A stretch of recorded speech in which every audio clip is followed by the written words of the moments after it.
Leave us be, we beg you. How's it weird? We ain't leaving no out. Have suffered enough blood, enough rape. What happened to your blood? We shall spill only the blood of foes. To you we grant liberation.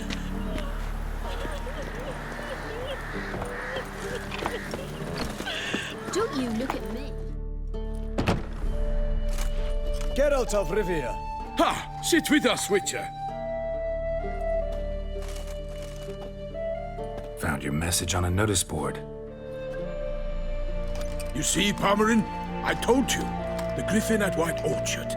I knew that were we only to follow the tracks of its slayer, we would in the end find Geralt. Milton de Peyrac Peyrin and Palmerin de Lawnfall. Good to see you both. Been years. Be assured, we share your joy. You must forgive us our, surroundings. When we pledged to place the village under our protection, the village elder gave us this hut as our lodgings. He swore it is the best hut in the village. Get involved in some squabble? We discovered that in retreating, the Redanian garrison that left this land still is at the mercy of numerous plagues. The tyranny of bandits the most onerous among them. These plunderers shall soon descend on this village to collect tribute.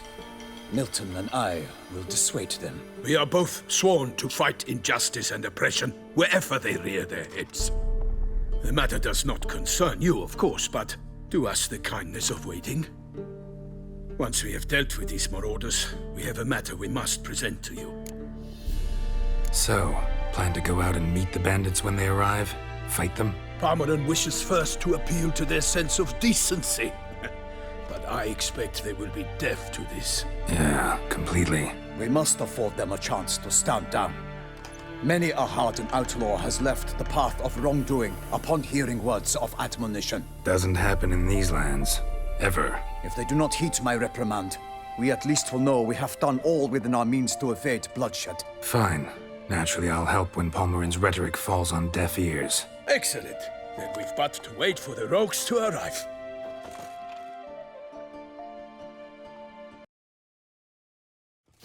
These are coming! Hear that?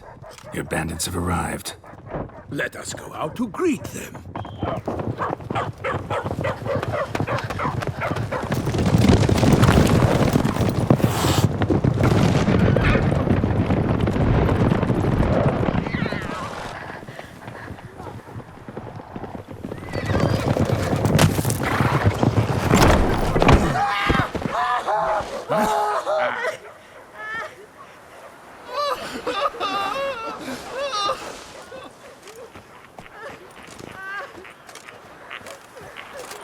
Hark! Contemptible curs!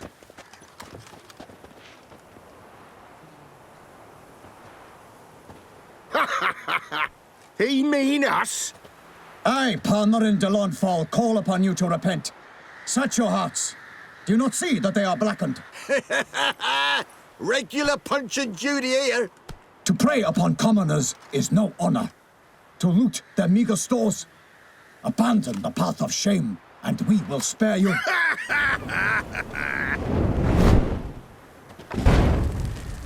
Right good jest, that. Had us a laugh. Now, fuck off or we lose our patience and you lose something else. Nay, wait, Zorg. These lads are a lark. Mayhaps they know some tricks. Oi, players! Can you toss balls all loopity-like? Or do that thing where one spits fire while the other farts? Noble Palmerin's giving you a chance. Now I'm gonna give you some advice. Do what he says. Or what?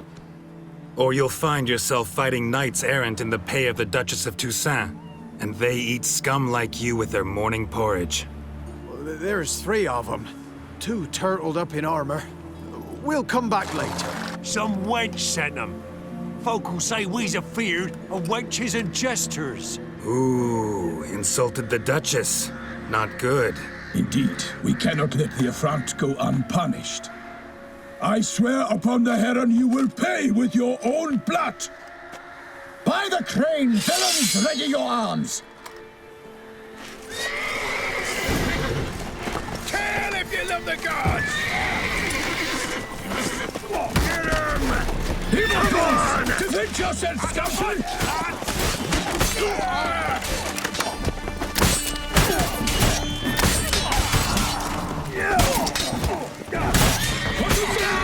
never learn.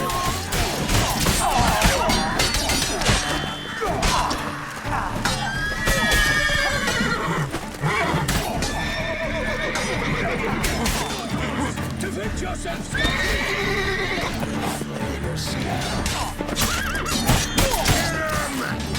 Come on!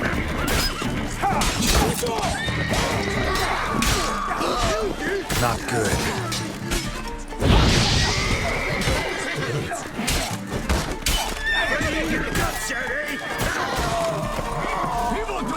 Defend yourself, scoundrel!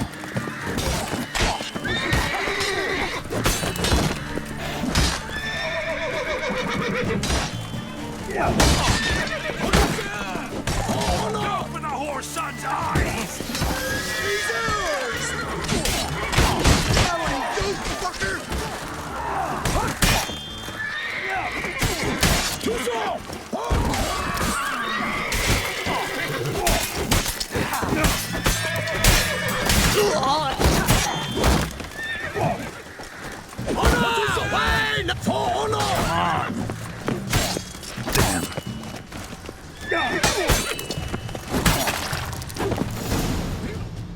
Why do they not emerge?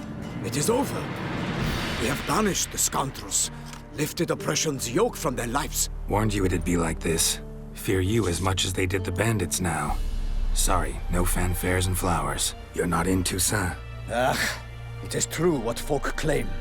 In the north, no noble deed goes unthwarted. It is time to go home. And we shall, my friend. Come, Geralt. It's time we delivered our message.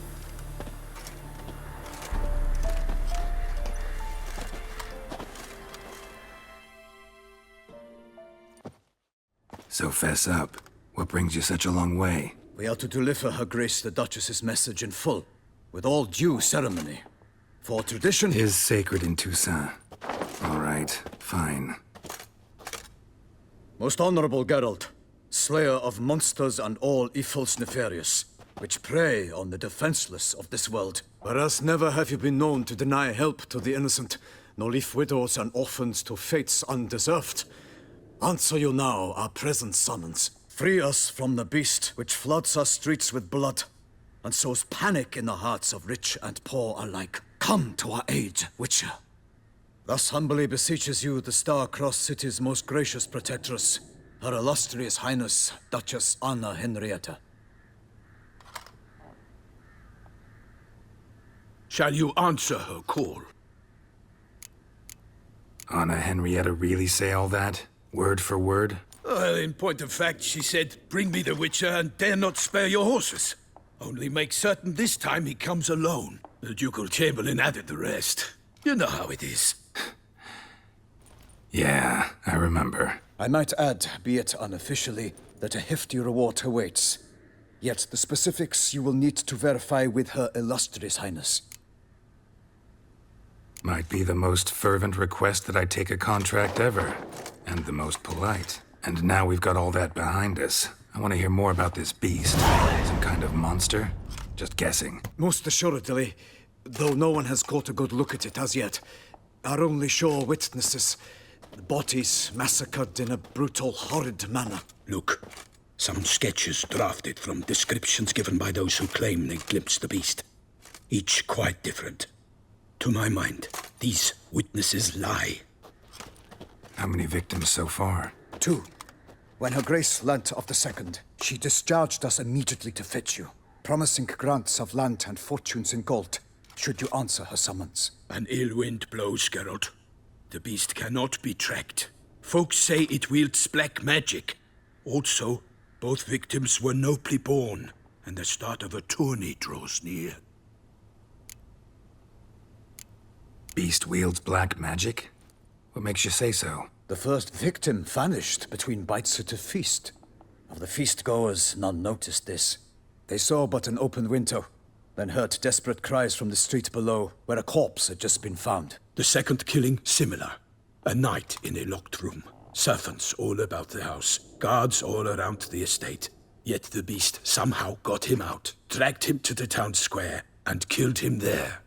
No one saw, nor heard a thing. We have no fear of creatures against which sword and shield protect. But of this beast, nothing is known. Save that it cannot be traced, kills effortlessly, and with no rhyme or reason we can discern. Anyone tried to hunt it? Knights errant, for example? Ha! Many have tried. Baiting, waiting in ambush, but to no avail. The beast is clever. It evades all traps and attacks of a sudden. It is like a ghost. An experienced tracker. This is what we need, with knowledge of monsters. In short, we need you. Mentioned a tourney. Why doesn't the Duchess just call it off? Simply, it is too late. The guests have arrived. The best knights of all lands, relatives of the Emperor. The beast could be a threat to others, not just to Her Grace's subjects. Got it. Before an aristocrat dies, at best it's a scandal. At worst, a diplomatic incident. I sometimes think back to all the contracts I've ever taken from sovereigns. Can't name hardly any where I came out ahead. You cannot be thinking to refuse. No. Just struck by a thought. How the Duchess can sometimes be... demanding. So you accept the contract? Excellent! We must set off at once. We long wanted this land searching for you. Yet time is of the essence. Ready to go, soon as you're packed. Then post haste to Toussaint. To Toussaint!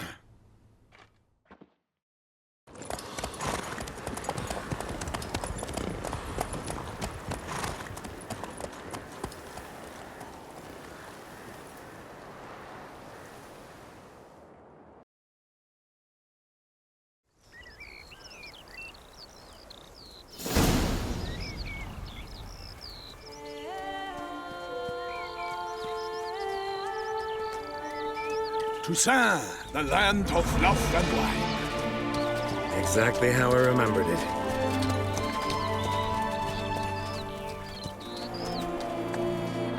You will find Beauclair has changed some these past years.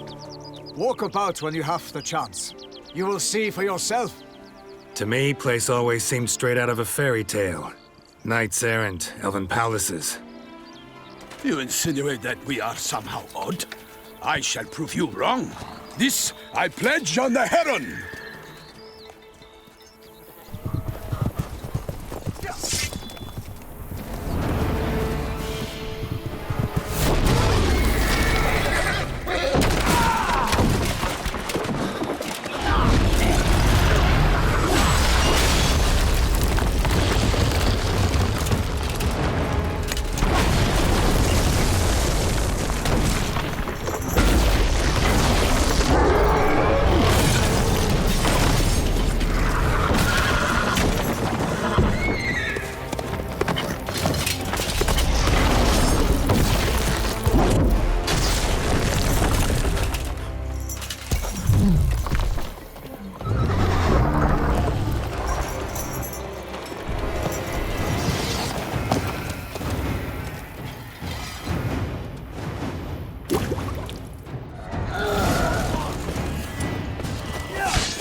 Watch out!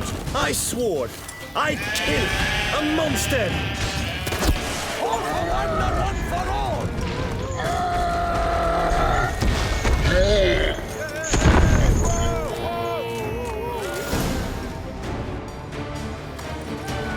Big beast.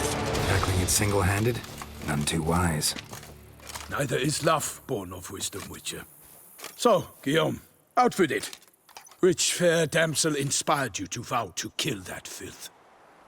The most beautiful among them. If he wishes to guard her name a secret, he need not reveal it. You I do not know, sir, nor seem you a knight, yet still I am profoundly grateful, nay, indebted to you for your succor. This trophy, sir, is yours. A giant this close to human settlements? Strange. Well, that was no ordinary giant. His name was Golyat, rumored to have been a knight once, but one who broke his vows. For this, the Lady of the Lake transformed him into a wild giant and banished him into the Gorgon Hills. So he came back down? Why? Several times each year, hunger chased him into the lowlands. Golyat had killed and devoured many shepherds. Guillaume's hunt served a noble cause. At any rate, it's a tale for more agreeable environs. I'll take the trophy. Why not? Could find someone who'll pay to buy it. Put up a good fight against the giant. Got experience battling monsters? None. In Toussaint, we mostly chase bandits. But I vowed I'd bring my heart's champion the head of a monstrosity, as the famed Gottfried, known as the Giant Killer, did. You don't mean to hunt the beast, I hope. The matter's best left to Geralt. Another challenge awaits me. Yet if Geralt is to hunt the beast, he ought to know. It struck again. The river surrendered a corpse. It washed up in the meander by the cockatrice. Damien de la Tour's guardsmen are there already, securing the area. Securing the area? Better go there now before they trample any tracks, manhandle any evidence. Set forth, then. I shall ride for the city to inform her gracious magnificence that Geralt has arrived. We'll meet later, near Guillaume's tent at the tourney grounds. I shall take you then to see her grace.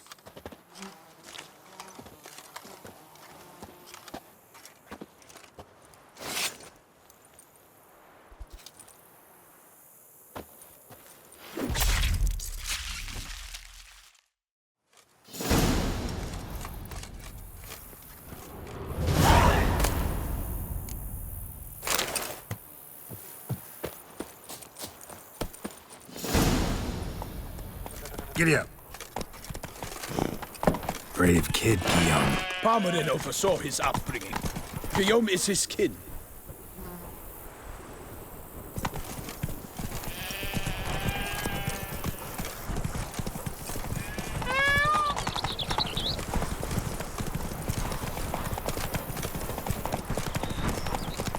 Can't get used to the way you knights talk, especially how you switch back and forth between flowery and, well, near normal.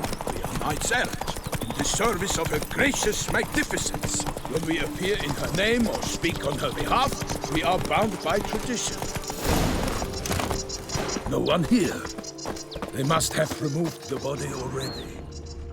Hobnailed boots, multiple sets of prints. Ducal guard, clearly. Let's see where they went.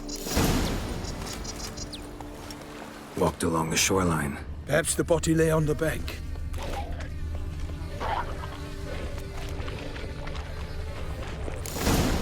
Got guests. Careful.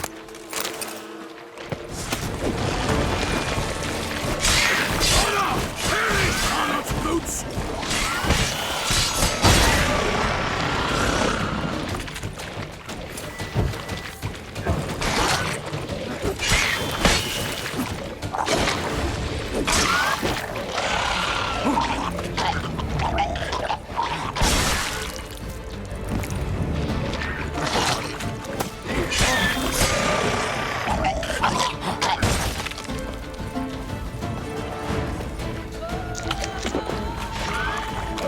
You all! For my name is not Milton de Peracmeren!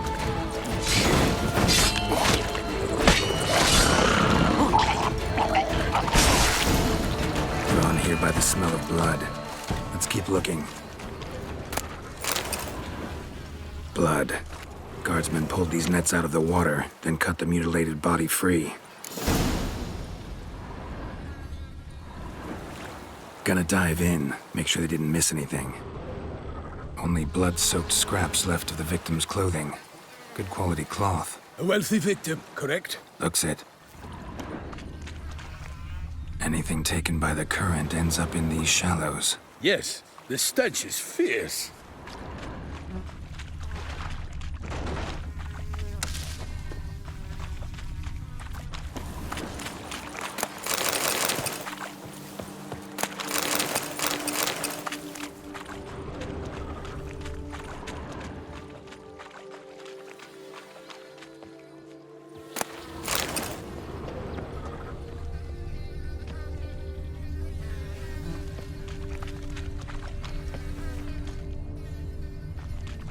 Look at the rut. Guardsmen left this site by boat recently, probably to transport the body somewhere.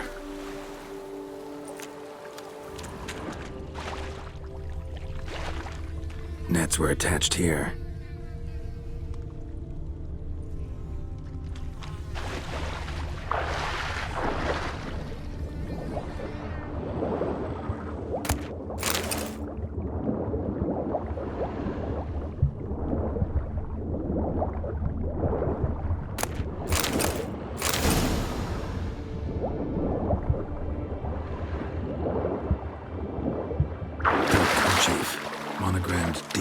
DLC. A noble's accessory, clearly.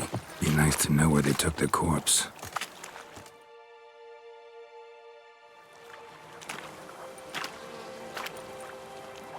What now? This isn't the site of the murder. We know that. Current brought the body here. Corpse got caught in the nets. Guardsmen pulled it out, put it in a boat and took it somewhere. Need to find out where. I'd like to look at the corpse before it starts to decompose. The inn. Its patrons must have seen the guardsmen, which direction they took. We should ask there.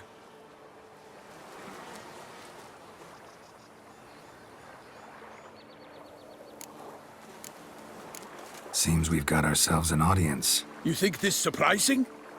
The locals will tell the children of children they do not have yet, of the day a quartered corpse was pulled from the river. One thing. Found a handkerchief in the water. Monogrammed DLC. Mean anything to you? Delacroix? It cannot be. Was it he the beast slew? Seems so. Knew him well? Long past. We were close friends once, but our paths diverged. He was a man of extremes, standing by his companions, no matter the odds. Fighting his foes to the bitter end. Foes? You have a lot of them? He did, but I do not see what that has to do with the beast. Ah, Geralt, you've struck a raw nerve. Memories of a time long past, to which I'd rather not return now. I understand. We can talk later. Let's go to the tavern. I shall have to leave you soon. Return to court. Barely got back to Toussaint. A knight in the service of Her Illustrious Highness knows no rest.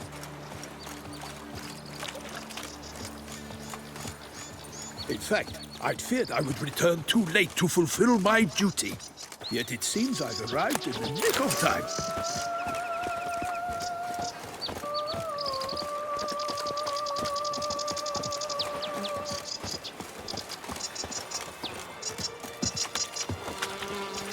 Once you have finished examining the corpse, be sure to report to Henrietta.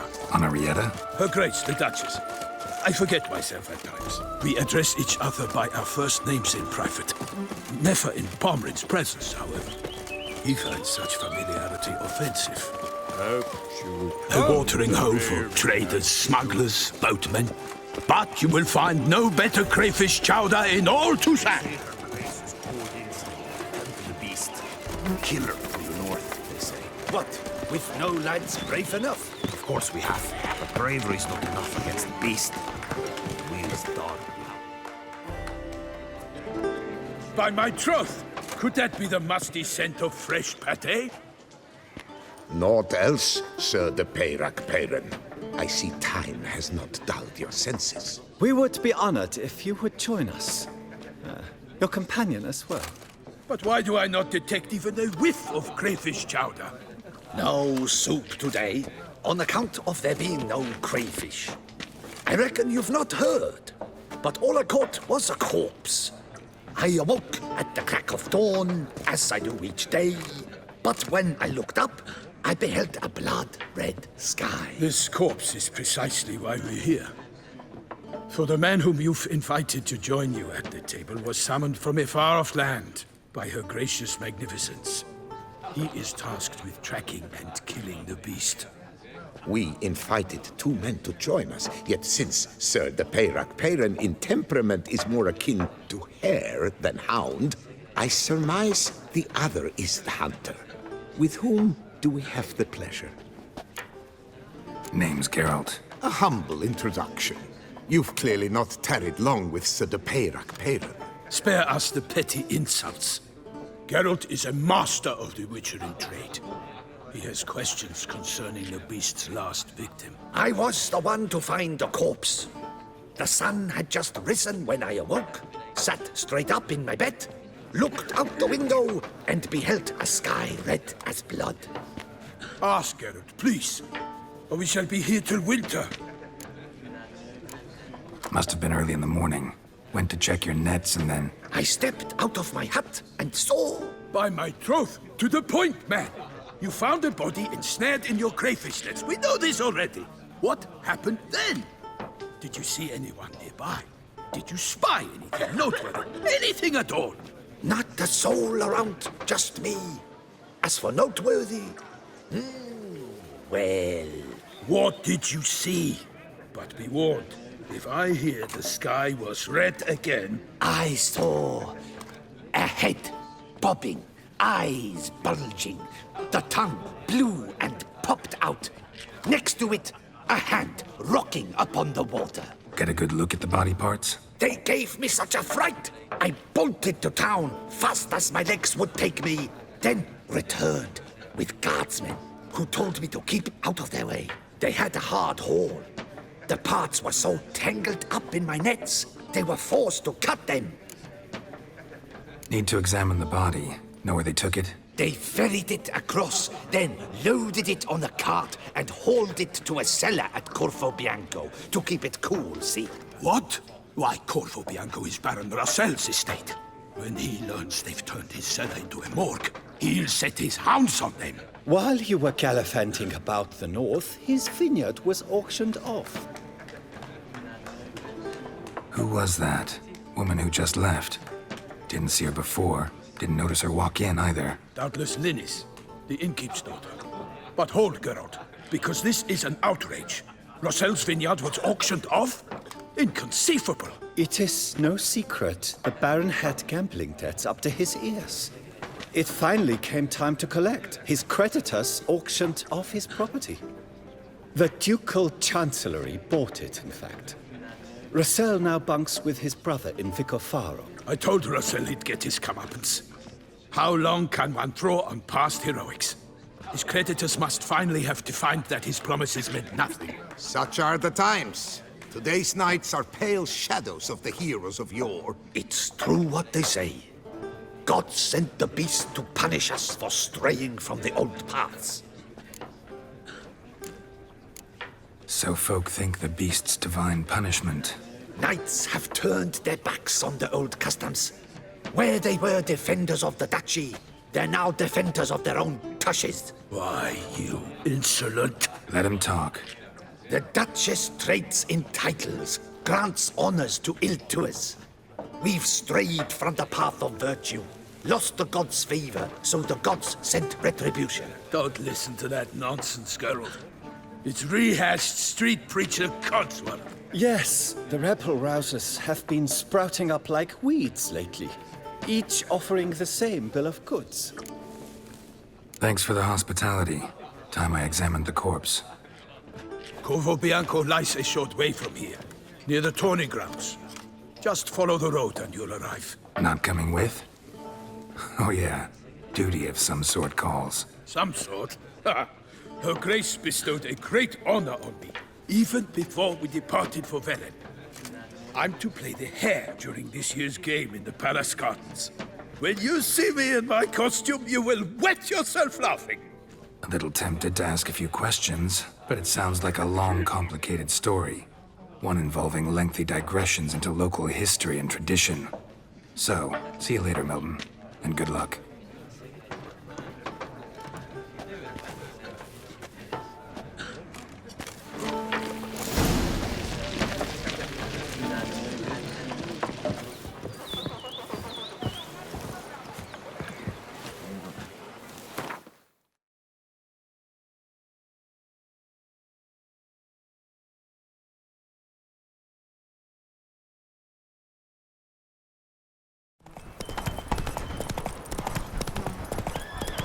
Sounds like a fight. Have to hurry.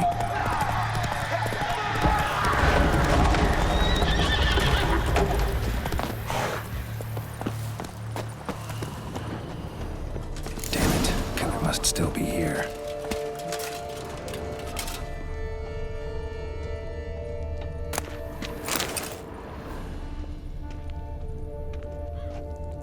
Throat torn open by man-like jaws. Man-like. Except for long fangs. Busted ribs, blood from the ears. Took a solid hit. Massacred by a vampire. Not an Ekimar, though. Or Fletter. Bruxa. Gotta be.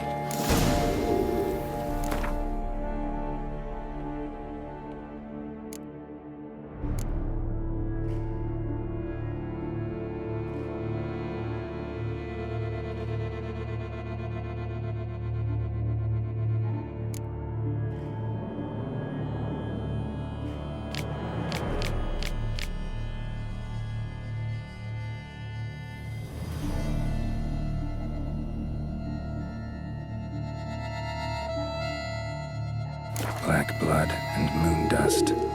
Could be lifesavers. Single blow.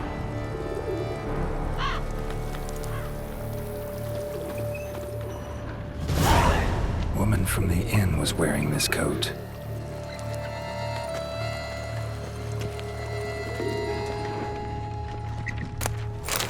The cellar. Gotta be. Attacker had no trouble knocking over the cart. River muck carried the body in this cart. Claw wounds from 5 separate claws, spread of a small human hand.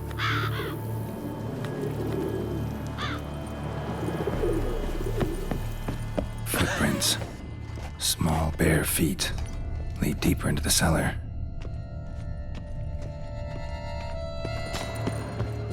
Fell down the stairs, broke his neck.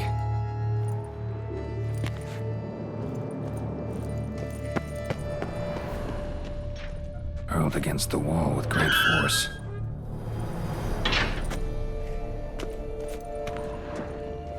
Took a lot of strength to batter this down. Used this to batter down the grate.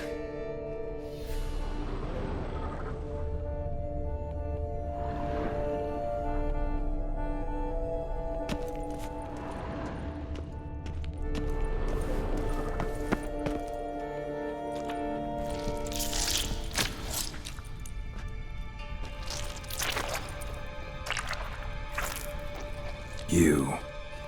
Saw you at the inn. I know what you are. Don't know why you killed these people, though. Clearly wasn't for their blood.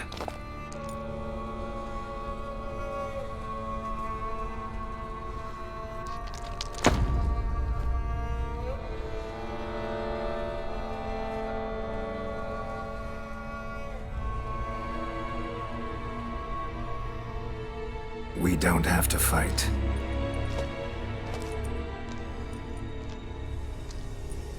You are wrong.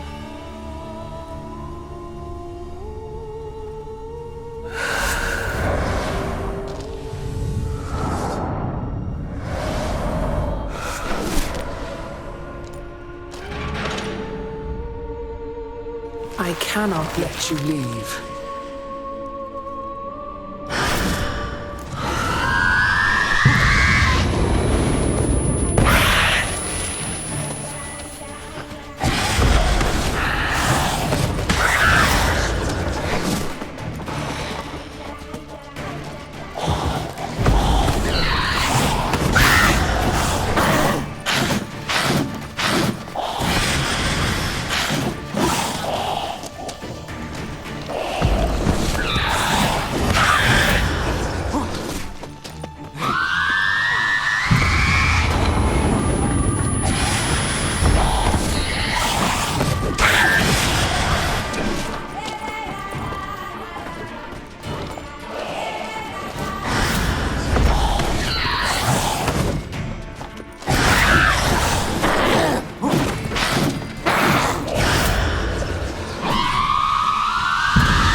Stinks.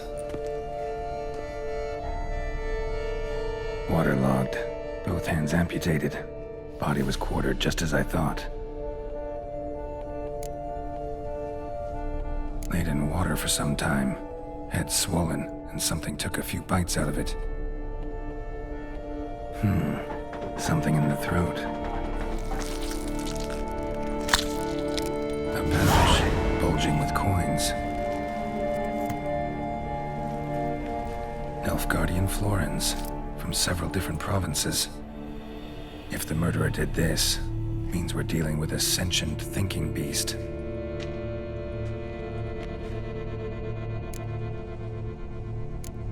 Body was chopped up after death. Blows struck with great force. but bones sliced through, not crushed. Creature that killed him had long claws, sharp as a witcher's blade. First sank its claws into the victim's heart. No Bruxa did this. Third hand. A spare? Except it's clearly not the victim's. Guardsmen must have not noticed it as they picked everything up. How's this possible? Still warm. Blood still flowing? Several monster species can regenerate. Never heard of that happening to their severed limbs, though. Or of their limbs seeming completely alive after so much time. Examine the tissue more closely later. Might learn something. So, murderer was clearly a monster, but not a Bruxa. But then why'd the Bruxa come here for the severed hand? And who does the hand belong to? Why the hell's it still warm? Now, pouch shoved down the victim's throat. What's the significance? And why was he chopped up into pieces? Lots of questions, no answers so far. Need to know about the other victims. I'll ask Palmer to get me in to see the Duchess.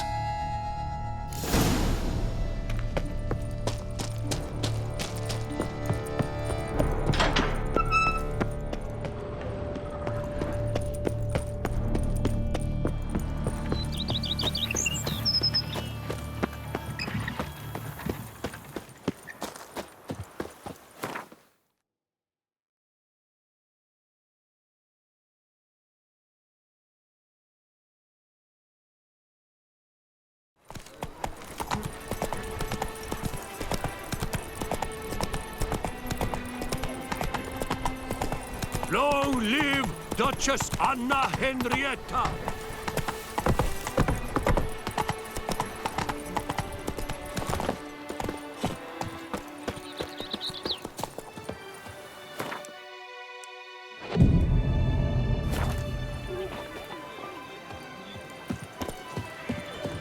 Slithering slick by the leg.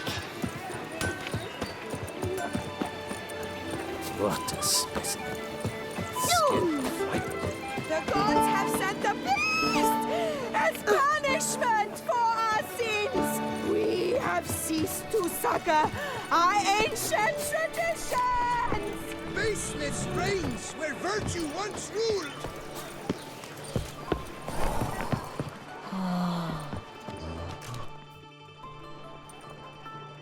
It's late, I know. Sorry to bother you. But I need to talk to the Duchess. It's no trouble. I had not yet laid my head to rest. As to her illustrious highness, I fear you will have to wait until the sun has risen again. Make yourself at home. Milton mentioned you'd been to Corvo Bianco to see the beast's victim. Learn anything new from the body? I'd like the Duchess to hear what I have to say. We cannot disturb her at this hour. Well, since we have to wait anyway, steel yourself for a long story.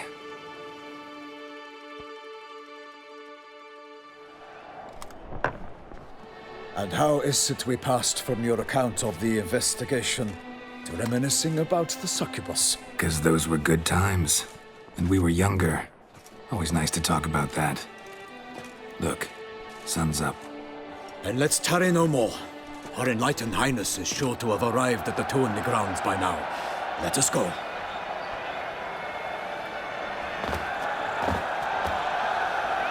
Who's fighting? Nilfgaardian gladiators? Close, but not quite. As you will soon see. Someone's gonna fight a Shaelmaar? With only some bells on its tail to confuse it, slow it down? Whatever is the problem? The beast is a gift from the Emperor, no less.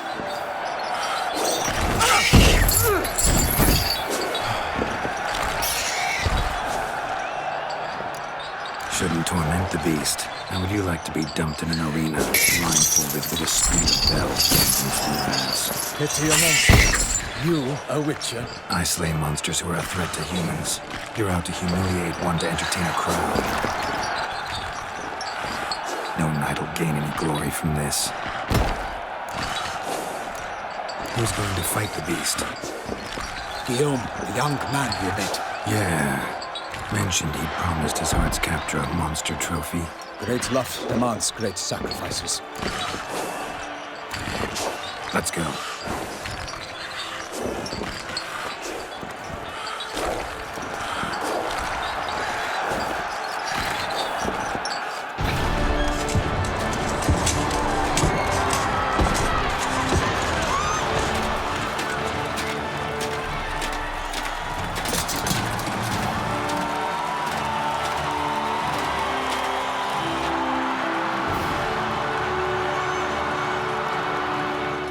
I dedicate my imminent victory to fair Lady Vivian.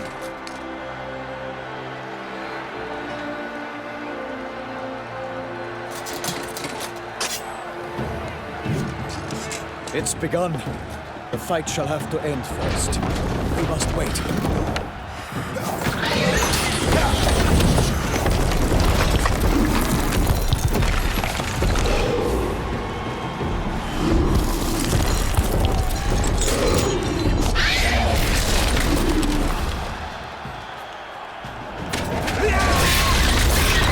Got a bad feeling about this.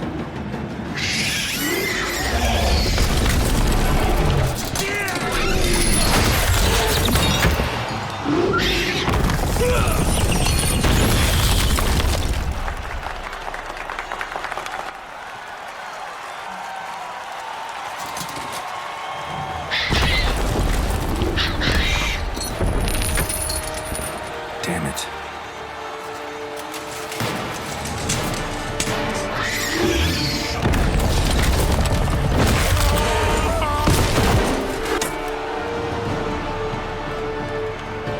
We have to help him.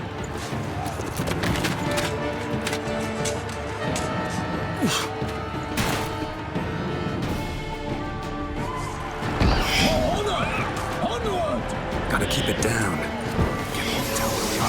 Alas, for nightly, the beast heaved its foul girth, let loose a roar, and knocked into earth. And down came the Witcher in one mighty bound, to give fight to the beast, its plans confound. The fate of the beast has been weighed by the gods. Soon the Witcher shall triumph against all odds. The Witcher waited till the time was true, then twirled, danced, and spun, struck the monster right through.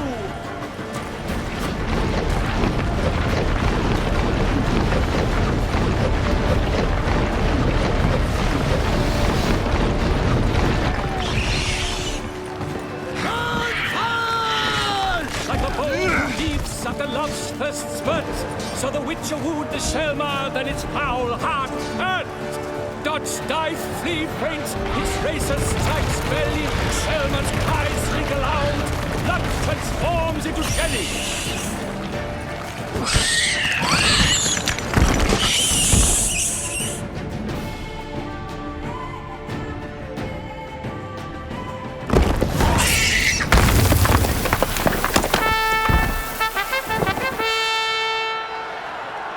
The Shaelmaar lies defeated by Geralt of Rivia, master of the witchering trade.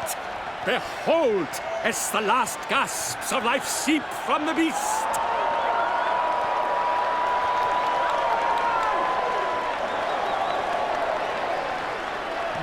Master Geralt, do what you must. Finish the deed! Monster's no threat. No need to kill it. A victor may always show mercy. It is his right. Long live Geralt the Merciful! Pikemen, see to the beast.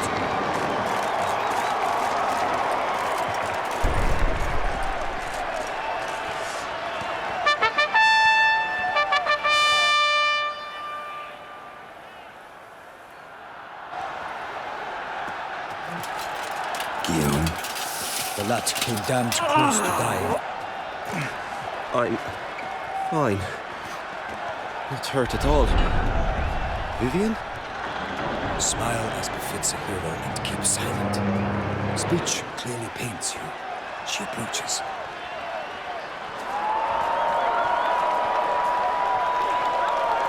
Geralt, we must talk.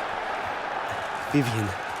You shall talk later, in the medic's tent. Geralt, magnificent, breathtaking.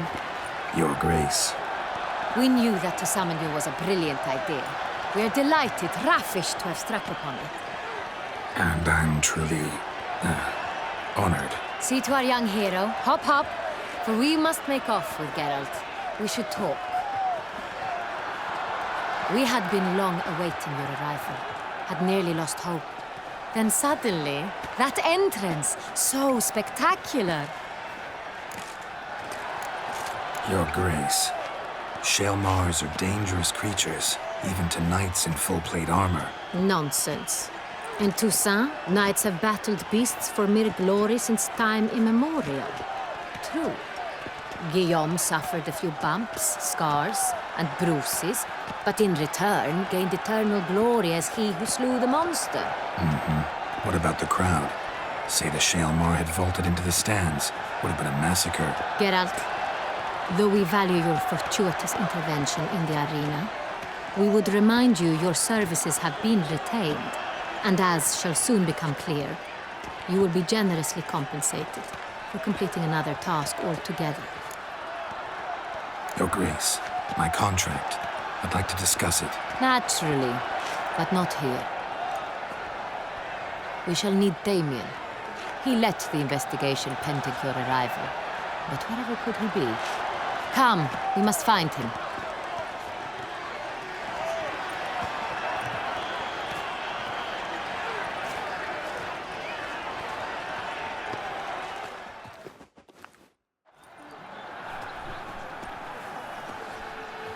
Tell us, have you come alone? Or did Viscount Julian accompany you? Wish to see Dandelion, Your Grace? Yes. I mean, no. Yes. But solely to tell him we regret. Yes, deeply regret rescinding the death sentence we so justly handed down upon him. If we could turn back time, we would make certain he sat in a tower till he rotted. No, we would ensure he was broken on the wheel, then drawn, hanged, and quartered.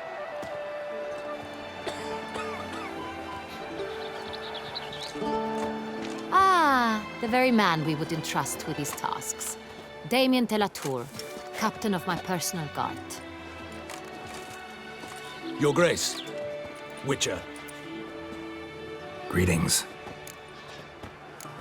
Sorry to have to tell you, but the guardsman handling the last victim's body... I know already. The creature in the cellar of Corvo Bianco. Was it the beast? No. A Bruxa, a kind of vampire. Not the beast, but tied to it in some way. You know this how? Through careful analysis of the evidence, both on the riverbank and at Corvo Bianco. Do you mean to insinuate the investigation thus far has been sloppy? Geralt insinuates nothing of the sort. We must listen to him attentively. I examined the body of the beast's last victim. Might have found something. Need to analyze it. A quiet place, that's what I could use most right now. And maybe the help of an alchemist or a mage. Also like to hear all you know about the previous victims. Take it Sir de la Tour is my man for that. Firstly, call me Damien, please. Secondly, you should know I spoke against summoning you here. I've heard much about you. You bring trouble, or thus far have, always. And we've enough trouble as it is. Yet we are capable of defeating the beast on our own, without an outsider's help. I've no doubt about it. Damien, we settled the matter of the Witcher's employ some time past. Definitively. Since you have broached it nonetheless, let us discuss Geralt's pay. Are the legends true? Do Witchers usually demand that which you find at home, yet did not expect? Not quite, Your Grace. Law of surprise, it's something we invoke at times, but rarely. Usually we just take gold. Disappointing. This law sounds rather romantic. On the other hand, on returning to the palace, we would likely find impatient petitioners or a set of sample fabrics for a new dress. Poor rewards, both. I fear you'd not have much use for any of the surprises we are likely to come upon. Thus, we've decided you shall receive the deed to a vineyard, Corvo Bianco, and the sum of coin.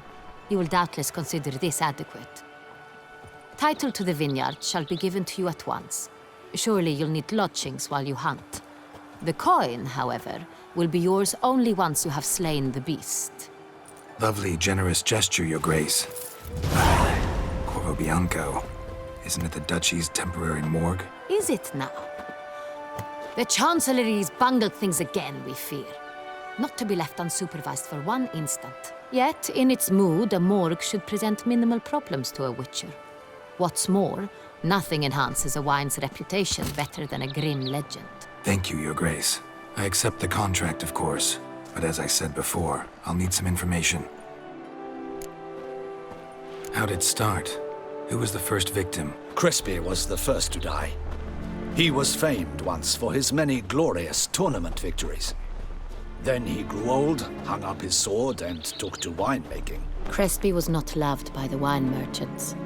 He was ruthless in business and thought to cheat many a time. He asked us for a dispensation from all court ceremonies. We did not grant it. We could not. Once you've taken the oath of a knight, you remain a knight till death. How'd he die? Where'd they find the body? Quite unusual, the circumstance. He was at a feast when suddenly one of his fellow feastgoers noticed he was missing. The town watch found him an hour later. On his hands and knees, propped against the town pillory, his sword hanging from his neck. He had died of wounds inflicted with claws, not a weapon. Blows of great force. So he died suddenly, but the body was on its knees, meaning someone posed it. So it seems. Second murder. Tell me what you know. In the city there are certain nooks. No one reasonable ventures there after dark.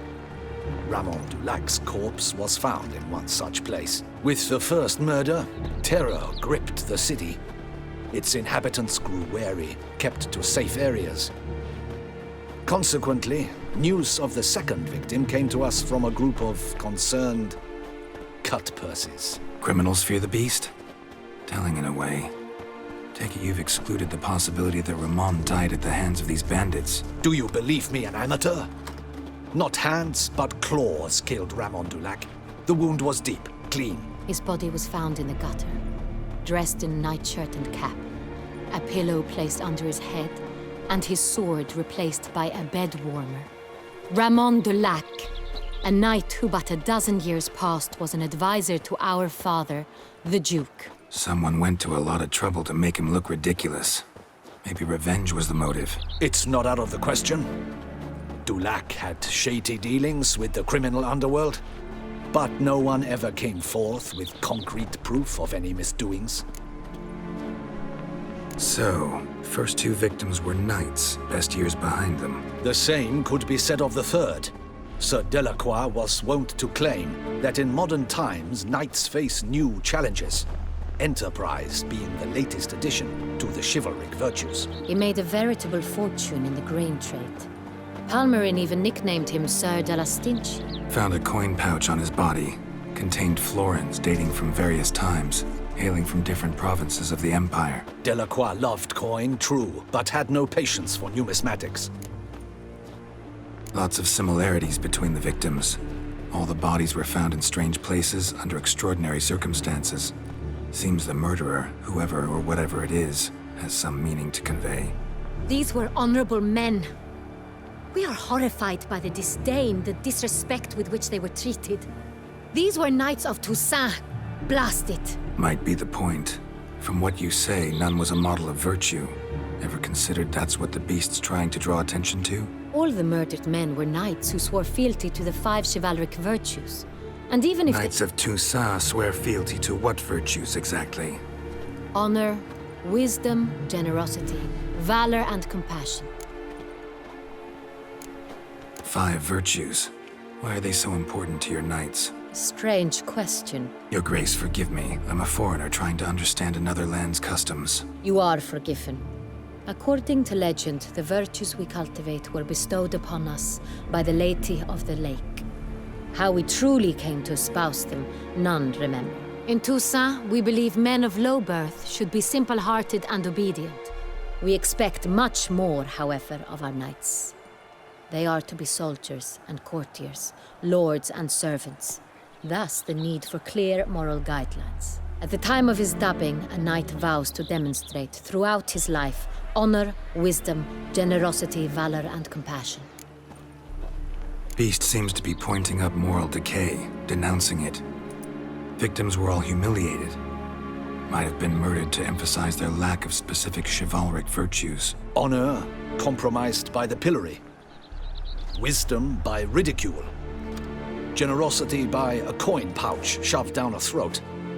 It seems to fit true, though not perfectly. Can't discount the theory if it's on the lips of everyone in town. Say our reasoning's right.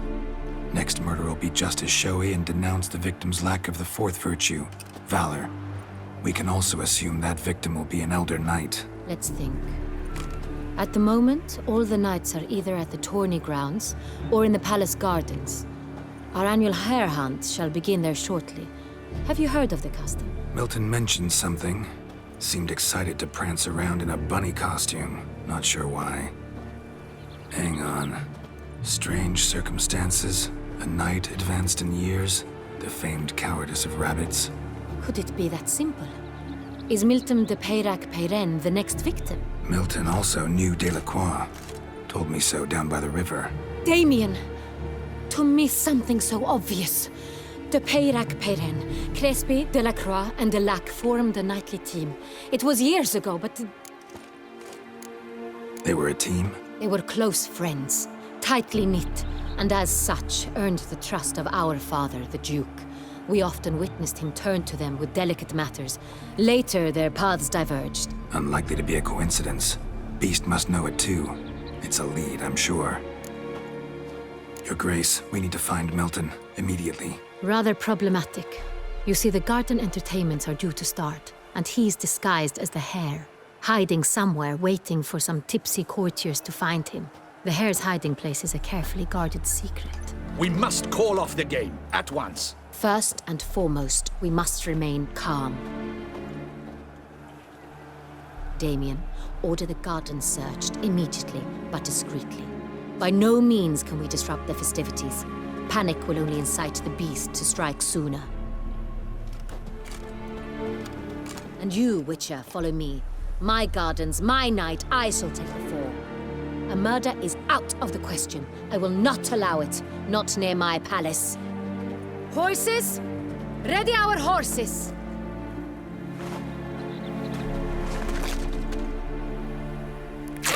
Your Grace!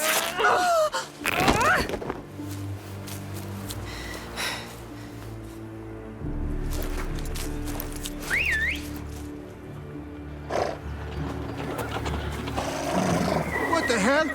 Why, I should... Your Highness, I... Mind it doesn't get wrinkled. Onward!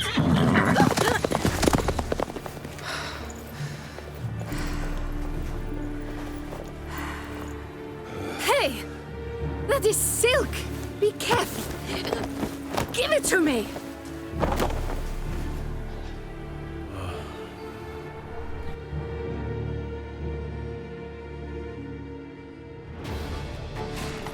Faster, Geralt! Right like the wind! Your Grace seems right at home in a saddle.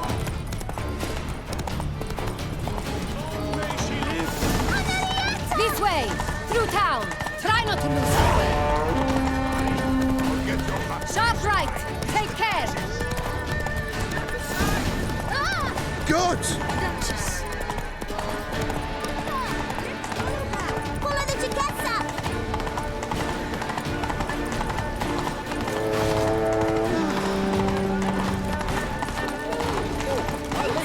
It's hard! Clear a path! Clear the way, I said! Giddy up. Is this part of the game?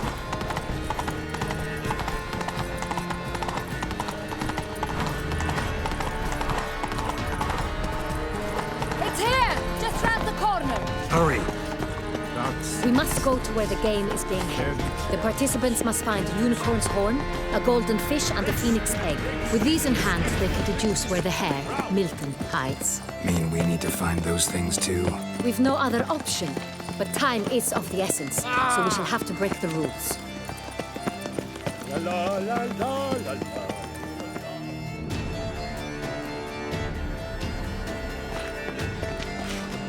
On second thought, through here.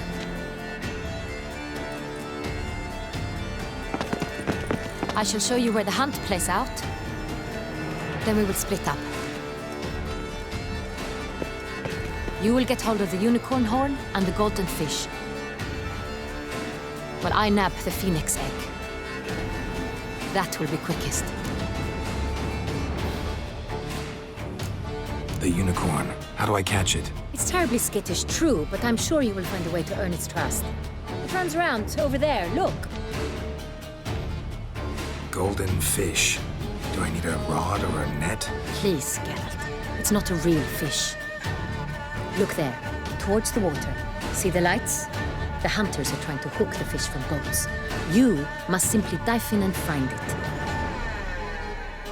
The golden fish and the horn both contain things or clues that will help us find Milton.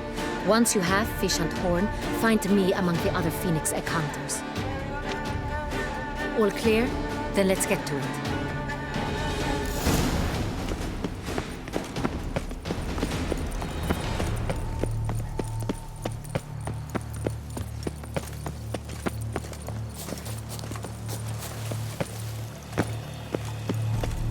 If one were to call a state courageous or coward, what other part of the state would one have in mind?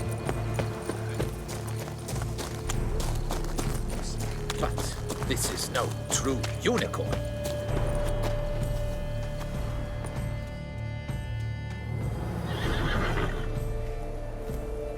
Perhaps an apple will work. Or some sweets. We would not be in this predicament, dear sister, were you still a virgin. Do you really wish to have this conversation again? Here and now? Hush, or you'll spook the beast. We shall try the sweets. Hey folks, gonna have to ruin your fun. Sorry. Who's that?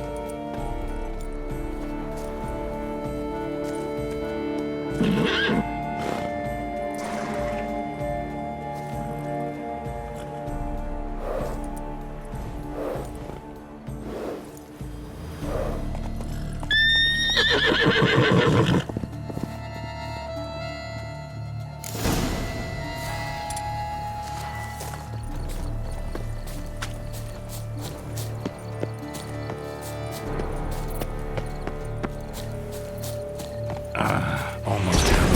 Stay calm. Shh. Calm down. Easy now.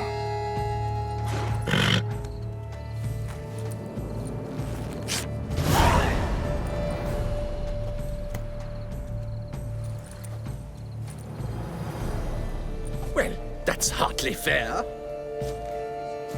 Flagrant cheating is what it is! Sirs, we must teach this scamp some proper sportsmanship.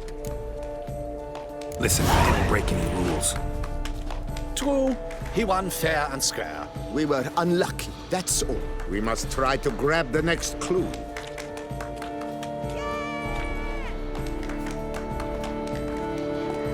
Gardens are huge. Be better off on horseback. Unworthy. Entirely inappropriate behavior. A complete collapse of social norms.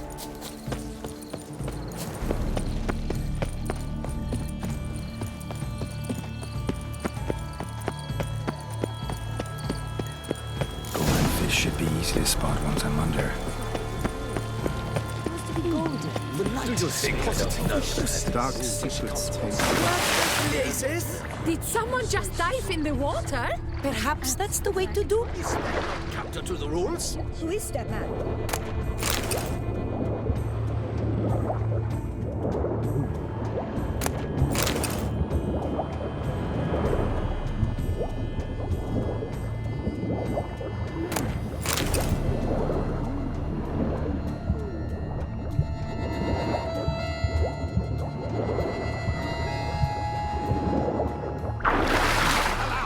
It will will not do.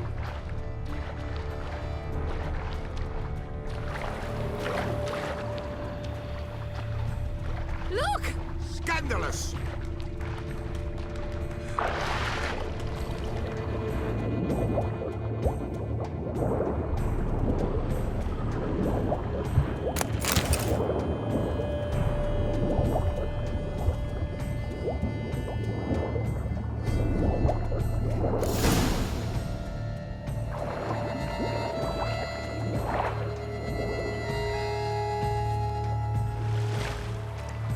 Hey, wait. Stop. It's important.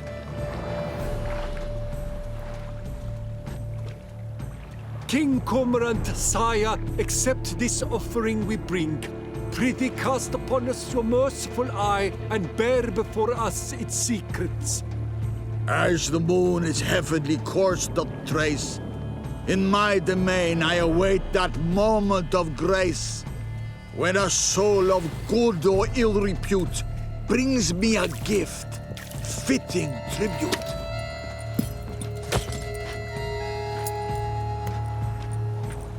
A key. Why, you bomb-botched wretch! He's ruined the game! Disgraceful!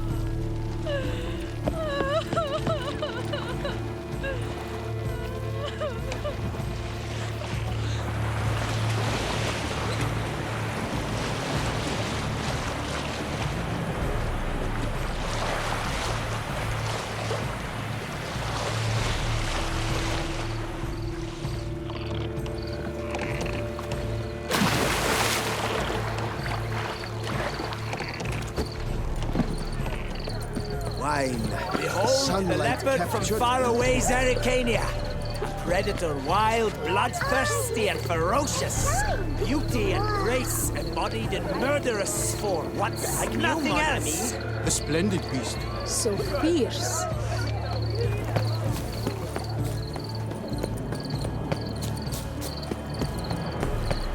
Still waters. Oh, work and no play, right, Witcher? The Philip Sampono of Valhaven. What is they call you? Gervant. What's new, mon ami? But your grace. No but. If you please, Your Grace. We do not please. We act out of the highest necessity. All shall be explained later. But it's against the rules. I am the rules.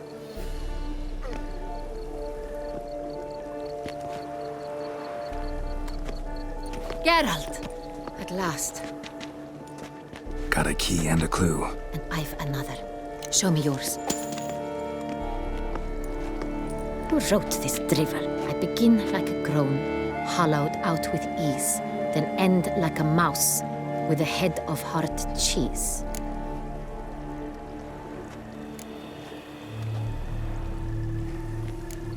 Let's see. Groan. With ease gives us green, right? And mouse with the head of hard cheese. Greenhouse? You're a genius. Several greenhouses in the gardens, indeed, but only one locks, the key to which looks just like the one we found. Greenhouse it is then. Let's go.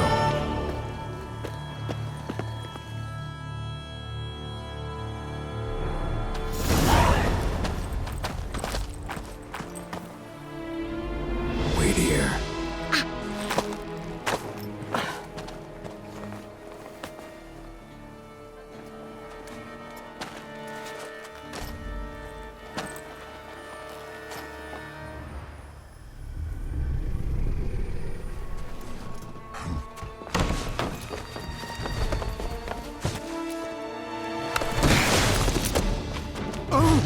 What the butch?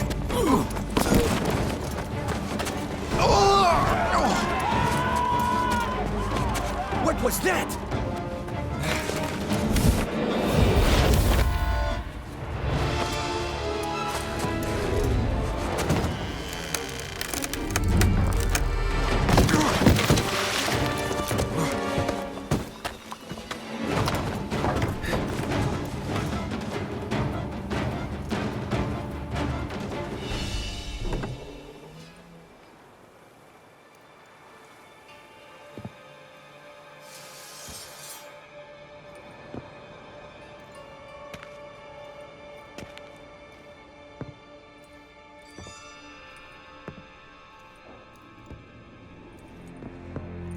I'm here.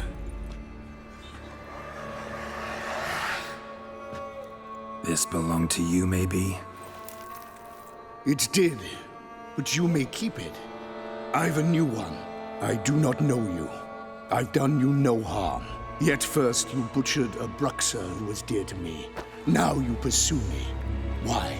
You've killed 4 innocent people, at least. And you? How many innocents have you cut down? Not here to talk about me. Yet that is exactly what we are doing. So, did they send you after me? Who are they? What do you mean, they? Duchess hired me. You've been murdering her subjects.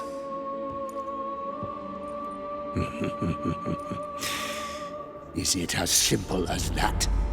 I would ask you to convey to the Duchess that I've but one victim left, but you'll not get the chance.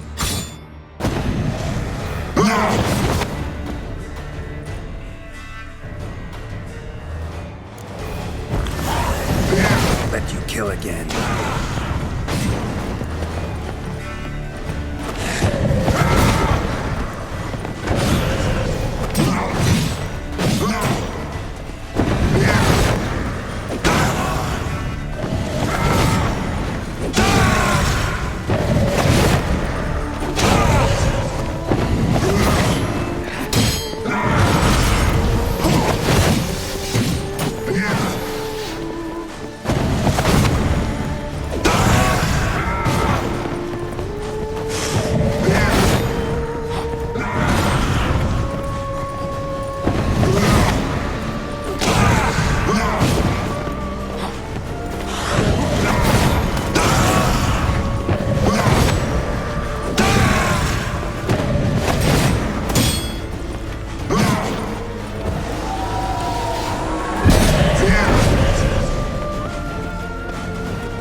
To stay where you were. Regenerate! I know you're in trouble. I can help. I'll help myself! No, he's my friend.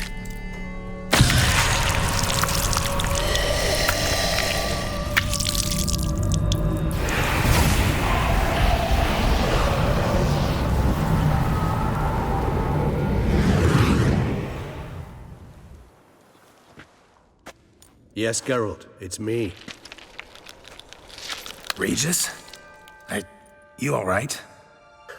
All is well. All's in order. Wounds such as these heal on vampires in moments. But we've not seen one another in ages, my friend. At least in human terms, that is. How's this even possible? Last I saw you... I was a bubbling, shapeless smear, having been rather spectacularly melted into a column of a certain castle.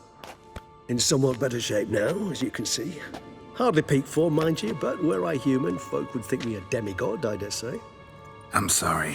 What happened? It was my fault. Never got a chance to apologize. No need, Geralt. Bygones. I did not have to join you on that expedition. No one twisted my arm. Miraculous regeneration. How do you manage it? I had help. From the one you hunt. Him? How? And what have you been doing all these years? Not the time nor place for such stories. I suspect we'll get a chance to speak at ease and at length later. Now, however, we must deal with the reason that brought us both here.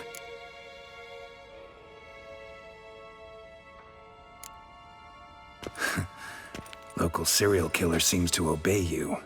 Maybe you could talk him out of it, convince him to stop murdering. Why do you think I've come?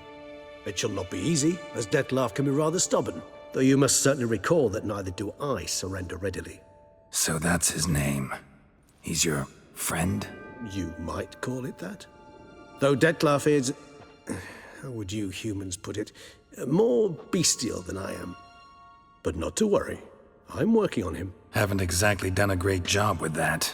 He's killed one knight since I got here. At least 3 others before I arrived. For good reason, I'm sure.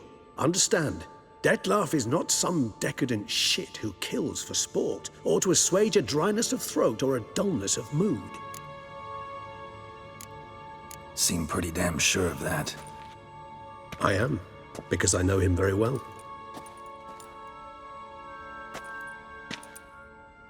Despite appearances to the contrary, you two are quite alike. You've both noble hearts, yet you both are wont to perform ignoble deeds.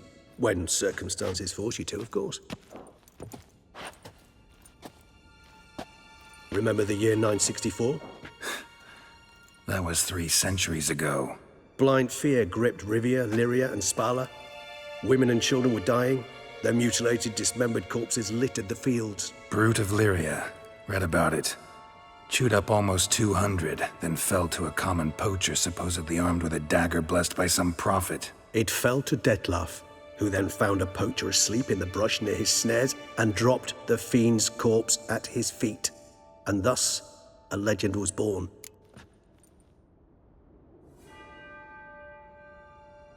Huh. Vampires rarely help humans. Must have had his own agenda, hunting the beast. You err. He slew it for one reason alone.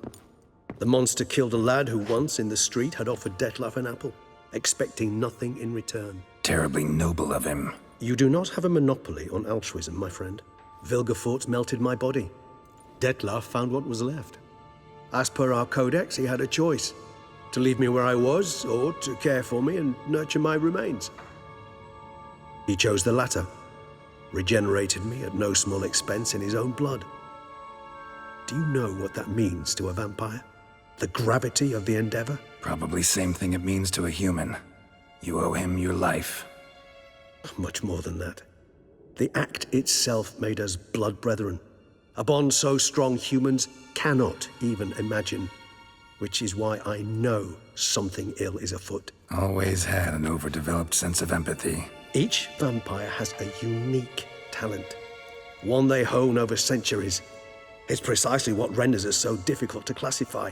Dettlaff's trump card is his herd instinct, his tribal propensity. In point of fact, he prefers the company of lesser vampires and shuns that of humans. If he walks among you, killing egregiously, it can only mean something's upset him, immensely. Anything specific? Some set of things that'd be likely to set him off? How should I say this? Dettlaff doesn't understand men, their world, its rules, its conventions. He's naive in a sense. He doesn't comprehend your games, knows not what it means to lie, deceive. Suggesting he's maladjusted and venting his rage. I'm suggesting maladjustment can at times breed conflict. But is it the case this time? I cannot say, but intend to find out. Gotta find him, before something upsets him even more, and all Beauclair is awash with blood. Well, we share a cause then, just like the old days. Not entirely. I mean, when I find him, you know. I know you've a contract on his head. Yet your true task is to stop the beast killing, not necessarily to kill the beast, am I right? All in all, sure. Let us find him. By the time we do, I hope I'll have convinced you Dettlaff is no monster. Fine, all right already. But for now, evidence is stacking up against him. Hear that? The posse. Knights must have tracked me here. I prefer they not find me here. I've makeshift quarters at Mère Lachaise Long Cemetery. We'll meet there. See you.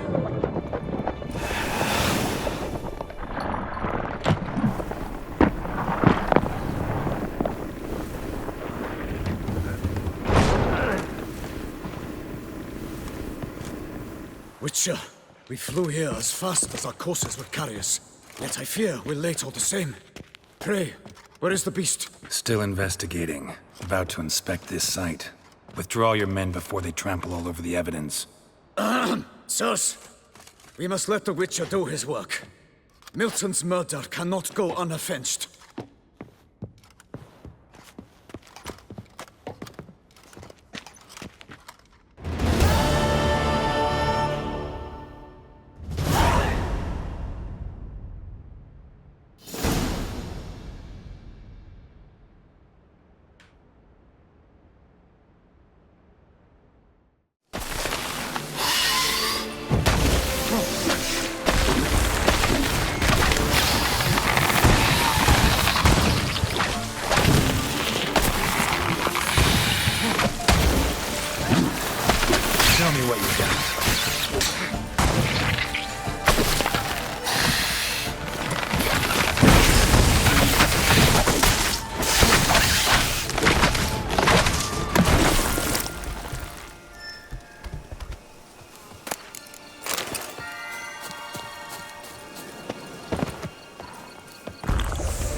Regis.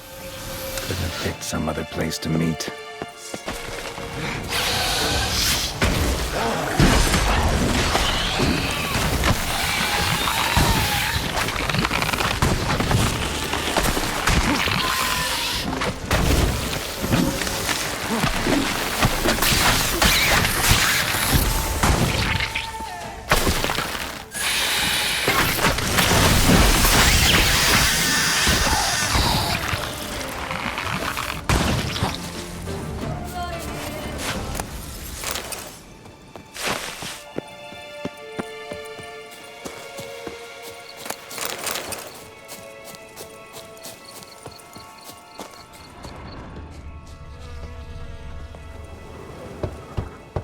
Regis!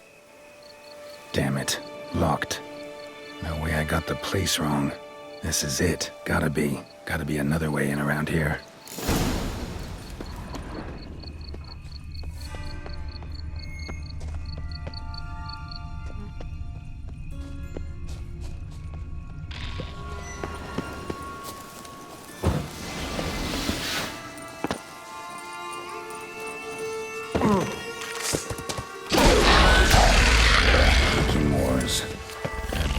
Plenty around.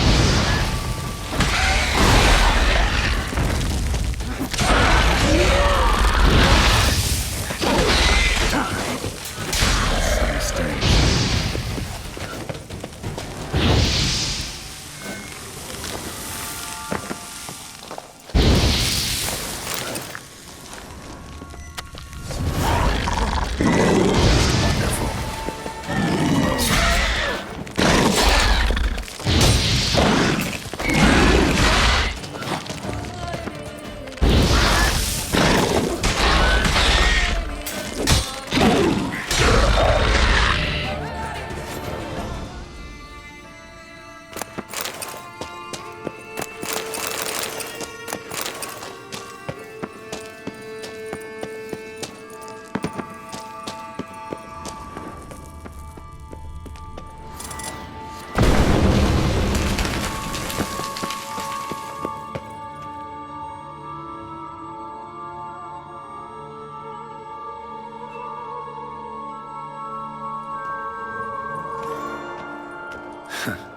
Agreed to meet a vampire at a cemetery.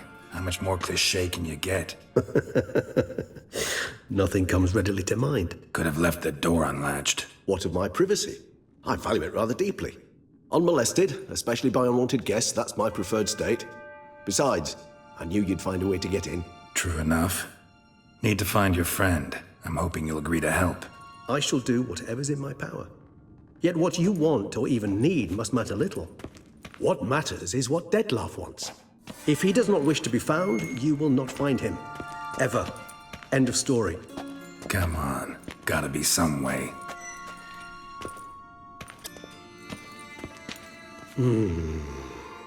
Vampires can evade detection by the senses, and no divination magic works on us. Even the most precise megascope would be useless. And this? Could this help? Wherever did you get that? Off one of the beast's victims, found by a bend in the river. Body was chopped in pieces. 3 of those pieces were hands. Hand with the ring seemed the odd one out. But Bruxa had taken an interest in it.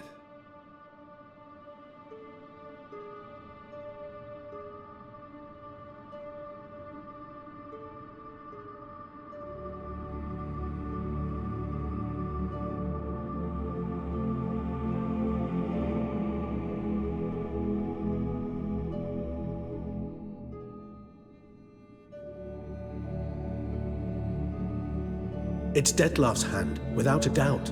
It will do splendidly. The hand. What do you plan to do with it? You've heard of Kovinaris' theory of tissue memory retention. Rings a distant bell. Read about it in Alchemia Oblitera. There's a copy of Kaer Morhen, tattered, nearly disintegrated. But if memory serves, Kovinaris never managed to prove it worked. He did prove it, just never managed to publish his findings. He and I corresponded, you see, after we became friends. Thus, I know he completed his research and performed the first tests. It's complicated, so without delving into details, it is possible to use any piece of tissue to reconstruct what a whole body experienced. How's it work? We need any special equipment? We must brew a decoction which Kovinaris gave a rather poetic name: resonance. Once imbibed, it sends one into a trance similar to that induced by narcotics. This triggers visions of events linked to strong emotions experienced by the tissue's owner. Picture it as dreaming a fragment of someone's life. Any chance we might see what Dettlaff was doing just before he lost his hand? Indeed. Though I also hope resonance will reveal the location of Dettlaff's hideout. Can't you just summon Dettlaff? You're both hired vampires, there's gotta be a way. If I'm to be entirely candid, there is indeed one. But believe me, we will be better off never availing ourselves of it. It is a last resort. Absolutely. Last resort? The hell? Why? There is a being who can summon Dettlaff. Possesses the authority, even the power, to force him to appear in a given place. But the very act of contacting this being, well, it's akin to walking a slack line extended over a chasm filled with molten lava. An exercise as perilous to me as it would be to you. A risk I'm unwilling to take. I beg you, let's do it my way. It will be both quicker and easier.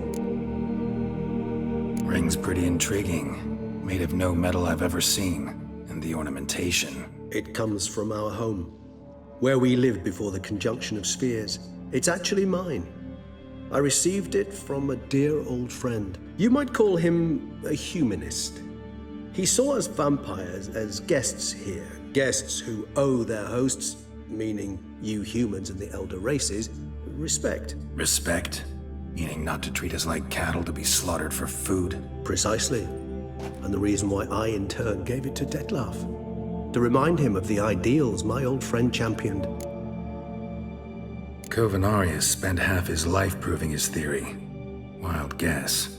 Making a dose of resonance won't be easy. You guessed correctly. In addition to Dettlaff's tissue, we shall need a powerful occipital lobe stimulant.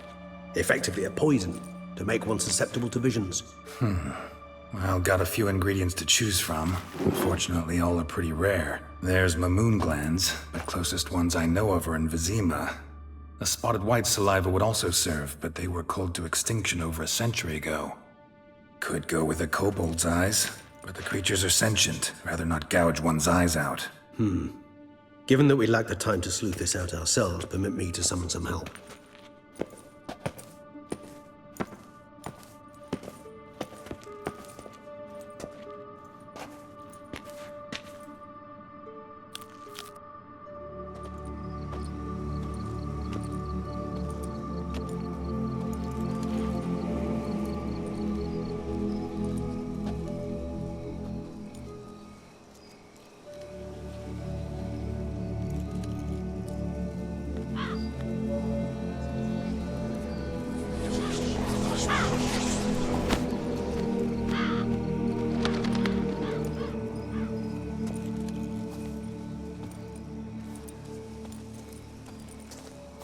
What was that? A raven?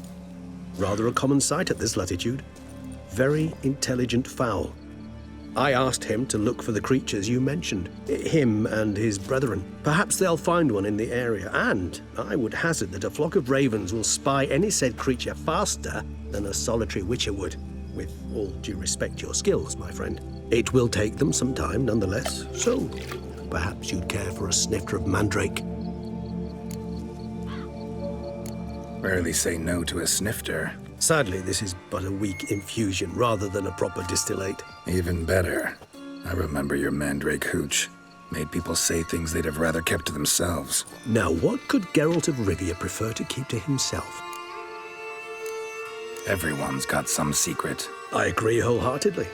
I also believe it wise at times to share one's secrets, unburden oneself to those one can trust. This your sophisticated way of asking me if I trust you? I prefer almost always to ask indirectly. It seems a test of intelligence, one you just passed. Maybe you should go first. Reveal one of your secrets. After all, you vampires lead very interesting lives. Anything in particular interest you? Always fascinated me the way vampires can regenerate. A hand growing back is one thing, but Dettlaff recreating you out of a wet smear? Something else entirely. A difficult and laborious process, but one that's possible, as my presence proves. But I've heard you too had quite the adventure. They say you lost your memory. For a bit, but Triss helped me get it back. Actually, pretty damn lucky I only had amnesia. Yes, you humans are rather buggered in those terms. To strip you of life is, well, it's just plain easy. I've always pitied you in that regard. We vampires are much harder nuts to crack. If a member of another race kills one of us, we can be reborn with a living higher vampire's help. However, if one of our own strikes the deadly blow, death is permanent. There can be no rebirth. One of the chief reasons why vampires long ago swore never to fight one another. Got a new life, a new body. That give you a new start? Blank slate? Starting all anew is a very broad concept. What exactly do you mean? Your blood addiction, say. Wondering if your body's the same, if it still remembers. Maybe if you drank now, you wouldn't get hooked. All addictions are a form of slavery. Re-addiction's not a risk I'm willing to take, just to test a hypothesis about corporeal regeneration and whether propensities carry over. Fair enough. Curiosity, that's all. Sorry. Not to worry, Geralt. Curiosity is a natural reaction under the circumstances, apart from which I've always valued that trait in you. Gotta ask you the big question. What everyone wonders about. What happens after death? You wish me to tell you if the human belief in the gods is well-founded? Well, that I do not know. We vampires differ exceedingly from you humans. Our matter, that of which we are composed, can exist without form. We require neither a heart, nor a brain, nor air to breathe. But were you dead? As humans understand death, yes. Feel anything? Understand anything? It's rather hard to explain. I felt something very unsettling. Something I cannot even name, for I did no reasoning. Only after rebirth did I begin to understand that what I had felt was cold and unimaginable fear. If not for Dettlaff, I might have drowned in an eternity of icy terror. Can't have been alive then. Sheesh, experience like that must be vicious. Indeed, it's hard to compare to anything I know. Yet you are aware we don't see death as you do. The way you cling to life, we find it entirely peculiar.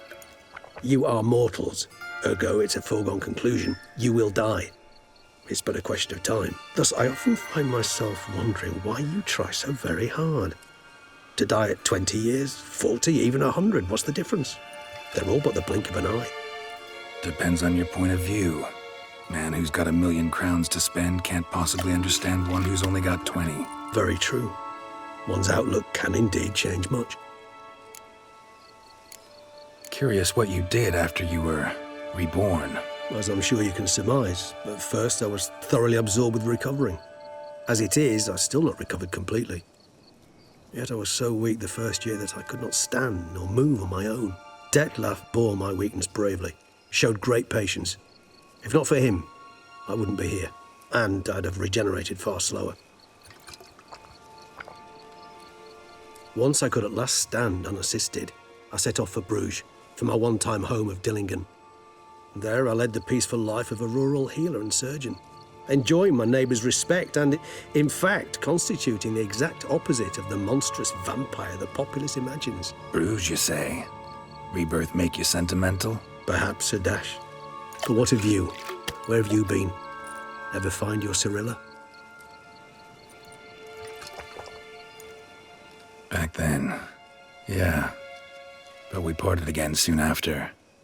And when the time was ripe, she came back, defeated the Wild Hunt together. Ooh.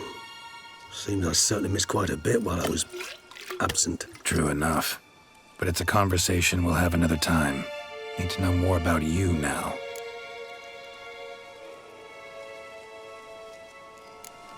All right, give you one question. What do you want to know? One question to ask one as fascinating as you, Geralt. Cruel parsimony, I'd say, but I shall do my best to make it count. If you were to die and be reborn as I was, in your new life, would you choose to be a witcher? See, Regis. Doubt I'd know how to be anything else. Ever tried? See, you're determined to get an answer, to find out if I like being a witcher. Just refuse to ask directly, as always.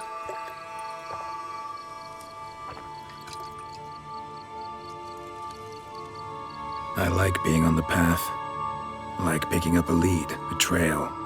I like the tension right before a fight. And nothing gets my adrenaline flowing like battling a beast. Even gotten used to people treating me like a freak, an outcast. Yeah, not something I think about much, but I like being a witcher. Thank you for being honest. Honesty is an attribute of the truly brave, and thus a privilege of the very few. Still no sign of your winged friend. Sure it understood what you wanted? Dead certain. Let's wait a bit longer. It'll return soon, don't doubt that for a moment.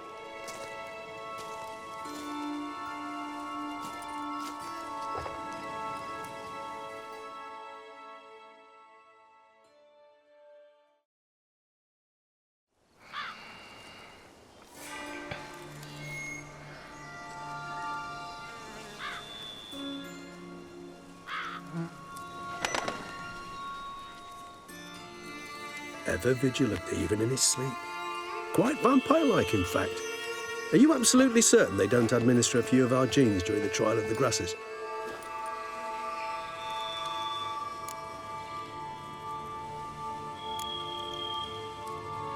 Appreciate the compliment. Got something for me?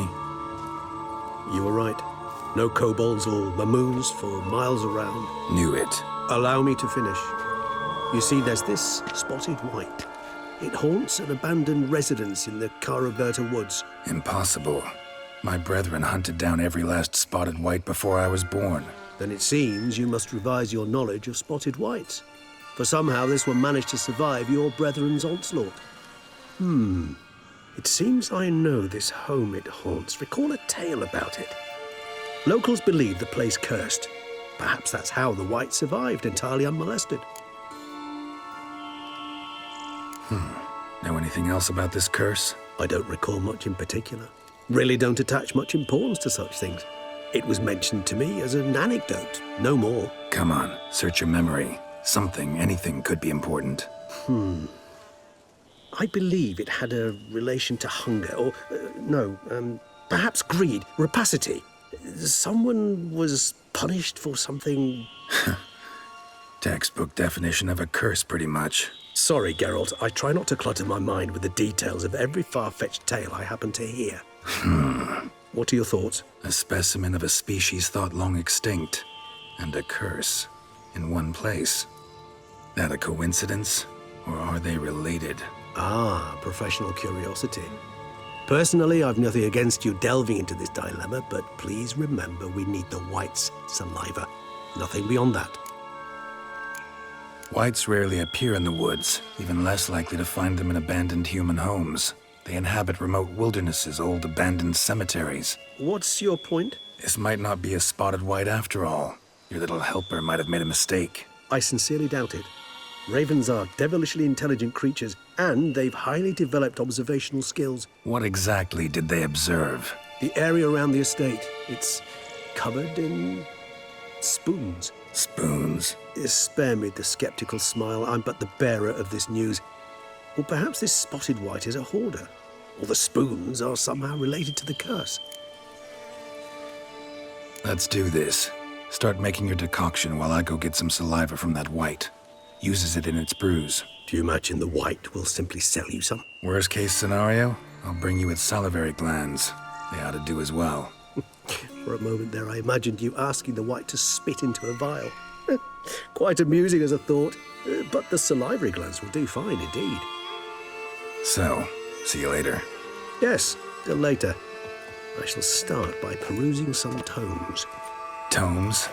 Thought you were gonna make this decoction. We require one last ingredient. Alas, obtaining it could prove a trifle toilsome.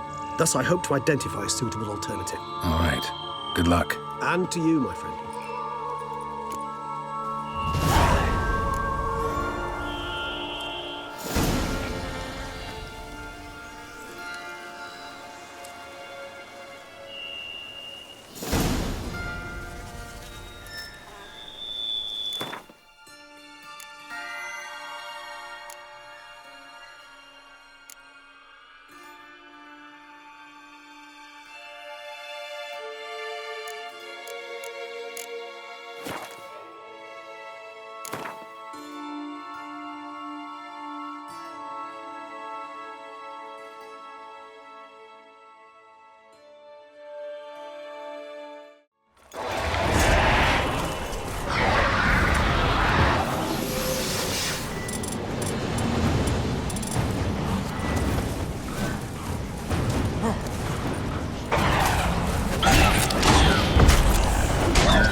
Regis' raven wasn't lying.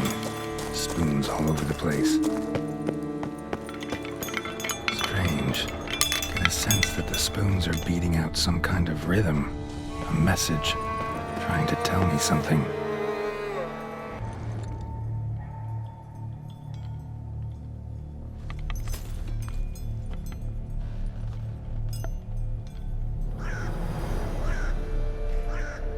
None shall sit and dine with you at your table. No spoon you have shall say to you, never again shall you wish to spy your reflection in the mirror. Sounds like a curse, all right.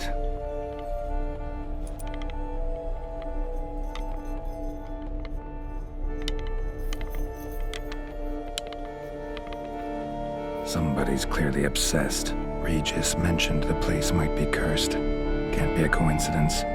Need to look around.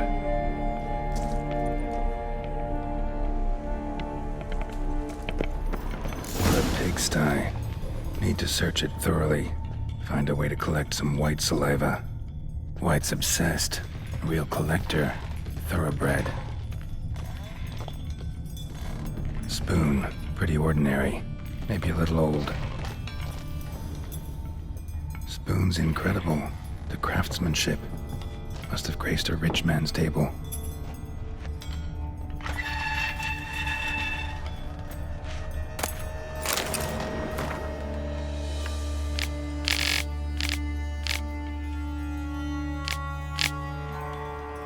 Poor girl.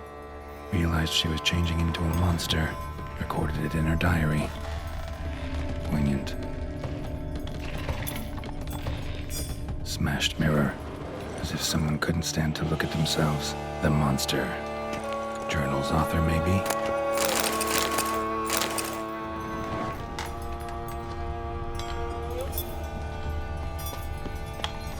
No spoon you have shall say to you. Whatever lives here treated that literally. Still searching for the right spoon.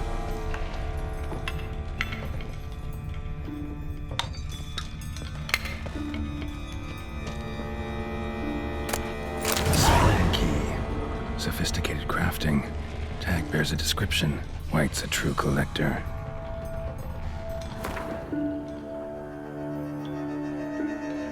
Another spoon. Yep, just as normal as the last one.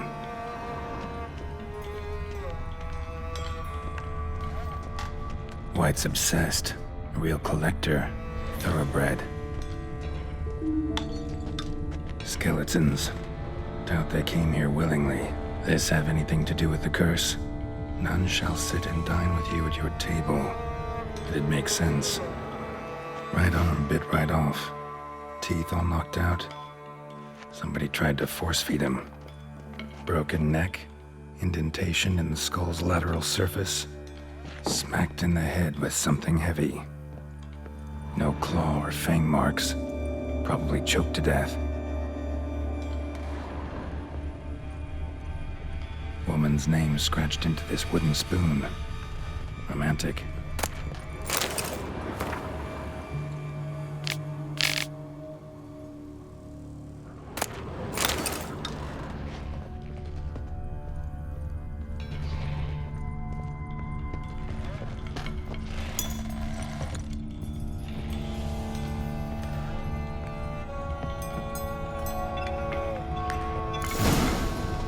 Does seem like a White's lair. Bit atypical, but still. Cauldron should be somewhere around here.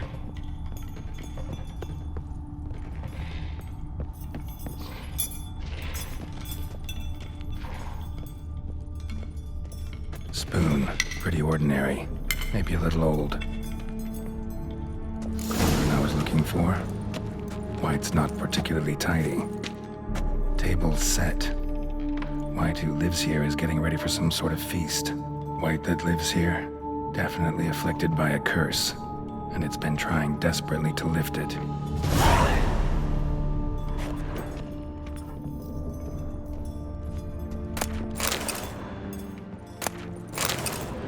Cauldron's empty, unfortunately. Regis needs some brew. Afraid he won't get that. No choice but to hide and wait for the saliva glands and their bearer. Need a spot that'll let me observe the cauldron. Another spoon. Yep, just as normal as the last one.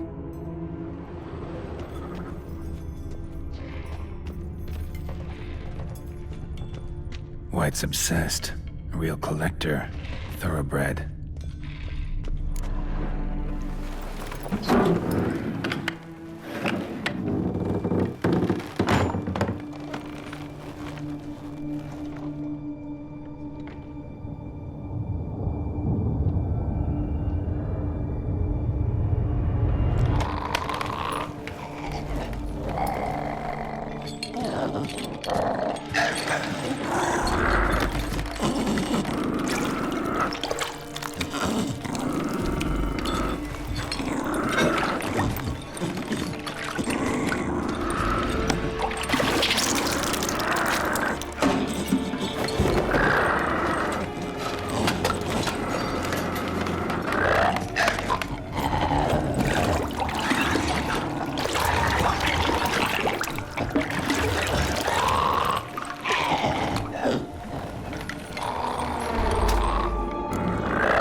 Not gonna hurt you.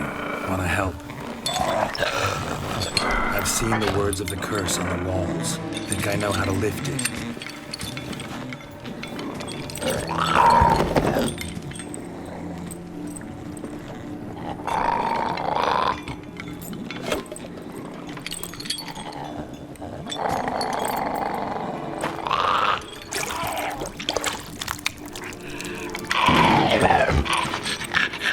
Tried to bring folk here, convince them to sit at the table with you, right? Well, I'm gonna be your guest now. Your willing guest.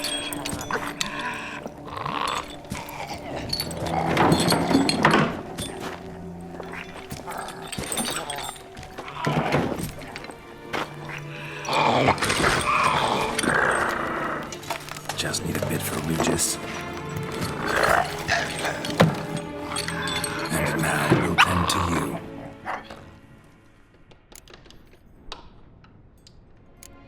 Need to get this right.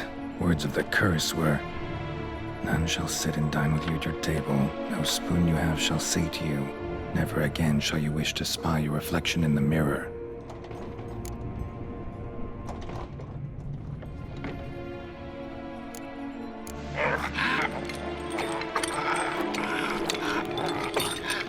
We can't use spoons.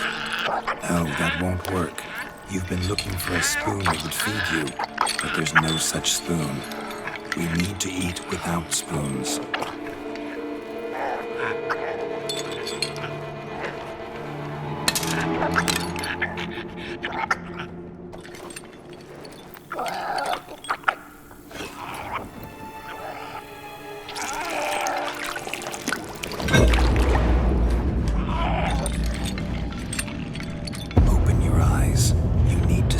Likeness.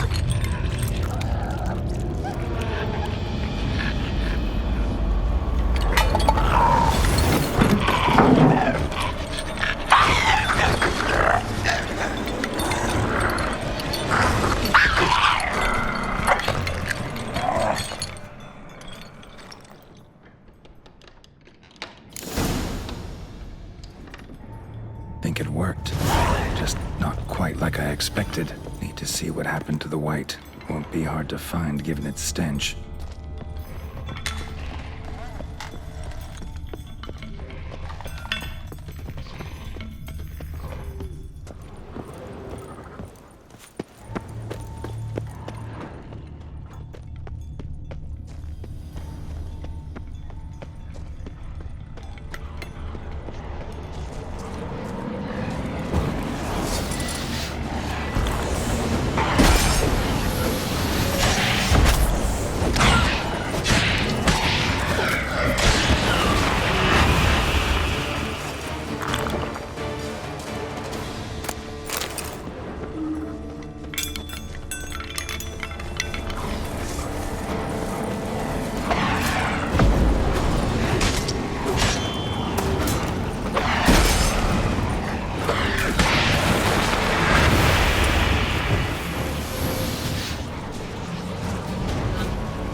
see. Not gonna hurt you.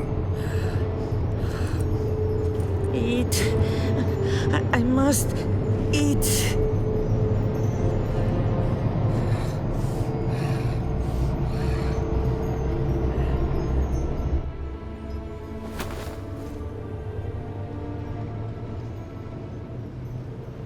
I'll take you someplace safe.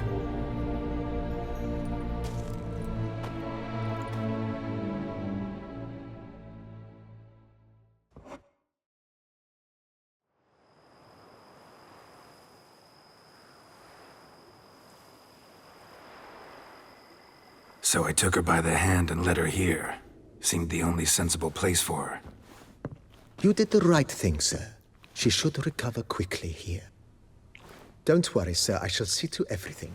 She is safe here and in good hands. She'll soon be back on her feet. Might actually take a while. She hadn't eaten anything in over 100 years when I found her. Horrid. Whatever brought this about? It's all over. That's what matters. Let's now focus on taking care of Marlene. Naturally. I shall see to it. Asked about our guest earlier.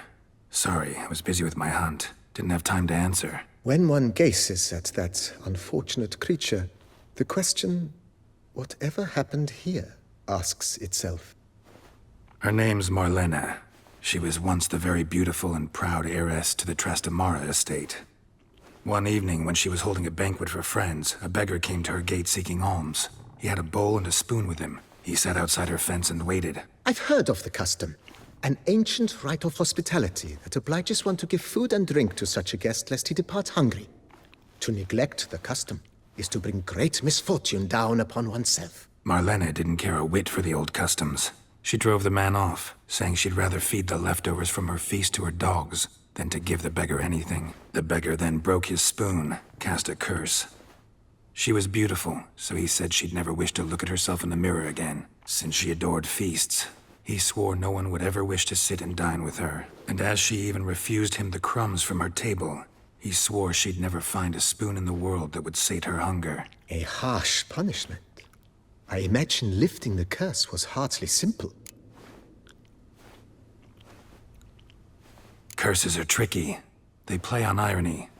Always gotta figure out what the catch is. Marlene had spent decades looking for a way to lift it. Transformed into a wight, she stole spoons and lured folk into her home, trying each time to get them to dine with her. Didn't work. So what did? Someone had to sit down and share a meal with her, of their own free will. They had to eat without using spoons, and make her look at her reflection. That's it? That was all it required? Simplest solutions are sometimes the last that come to mind. Besides, when you're a wight, it's pretty damn hard to find willing human company for a feast. I imagine so. But, most importantly, it is now over. Please, don't worry. She will be in good hands here. Thanks. Gotta get back to my business now. See you soon.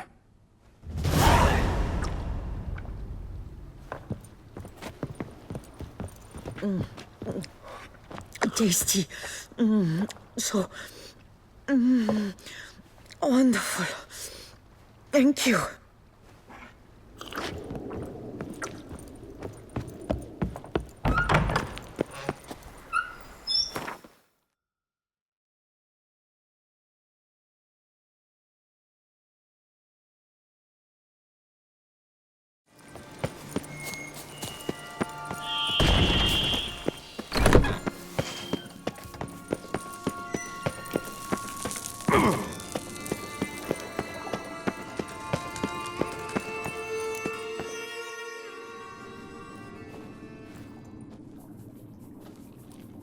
Think your friend's hand will make for a nice broth? You've clearly honed your sense of humor. But we are not cannibals, Geralt. I took a fragment of tissue from their hand. It will suffice to prepare some resonance. What did you do with the rest? I cremated it, as our codex commands. A raven told me you'd acquired the necessary ingredient. Send your spies after me? My watchers.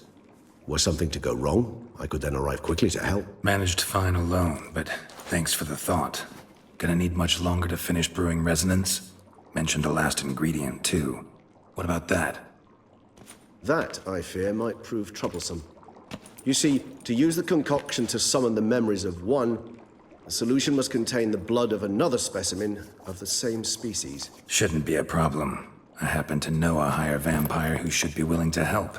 Right, Regis? It's not that simple, I'm afraid.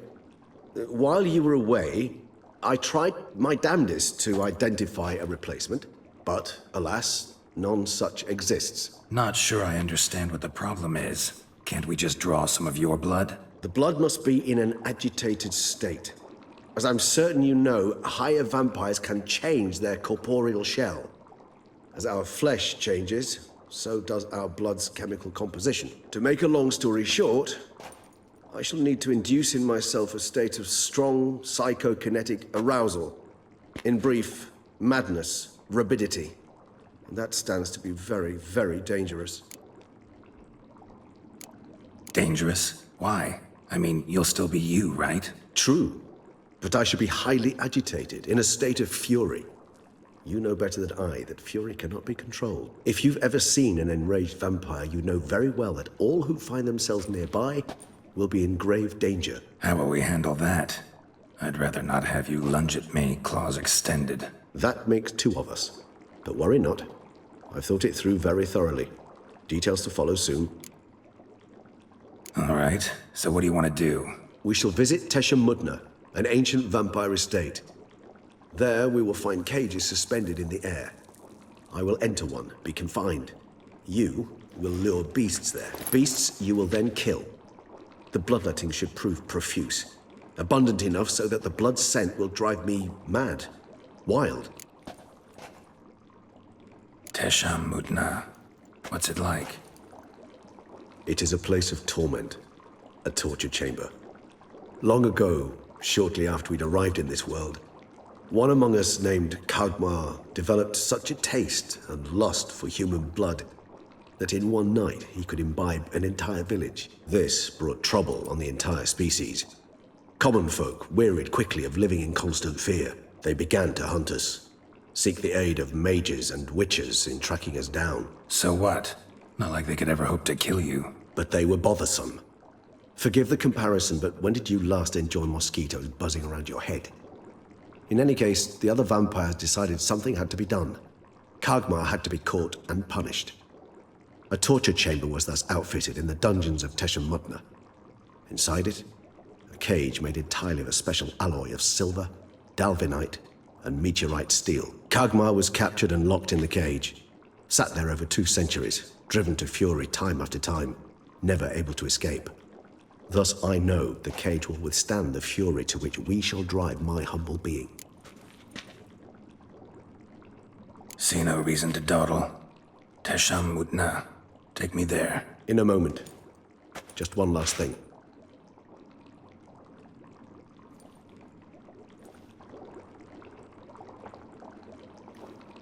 What was that? Blood. Oh, the last favor the Raven did me. I've also taken some Sancurium, a solution that sharpens one's sense of smell. One drop of blood shall smell like a gallant to me now. You crazy? You're a recovering addict. Your outrage warms my heart, Geralt. But you must remain calm. I had no choice.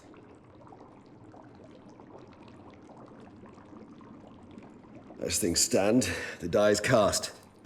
High time we set off for Tesham Mutna. My head's spinning already, and you're starting to smell quite tasty. And you're starting to scare me.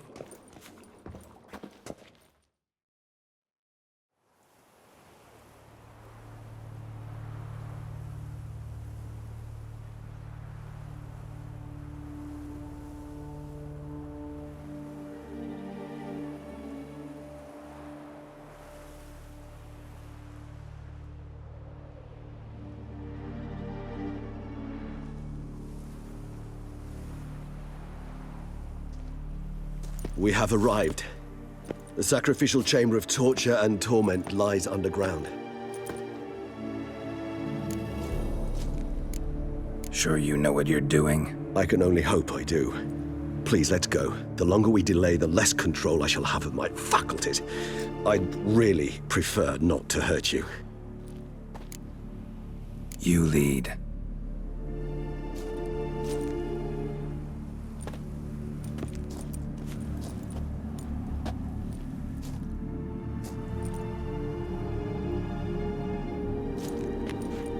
Scurvers must be getting close to their feeding ground. Correct. I told you there'd be danger.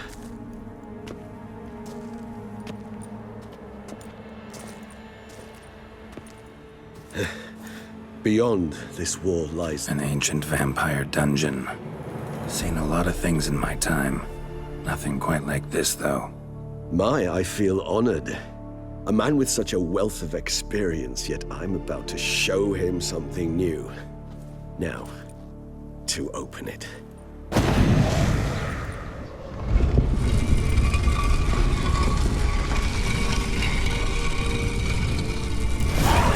How the hell? It's an ancient form of protection against unwanted guests.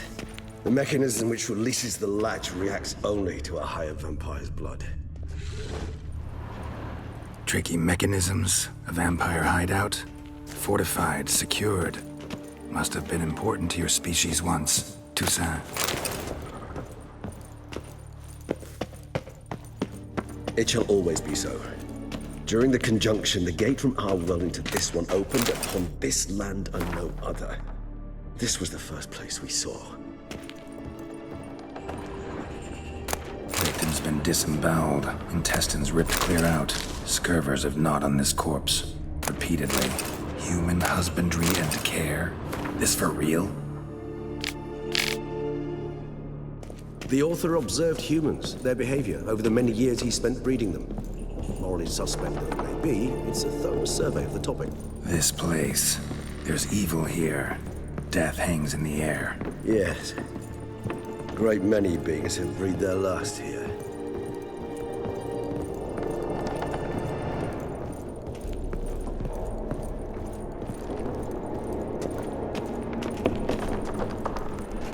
Glyphs are carved into the rock.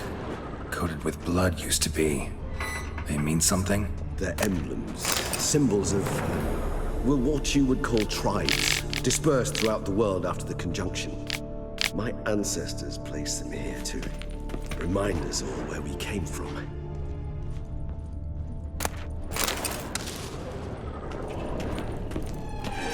Seems your kind assembled a peculiar little library.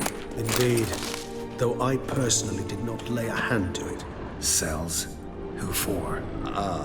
Disgraceful. Excruciatingly so, this particular page from our history. I'd rather not summon the demons of the past if it's all right with you. Whose is this glyph? Amaran. They ventured beyond the sea.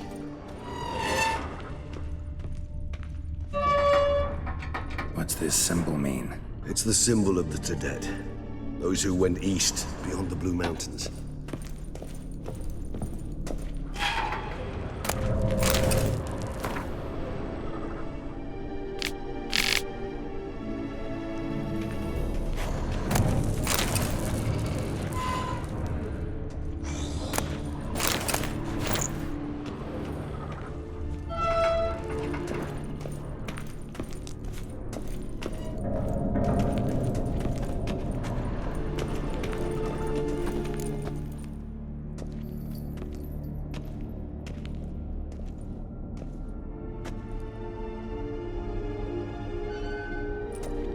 Charming place.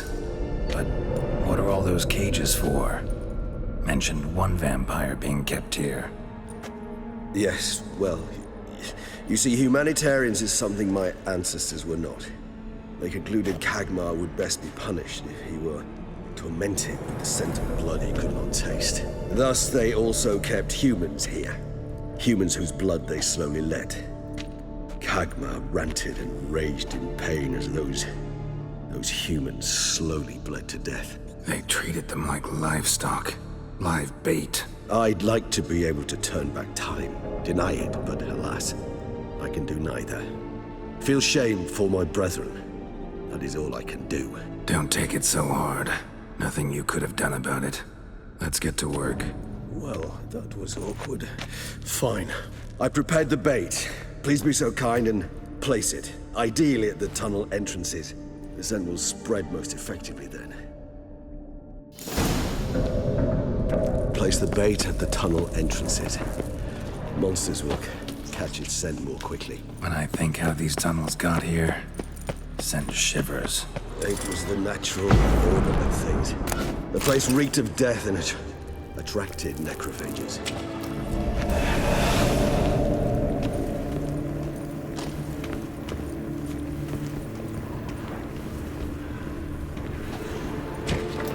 Three done. One left. Think this'll work? I certainly hope so. The meat stench is so thick, I wager it carries clear to Novigrad.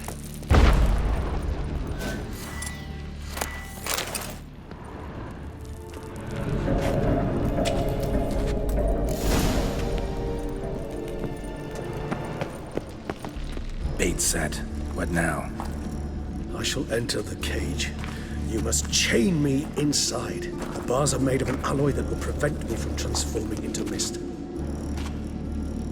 Kinda thought you wouldn't want to. I shall be in great pain. My sole thought being to stop that pain. I cannot know what I will do.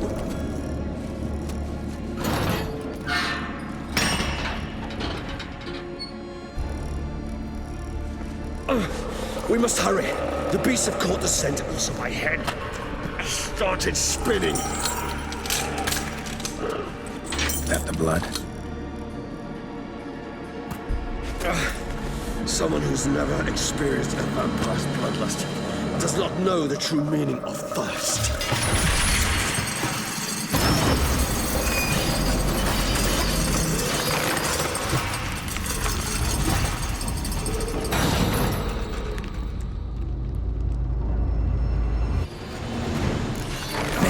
Safe word. You know, something you'll say when you can't take it anymore. And what would you do once I uttered it? Don't know. Calm you down. Somehow. Please. You just smell the blood.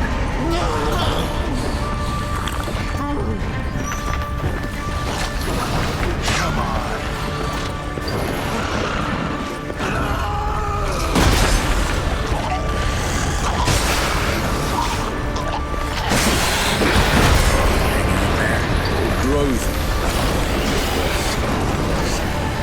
I shall overcome.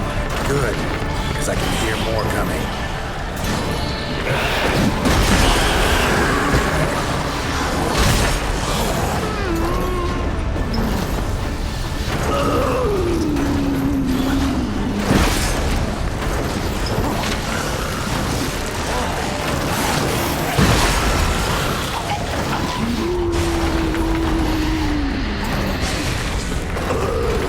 Hold on, I'll let you out.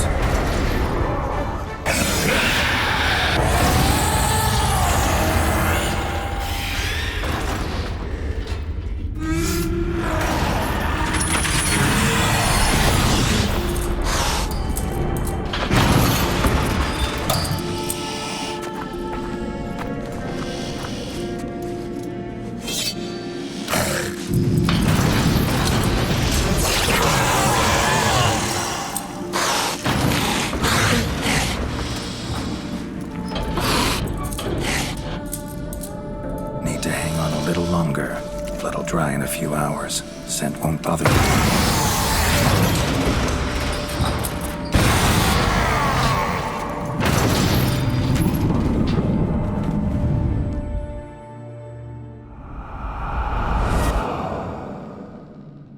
Get you out of here. The concoction.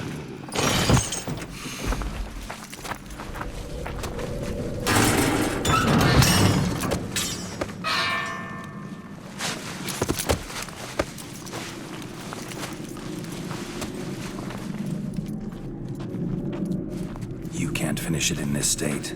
Tell me how. I'll help you.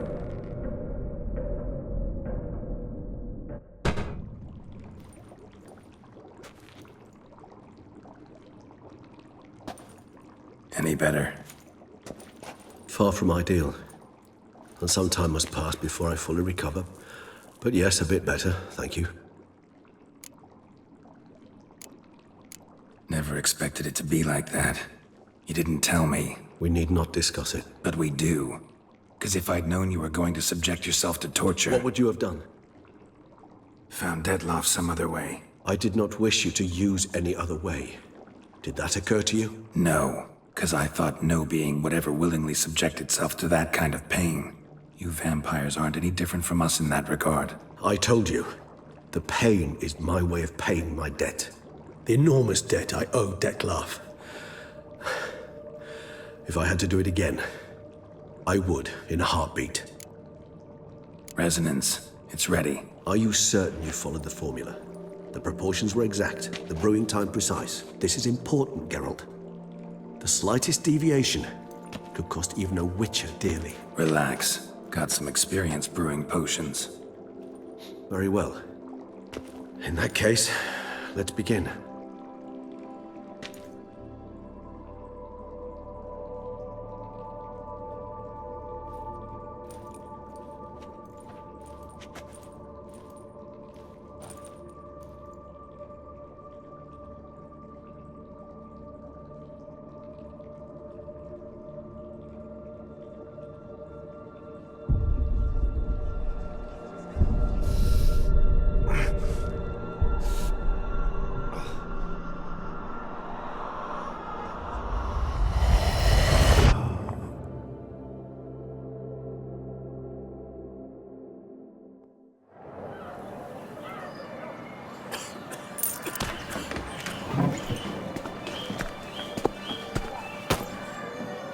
Excuse me.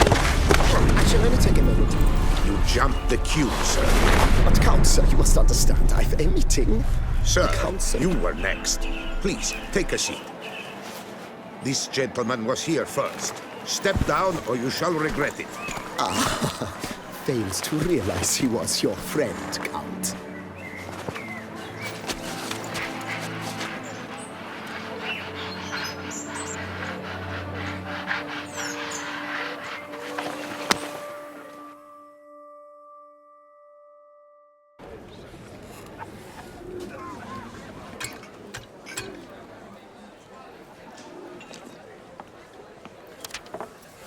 It was then I ordered him to give up his seat and step off the step. If only you'd seen his face. We got him good, didn't we, Dettlaff?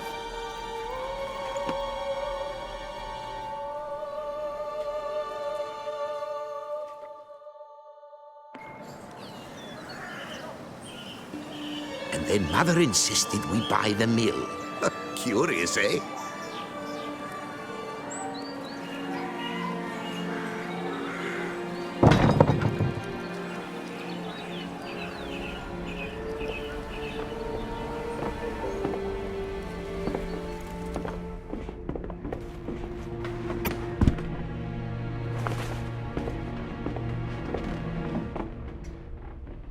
But at least I've a yarn to spin for friends and associates.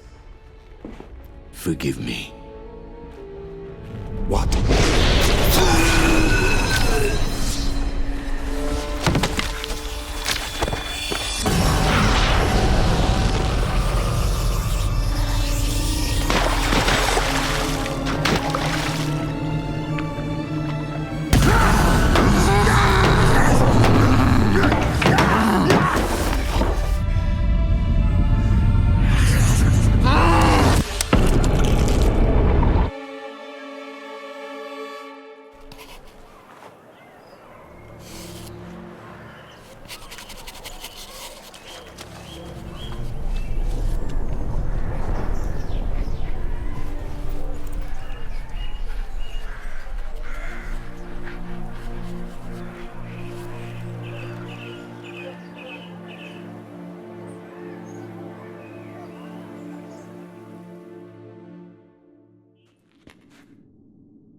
Awake at last. You ride like a squirrel caught in a snare. I'd begun to fear they were death throes, that you'd departed. Sure wasn't pleasant, but it worked. What did you see? Delacroix. His death did not come easy. Seems Dettlaff had made friends with him. Still killed him. And chopped up his corpse. And he was overcome with fury. Remorse.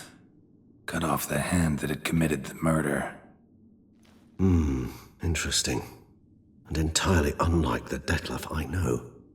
See anything else? Saw a moment. Delacroix did something selfless. Was kind to Dettlaff.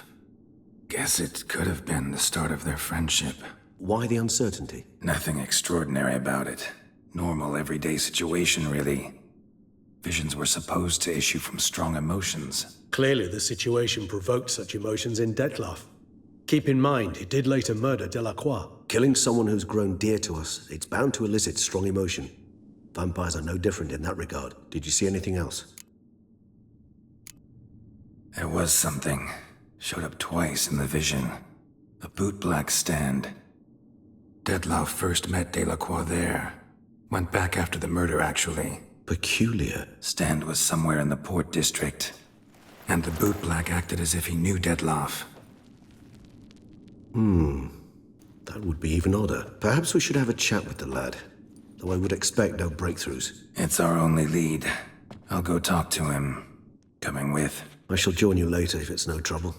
I don't yet feel strong enough to venture out. That's fair. Rest up. Be back as soon as I learn anything.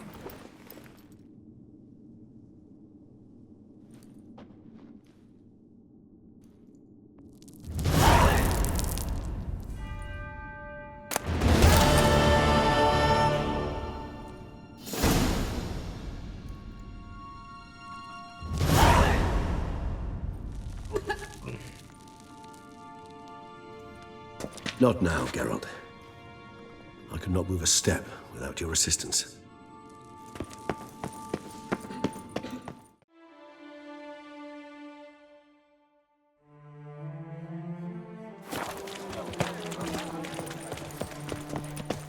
Caught you, you little fart! Whatever's the problem, kind sirs? This mud.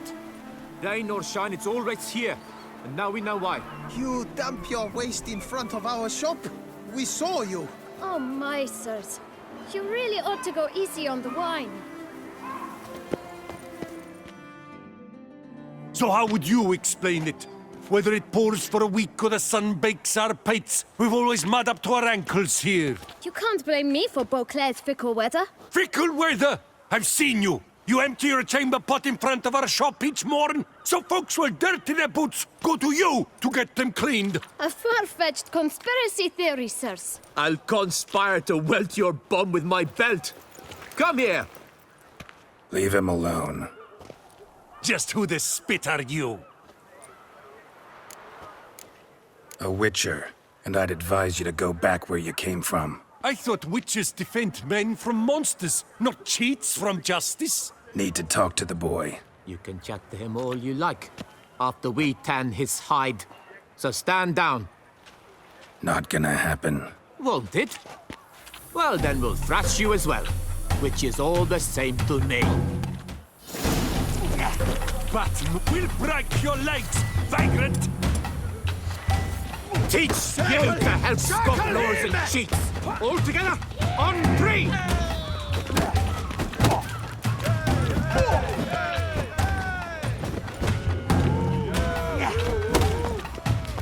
You'll never learn. Now, let's not do anything rash.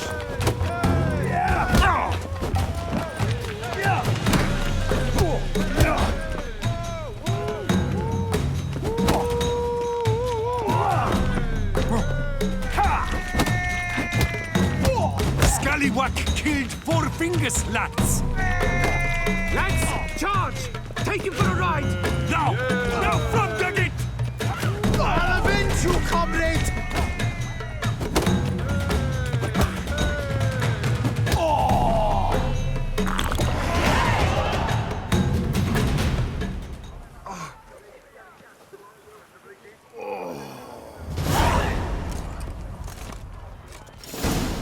What's the meaning of this? The brawl? Who started it? I'm investigating the Beast, on the Duchess's orders. Ah, yes. We've heard of you. And these men, what are they doing?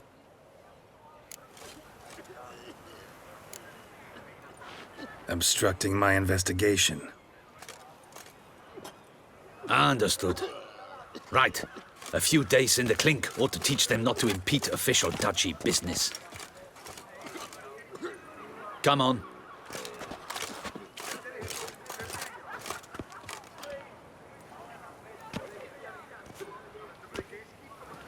You're very good with your fists, sir. Wouldn't be looking for work, would you? We'd make a fine duo. Yeah? How you imagine that working? Splendidly. That's how. I suggest a partnership, where I see to the boots while you stand guard. And as you're the stronger, come morn you take the chamber pot out and help me make mud. Bit about the mud's true? They were right to want to box your ears. I've got to make a living somehow, so what say you, sir? Partners? Let me think about it. Listen, I'm interested in a certain gentleman. Wait! Before we get to talking, please, take a seat. But my boots are clean. In this city, no boots are clean unless they just come off my stand. A seat, sir, please.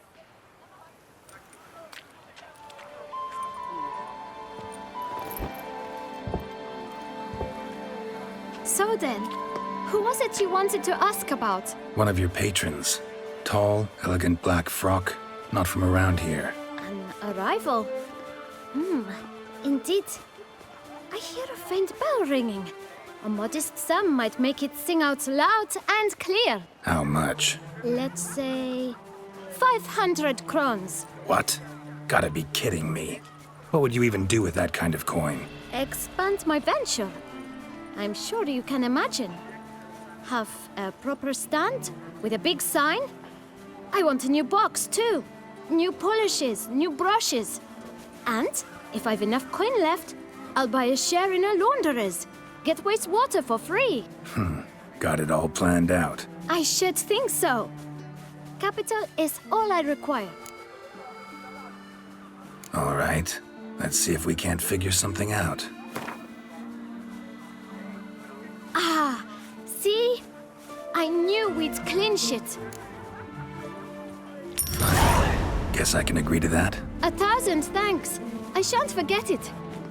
Now to the matter at hand. I know the fellow you seek, though I don't know his name. A steady patron, gets his boots cleaned every few days.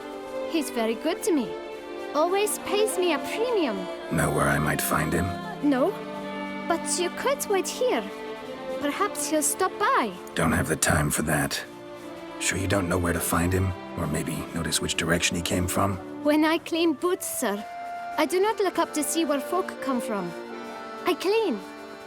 It seems you're having a rough go of it. Oh, you're here. Feeling better? I am, thank you. The local necropolis. The air does wonders for me. Now, if I might intercede, I dare say I've the right question to ask. Young man, you see this vial? One drop added to your boot polish will help you wipe even the most encrusted boot clean as the dome of St. Lebioda's cathedral. With it, you will serve 3 times as many patrons at a fraction of the effort, and piles more coin. I'm prepared to give you this vial if you tell me where the man we seek lives. But you won't hurt him, will you? The gentleman's art true, but he's kind. In point of fact, he's a friend. Yet we had a falling out of sorts and would like to straighten matters out. I leave his boots at the door of a house near the port. The door is red, but I do not know if the gentleman lives there. Worth checking. Might happen on a lead. Would you let me scrape the dirt off your kickers before you go? With all due respect, sirs, your boots could stand a cleaning. Thank you. Perhaps later.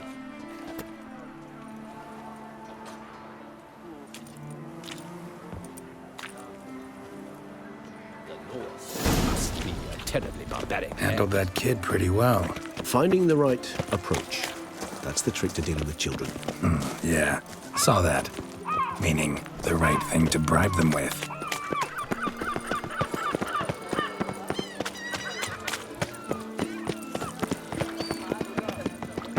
Red door. One the bootblack mentioned.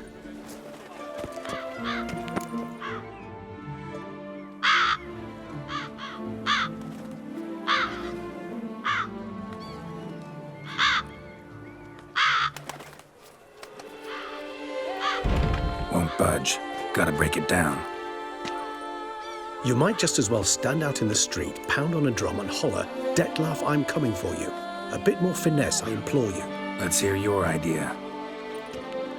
Give me a moment.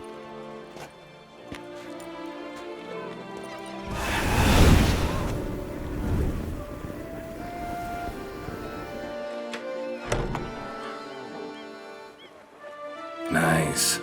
Ever consider becoming a burglar? Skill like that'd come in awful handy. I considered it briefly, but ultimately concluded it would be terribly dull. Come.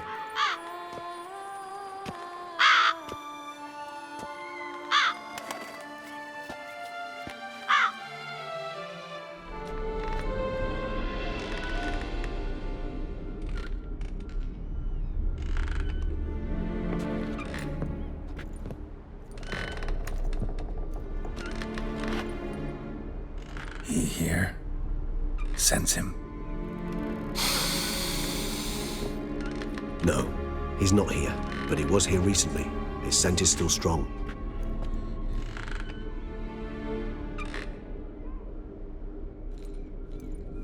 Let's look around.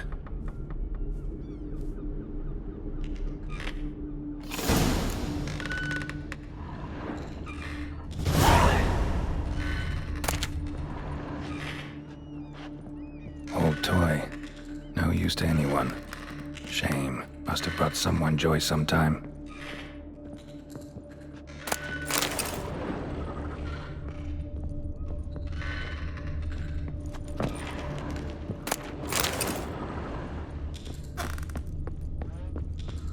So this is his nest. Need to look around. Attic. Let's go. Dettlaff van der Eretain, you do not know us, but we know you to be a vampire. We know also of your weakness for the wench they call Renawed. Now you know this. We shall chain her down and let rats feed on her. We shall flay the skin from her flesh. Yet you can save her. You need but travel to Beauclair, where you shall slay 5 men in the manner we prescribe. You must complete the killing in 3 days. Fail, and the next letter you receive will contain a memento of your failure. Your beloved's finger. There you have it. Proof positive Dettlaff killed not of his own accord. A blackmailer sunk his claws into him. Any idea what it could be? Dettlaff have any enemies? Indeed. Dettlaff gains foes occasionally, but they never live long. One might have managed to evade him. Possible in theory, but I know of none. It would have to be someone devilishly dangerous. As you well know, having faced Dettlaff yourself, whoever it is someone new. Who's Renawed? His one-time lover. The sole human woman with whom he was very close. Because she accepted him. With her aid and care, he found a place for himself in this hostile world. She began the work that I strive to continue. Ever meet her? Never had the pleasure, alas. She deserted him a time before he came round to save me, though he always claimed she'd gone missing. Take it you have your doubts. I know humans better than he does. Their capacity to be disloyal, dishonest. I also know she took her things. Not something one associates with the kidnapped, or those who disappear against their will. I'll save you the trouble of asking. No, I don't know why she left. I can, however, hazard a guess that Dettlaff grew angry one day, showed another, more monstrous side. Dettlaff's anger could frighten anyone off, though most who see it get no chance to flee. Dettlaff have trouble letting go, accepting that she'd left him? Is that so hard to believe? Do you know no humans who've struggled with just such a thing? And Dettlaff is so much more emotional than most humans. Not only was she his beloved, his lover, his mate, she was a member of his pack. And one never leaves one's pack voluntarily. Dettlaff ever try to find her? I mean, if she was that important. Higher vampires have their ways, all kinds. Should have been easy as pie for him. Geralt, as you rightly noted, we are vampires, not miracle workers. He searched for months on end before giving up. Clearly, Renowed knew him all too well.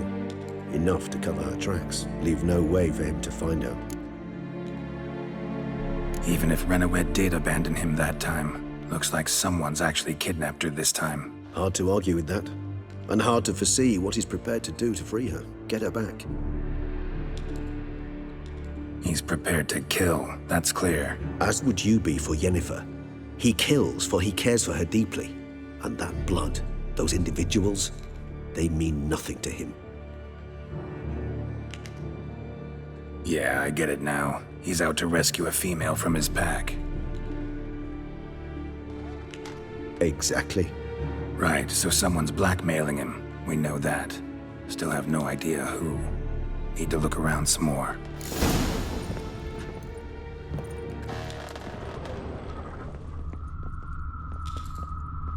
Woman's likeness. Bit smudged. That Renowed? I don't know. As I said, I never met her. Reminds me of someone. Who? Not sure. Can't help feeling I've seen that face before, though.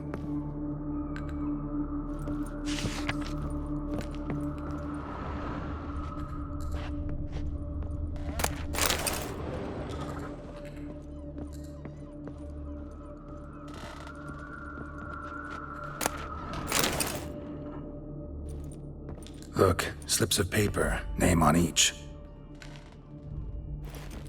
Count Crespi, Count Dulac, Milton de Peyrac-Peyrin, Count Delacroix. Dettlaff's victims, one and all. But that's not his hand. Must have come from whoever wrote the letter. All of it written using the same ink.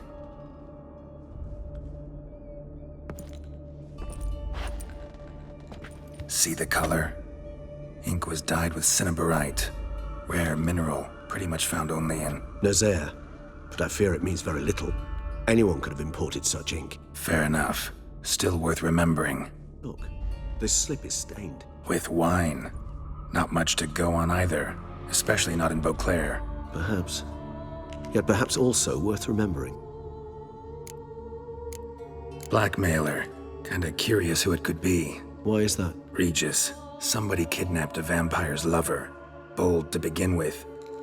Now they're forcing the vampire to kill. A vampire you yourself insisted no murderer. Blackmailer's skilled. Someone special. Astute. Now that I think of it, I'm beginning to wonder if... It's not one of your kind? Another vampire? Precisely. The plot thickens. Just a hypothesis. Wouldn't set my heart on it till we know more. Right you are. Let's sum up what we know. Seems Dettlaff's being blackmailed. Someone's been feeding him his victims' names. All noted down using one and the same Nazari ink, and not in his handwriting. Not much. But enough to ascertain Dettlaff's innocence, clearly. Actually, it is. Dettlaff's being manipulated. Some lunatics turned him into a tool, making him kill. So it would seem. But this illuminates a path of action for us.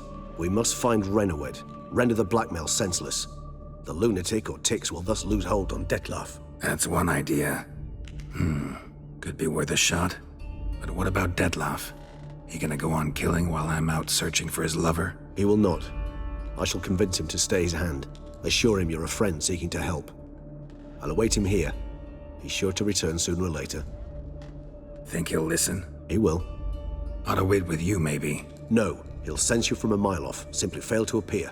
I'd better stay alone. You must trust me on this. Fine. Need to report to the Duchess first. So be it. We'll await you here. Dettlaff and I both.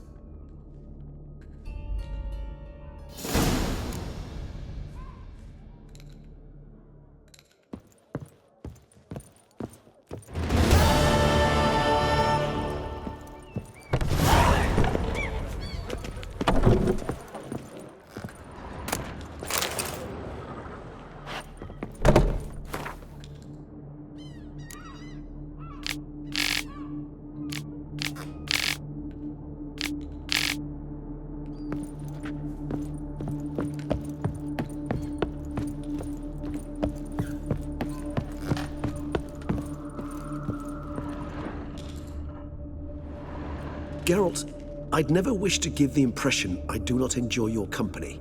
The truth is quite the opposite, in fact. However... Yeah, I know. Dettlaff's not likely to show up as long as I'm here. But 5 minutes won't hurt, will it? I suppose not. I was wrong to press you to go. You wish to ask something? Been meaning to ask you. How'd you and Dettlaff meet? A somewhat uncomfortable subject. I'm all ears and I got time. As you well know, during my teething years I had a spell during which I abused blood. Among vampiric youth I was, all false modesty aside, rather popular. I ran with the plasma crowd. I made a great many acquaintances, one of whom was Dettlaff. But our paths soon diverged.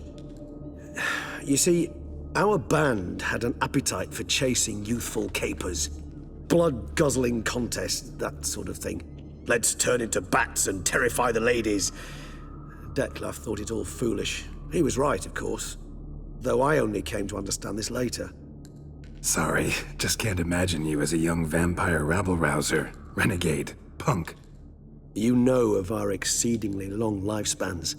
They allow us plenty of time to change. I, for one, thank the gods for that.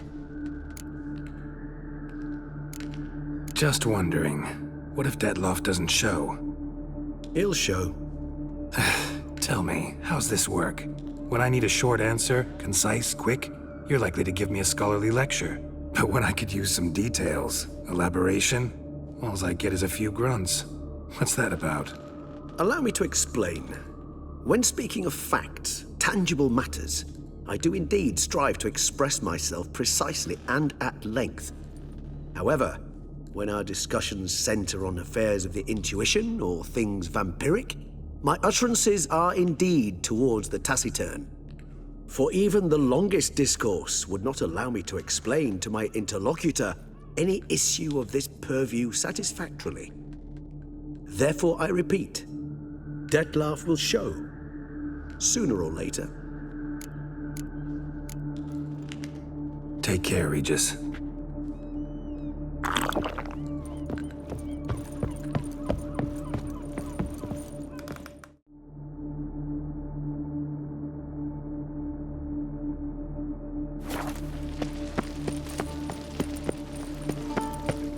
Your Grace, And what of the funeral preparations? As your Grace wished, the deceased will be buried with the highest honors. And our dearly departed Milton de Peyrac-Peyran shall posthumously receive the Order of Adamata.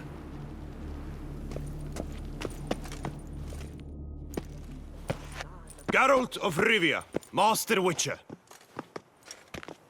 I was not mistaken. You arrived and trouble followed soon after. Step aside. Got a matter for the Duchess. At last, Witcher. We've been on tenterhooks. Did you catch Milton's killer?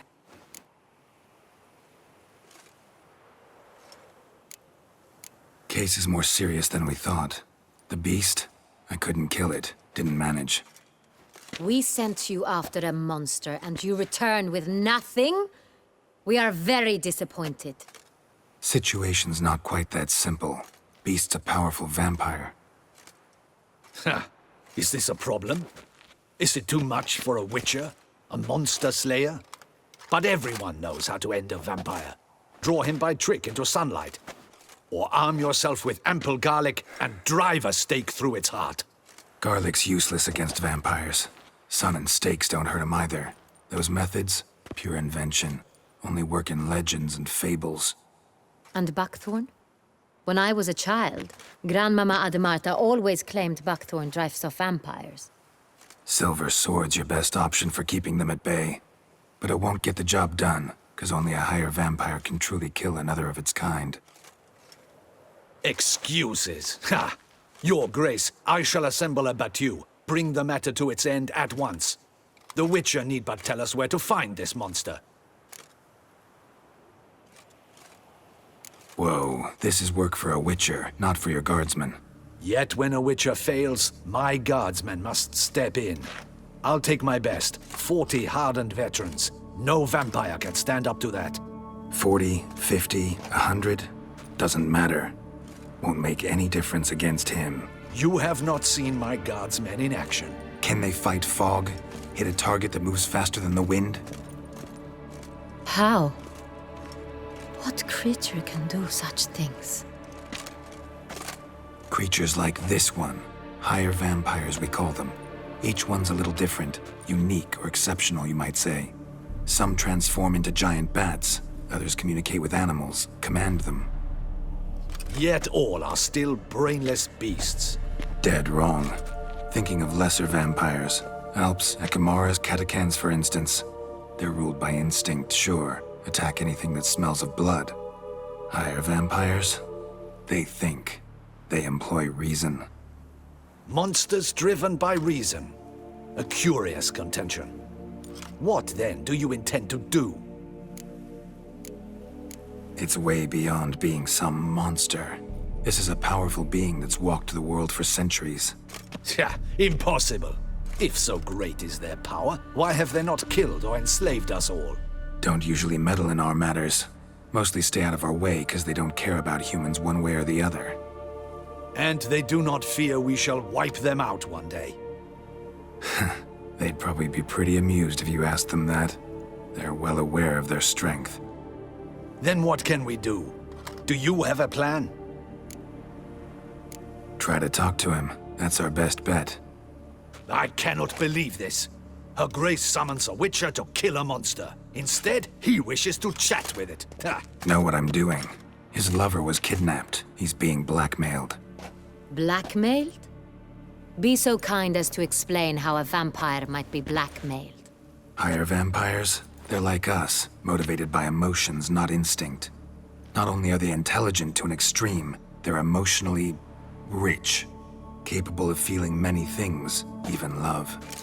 This one fell in love with a woman, a human, and he'll do anything to keep her from harm. You do not, I trust, suggest we let Milton's killer go free, or wait until it murders again. We must render it harmless as quickly as possible. Which is why that's my aim now, to prevent further attacks.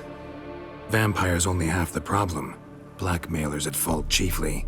Kidnapped the woman to control the vampire.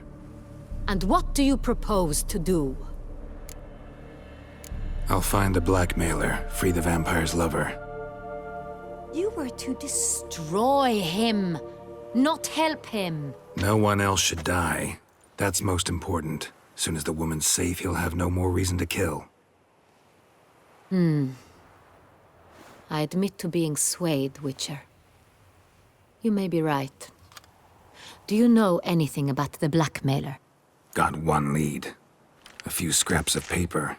Blackmailer wrote the names of the vampire's victims on them. One of them stained. A drop of wine, looks like. So damn little to go on. You've no idea how wrong you are, my dear. Send for the ducal sommelier. Hop, hop! In Toussaint, wine is sacred. Here there is no such thing as a drop of wine, or stains therefrom.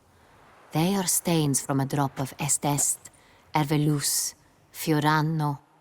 Your Grace wished to see me? Witcher, show him the paper scrap. Benoit, can you determine which wine made this stain?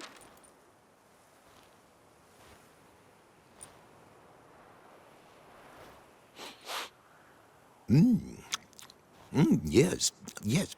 The west bank of the Saar too. That's rather obvious. Aged in barrels of Beauclair oak. Hue, deep burgundy. Clarity, high. It's simple. Saint-Réal, the 1269 vintage. That's impossible. The wine is produced at Castel Ravello, especially and exclusively for the ducal table. Perhaps some Saint-Réal was stolen. We must go to the vineyard, see if there's not been an incident.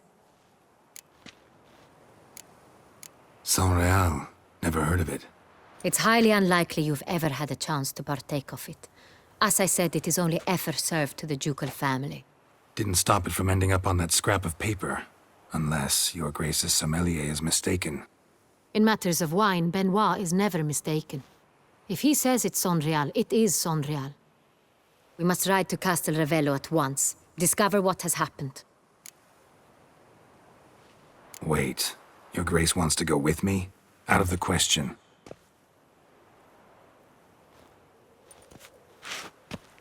I hope you do not suppose we will sit on our ducal hiney and do nothing while our duchy is in grave danger. Your Grace, what you propose is far too dangerous. The Witcher should go alone. It pleases me to see you gentlemen finally agree on something. But I've made my decision. We shall go, accompanied by the best possible escorts. You, Captain, and Geralt. We will travel incognito. We've no wish to give the court any reason to gossip. For the duration of this mission, I release you from your obligation to adhere to court protocol. In short, from now on, I am Anna Henrietta, not your Grace.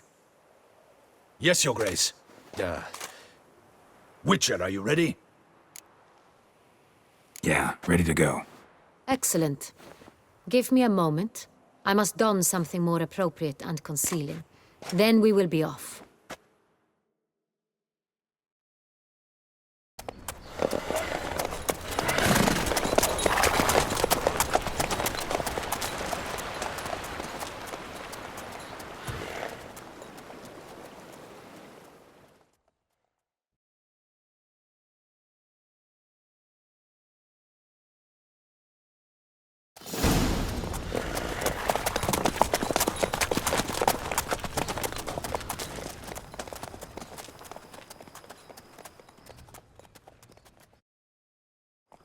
This vampire, have you ever faced its sort before?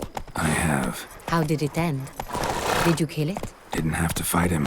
Hadn't killed anyone. Have you ever heard of anyone defeating such a vampire? Know of a man who defeated one, sure, but he didn't manage to kill it. Ultimately, only another vampire can kill a vampire.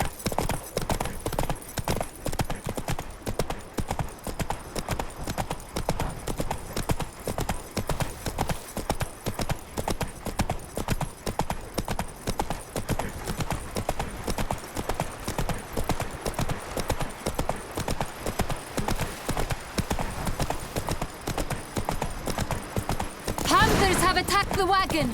We must help! Stay back, Your Grace! We shall see to this! Help! Save us! Not your lucky day. You beast! Begone!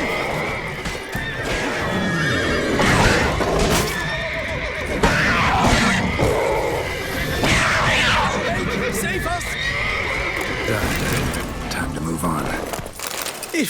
If not for you, we'd have been done for. Thank you. You saved our lives. Hooray!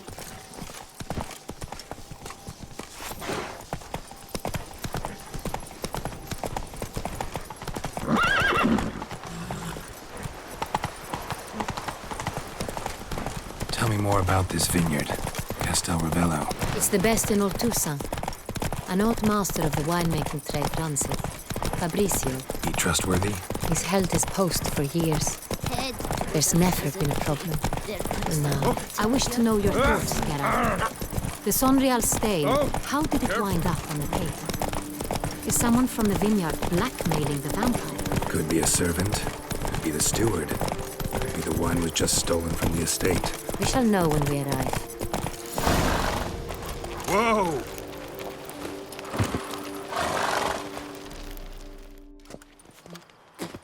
Captain de la Tour, we did not expect any visitors from the palace. How are affairs at court? Doubtless you've heard of the Beast of Beauclair. Well, we've our hands full. Especially since the rogue last attacked in the palace gardens. I trust Her Illustrious Highness was not harmed? Kind of you to ask, Master Fabricio. I am well. Your Grace? We were not warned. I shall order the salon prepared at once. That won't be necessary.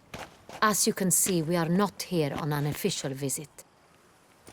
Naturally.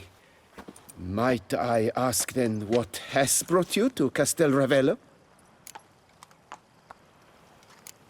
This is an inspection. We've got questions. You'll answer them. Oh, and who are you, sir, to speak to me this way? This is Geralt of Rivia, a witcher.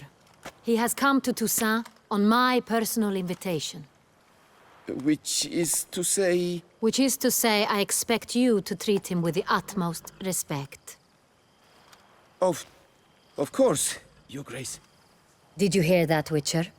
Fabricio will be delighted to answer your every question. Want to talk about Saint-Réal? I am at your service. The Saint-Réal. How many vineyard workers have access to it? One might say only I do. Not like you make the wine all alone. At least a dozen others work here. I see you've little notion how wine is made. Grapes travel a long road before they become Saint-Réal. The workers assist me only to the stage of fermentation. I see to the maceration personally and let no one near the fat.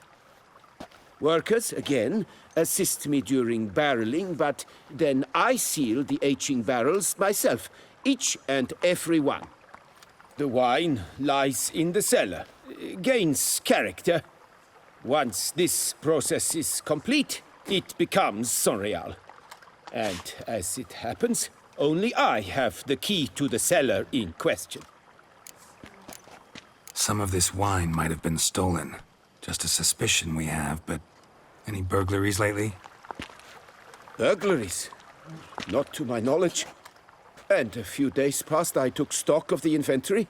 All was accounted for. The barrels lie safely in the cellar, I assure you. We'll not get anywhere asking questions, I see. It's a waste of time. Your Grace? How am I to understand this? Master Fabricio, we have proof someone's gained access to Saint-Réal. Someone who should not have, which means one of two things.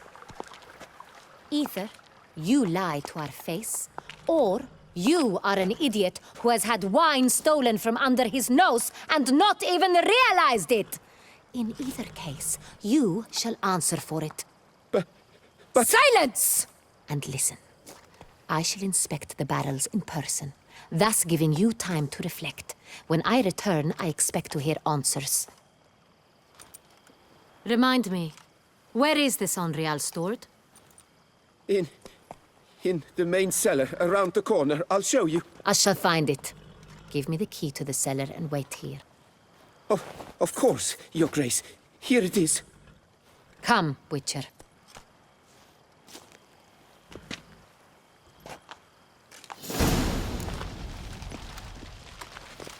We shall wait here. No, Fabricio.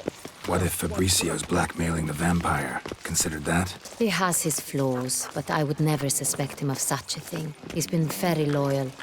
He owes all he has to me. His father frittered away the family fortune. He left his son an encyclopedic knowledge of wine. That is all. Fabricio lived as a beggar until I appointed him steward of Castel Ravello. Only then did he come into his own.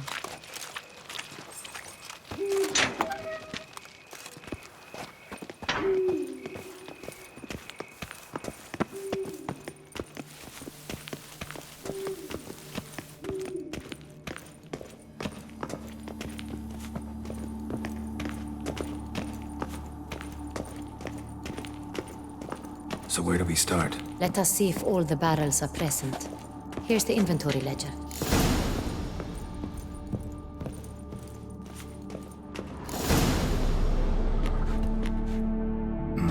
Vintner's log. Fermentation completed with no complications. Tapped above sediment line. Here it is, barreling. Everything lines up at first glance. Neatly and thoroughly documented. Then we must follow our other lead. Benoit said the stain came from the 1269 vintage. Let's find it.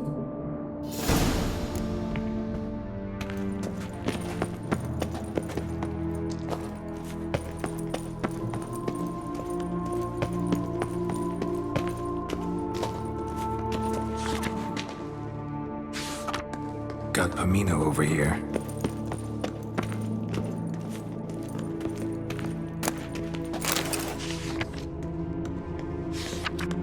Est. Think everyone and their mother's heard of this wine. Among the best in the world. Castel Ravello is famous for it.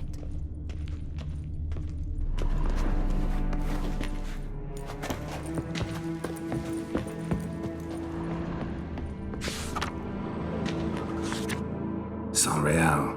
Barrels are dated 1268. Close, but not quite the right year.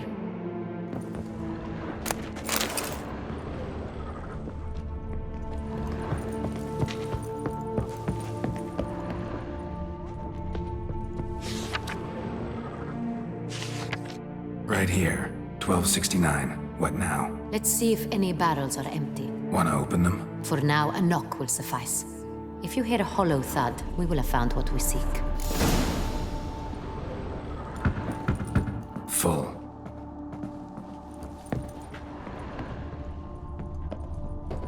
Full? Full.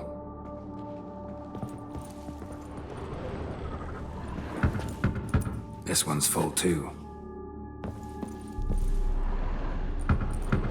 Full.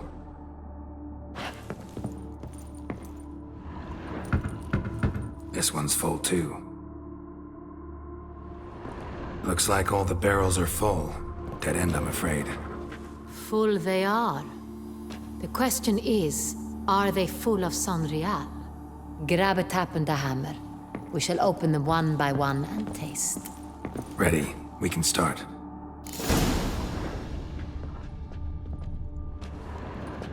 Ready. Step aside.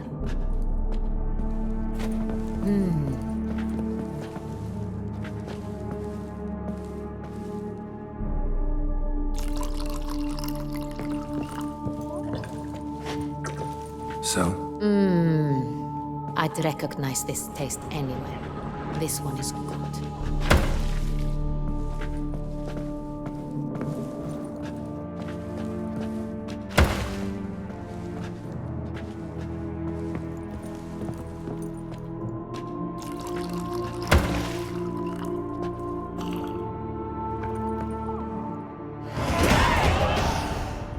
Revolting, bitter plonk.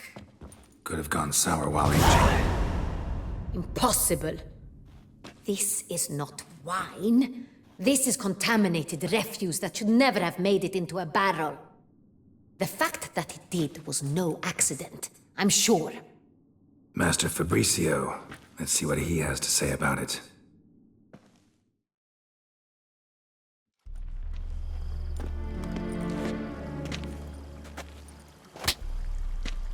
Master Fabricio, I am very disappointed. But, Your Grace, I... You are a step away from losing your head. Speak the truth and you might yet keep it.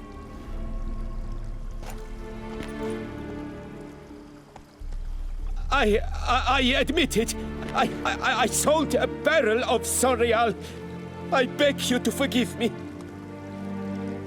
Why did you do it? I couldn't resist. The sum they offered, it was enormous. I gave in. Is what I provide not enough?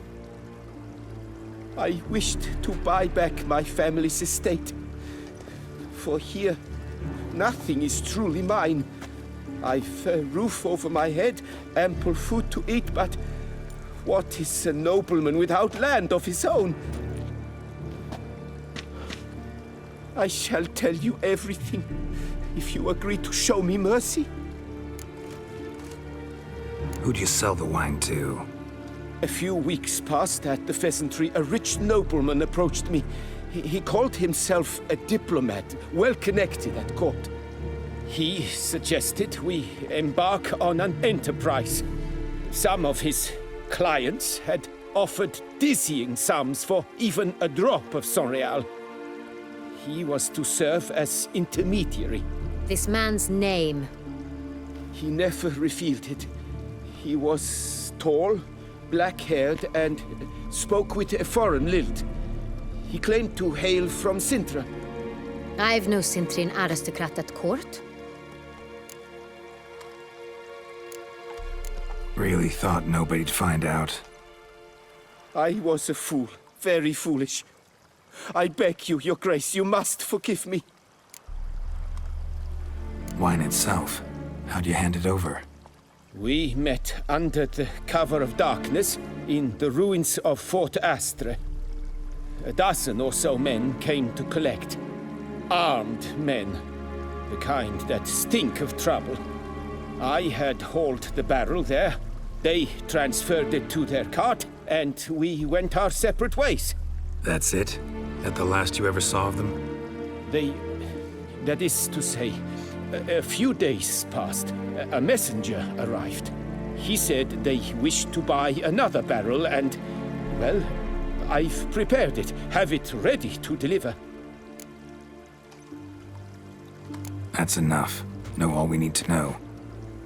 Your Grace, I beg your forgiveness. Get out of my sight. Captain, have your men take Master Fabrizio to the dungeon. He must answer for his crime. High treason the charge. What now, Witcher? We set a trap. Need to catch the wine thieves. Cintrian noble could be our blackmailer. Next, transport. I'll take it to Fort Astra. Damien and his soldiers will cover me. For once, I agree with you. We will do as you say. Let me know when you are ready. See no reason to wait. Let's get going. We will set out now. Position ourselves before you arrive. You take the cart and meet us there. Fine. When the handoff begins, watch for my signal.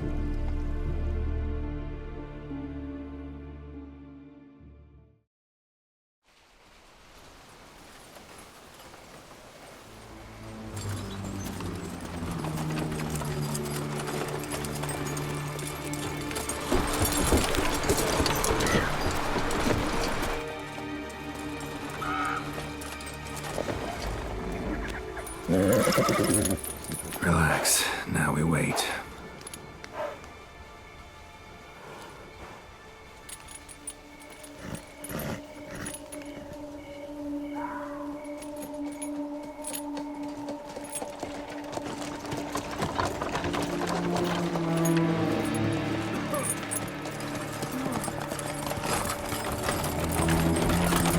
Ah, our favorite vintner.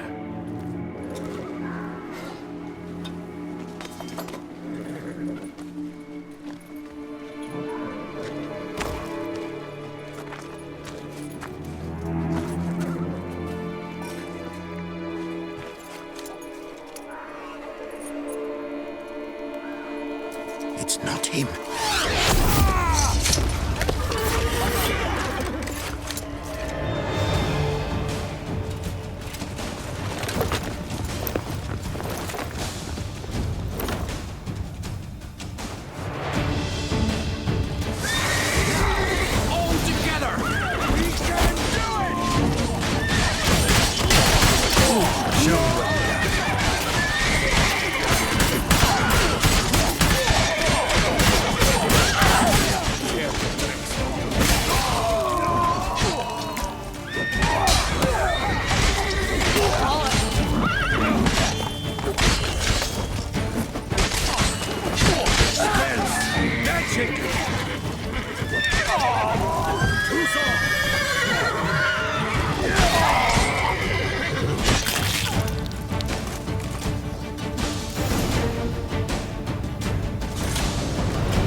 Is it just me, or did we agree you'd wait for my signal?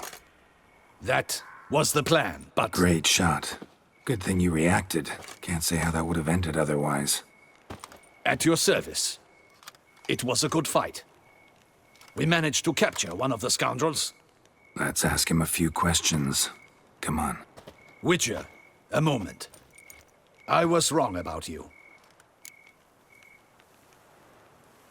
Well, had no reason to trust me, and I didn't do much to change that. True. You are not the most endearing of men.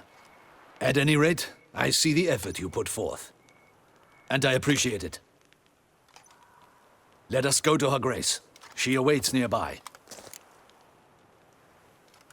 Wait, she here? I hope you did not think I would leave this to you alone, especially when every hour could prove essential. This prisoner of yours, bring him to me. We must ask him some questions.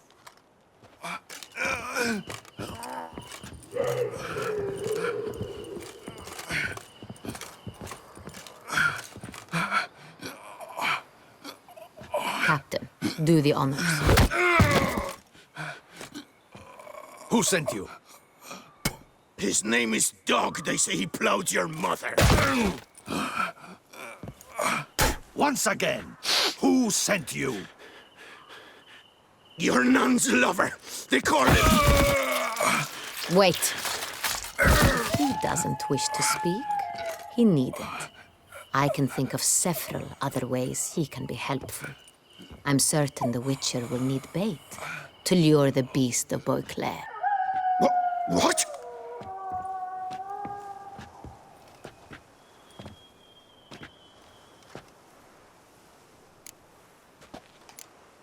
Sure can. Fresh out. In that case, he's all yours. Captain, have your men find me a strong rope. Kind that won't snap when we hang this fellow from a tree. Rope? Live bait. Great for monsters, provided they catch the scent of its blood. But I'll see to that. What? No. Crikey, no! Don't let him! Stop screaming. Save your strength. Got a long night ahead of you. No! Don't let him! I'll talk! Barrels. Where were you gonna take them? I don't know. Captain, need that rope after all. I truly don't know. Hornet's the leader, only he ever knew where to go. But he lies over there, dead. That one. The first barrel went to a warehouse at the port. But where this one was bound, I don't know. I speak true. You must believe me. Who hired you? He'll kill me. Oughta be worried about me right now. Who is he? Go on, man. Spit it out. The Cintrian. That is what they call him. I've never seen him, but I know he mustered the men for this caper. That's what they said, that we were working for the Cintrian. I don't know anything else. I swear it.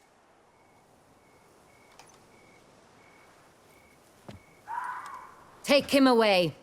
Throw him in the dungeon. He shall await trial there. Captain, we ride to town. Gather your men and seek out the Cintrian. Someone else must have seen him, must know of him. Yes, Your Grace. I'll report to the palace as soon as I learn anything. I shan't return to the palace. Our mission has not yet ended. The Witcher and I will await you at the guard post near the port. Let's go to town.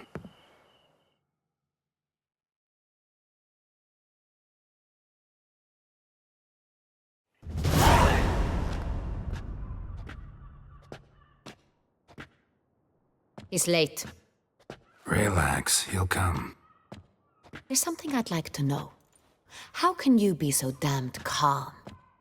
Side effect of my mutations. We Witchers rarely get the jitters. What if something has happened to him? Captain seems like a man who can take care of himself. Perhaps he can, but this Cintrian appears to be no common bandit.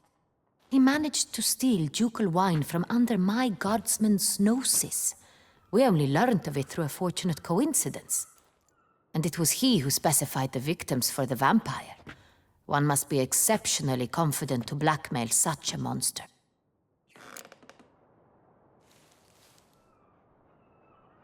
Still don't know this Cintrian's behind the kidnapping and blackmail. Might have just handled the theft of the wine.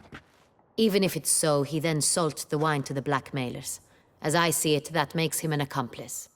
Need to find the Cintrian, whether or not he's responsible for the murders. Even if none of it's his doing, he could still know our blackmailer's identity. Besides, it's one thing to know who ordered the killings. Other thing entirely, and just as important, is why they... Someone's coming.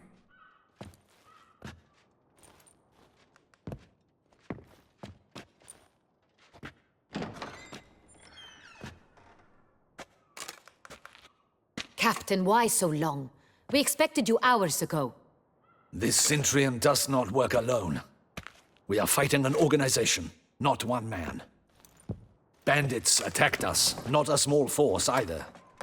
One of my boys has a broken arm, another a shattered knee, lamed for life.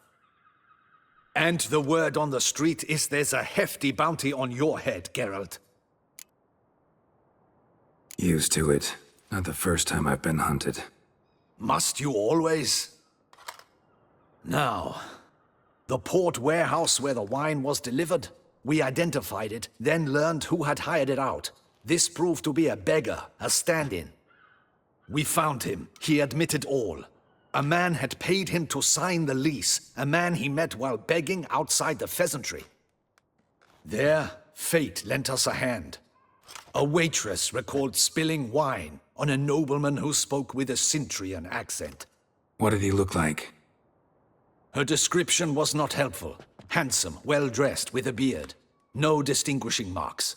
This could be anyone. But she remembered his female companion very well, as she recognized her.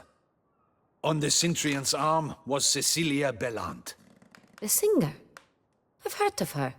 She's said to be gifted, fairy. The same. We went to her home immediately.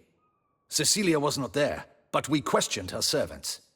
A chambermaid claimed Cecilia is to meet a Cintrian gentleman tonight. She'd invited him to a reception mounted by the Mandragora.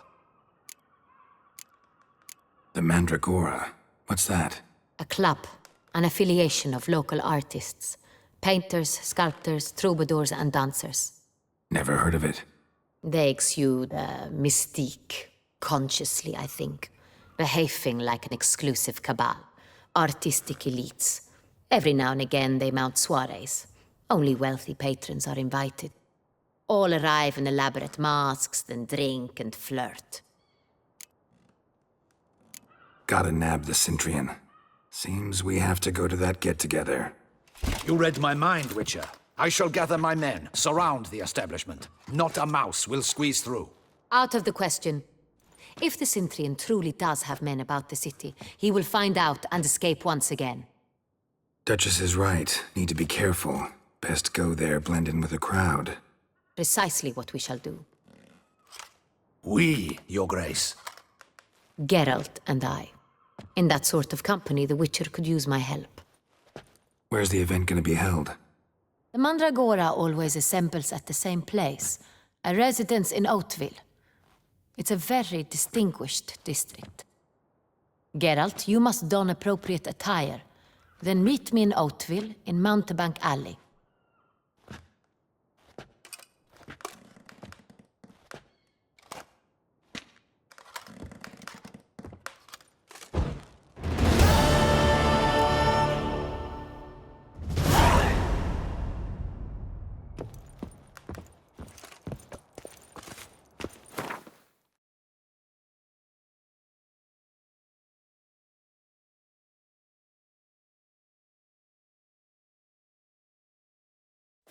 Audacious rat, the Cintrian.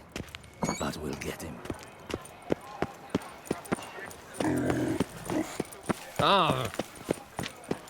De godspartuk of the Weinerswell.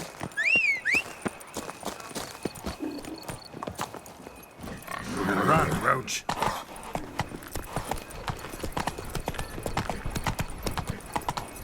Is that not this cur with a price on his head? Oh! Don't let him gain momentum!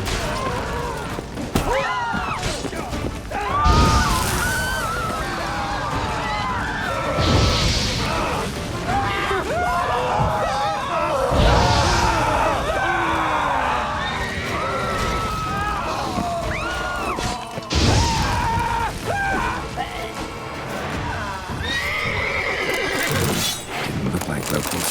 You're right. I'm a hunter.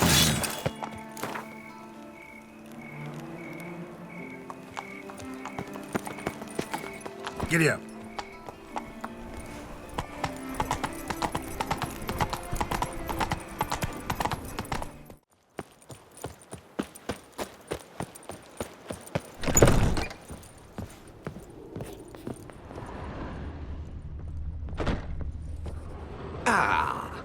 Welcome back to our northern dandy. All jests aside, Let me see what you got in your wardrobe. I'm more than willing, sir.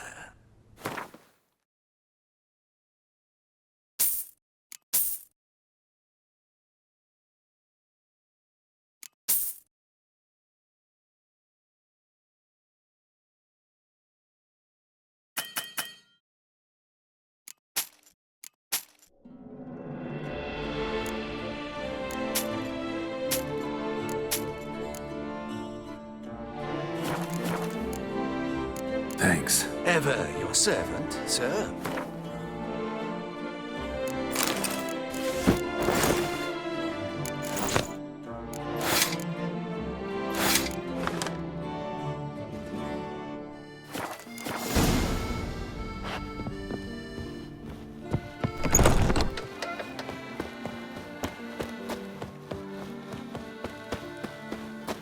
Little do they know they'll be punished in.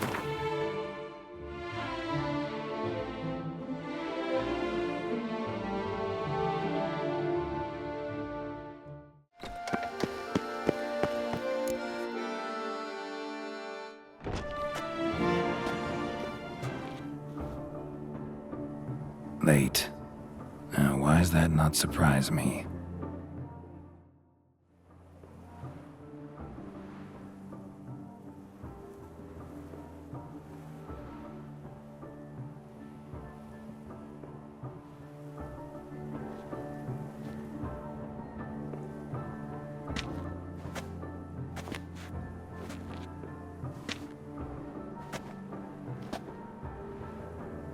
Well, well. I did not expect you to have such a sense of style. Not all bad. Nothing like a budding artist, of course, but... just one other detail. Here, put it on. A mask? All who attend the Mandragora soiree wear them. If you have one on, no one asks who you are. Any idea why they wear masks? Likely because they imagine it oh so very romantic and mysterious. The truth is far simpler. This way, no one can tell which drunken aristocrats are pinching the performers. Let's go. Soiree's started. Mm-hmm. Wise of you to hide your weapons. They'd not have let us in otherwise, that's certain.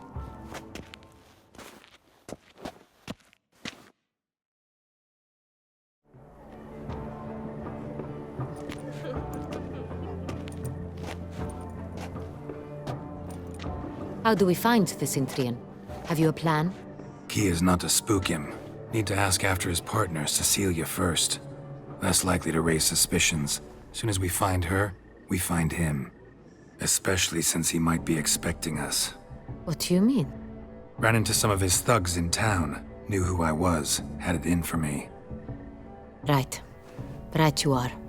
We must proceed with caution. Come, it's our turn. Madame, Monsieur, an extraordinary pleasure to welcome you to the Mandragora's soiree.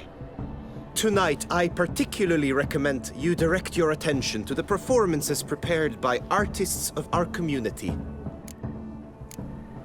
Tell us about these performances. This evening, the Mandragora has the honor to present 3 superb displays of artistry.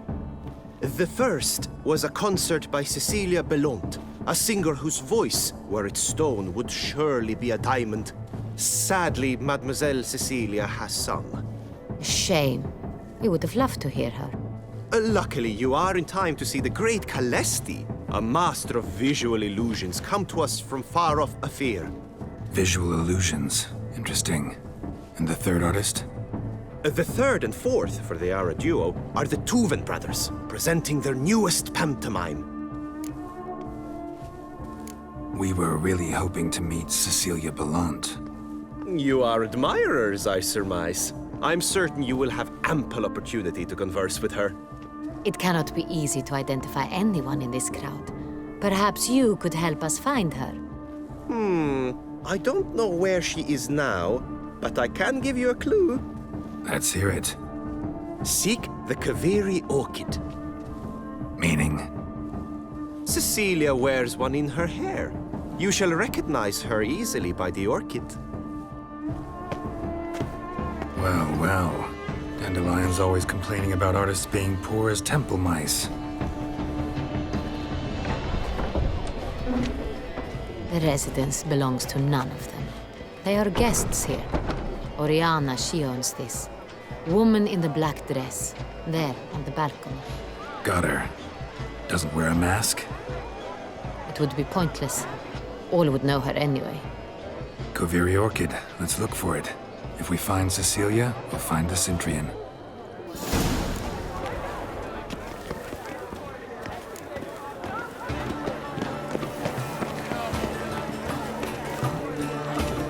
Go on, Geralt, be bold. Show us the artist in you. The paintballs, cast them at the canvas.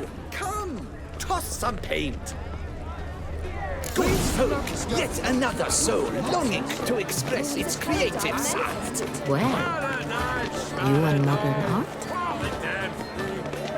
Silence. The artist must talk. I got it. It's the Soretor. It's not a landscape, you pleb. It's a manifestation of the man's soul. Blue blood is all I Come, let's look in the alcoves.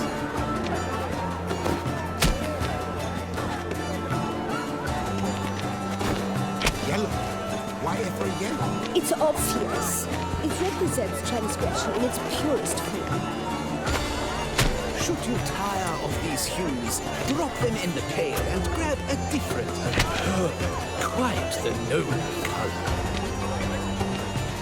Splendid! The sky over Toussaint before a storm. Or a deeply internalized fear of intimacy. Good to see you, Geralt.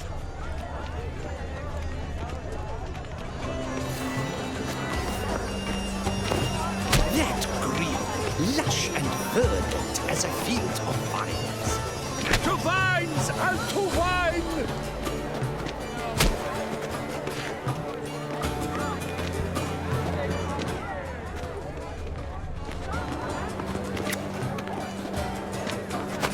Gods, scarlet, crimson oxblood.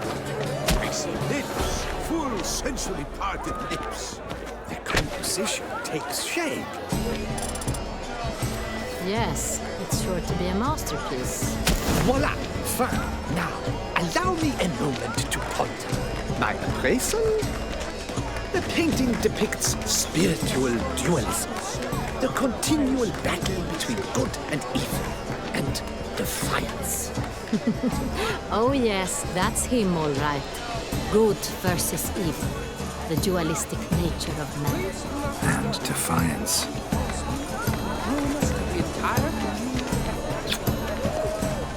True talent paints like the Great Wall. The Great Wall? But he's a dancer. That's to say...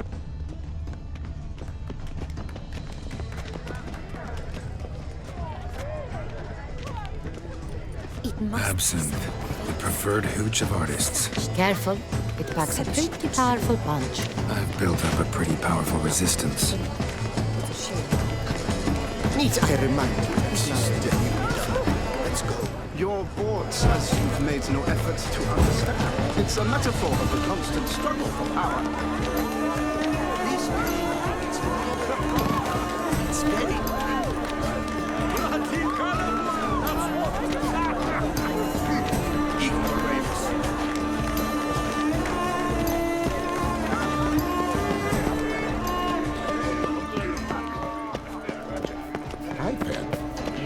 Look at the mage.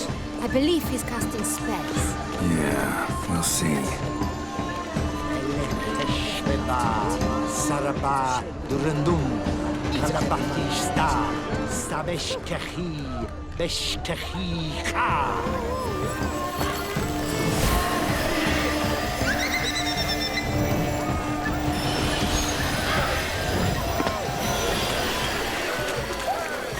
Ah, how beautiful. Burst from a surfeit of beauty. Look, lanterns. They say the dolphins. That is no ordinary illusion. The man is a true artist. Impressive. Let's give it a try. Never suspected you believed in such things.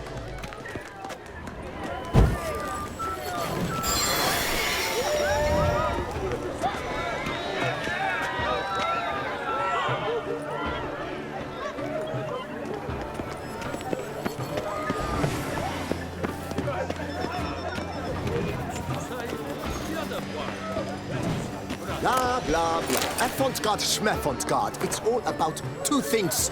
Coin and copulation. Pretentious. I was prepared for all sorts of criticism. It must be someone famous, I tell you. Such talent.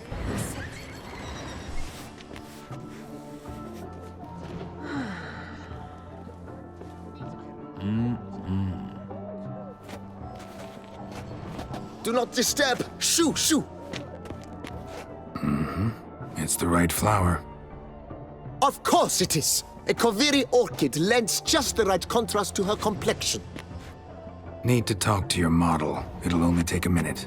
To me? Lie still! You may speak, but for love's sake, do not move.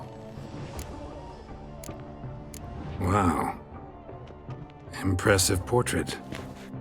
I know the style, the stroke. This is Dorian Velez. The gracious lady has heard of me? I've heard Anna Henrietta herself wished you to paint her portrait once. At one point, the palace chamberlain even wrote to me, but alas, ultimately refused my terms. What was the matter? When he learned I only ever paint nudes, he severed all contact. He said he would not dare offend Her Illustrious Highness with such a proposition. I've always longed to paint her. Such a shame. I think you may still get your chance. We came here to meet you, specifically. To meet me? But why? Cintrian noble you came here with. Wanted to ask you about him. Cintrian noble. Ah! You must think I'm Cecilia. Orchid confused me. I told you not to move! As she concluded her performance, Cecilia tossed the flower into the crowd. I caught it, but I did see the nobleman. Really like to talk to him. What did he look like? Like many here. Tall, dark, masked. Know where he might be now? He gave Cecilia a small gift, a heart-shaped box. Then they strolled off together towards the refreshment tables. Excuse me, madame, monsieur, I cannot work like this. You must leave now.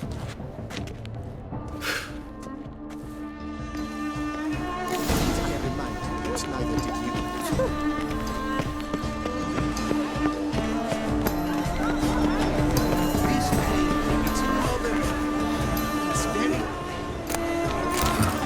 Love letter penned on a napkin.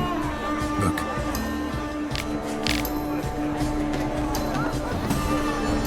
Oh, my amour, my sunbeam flittering across the firmament of my life.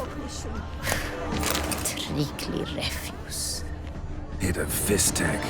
Artist's way of numbing their existential pain. I do not even wish to comment. The nature of existence. It is irrelevant to the work's ultimate meaning.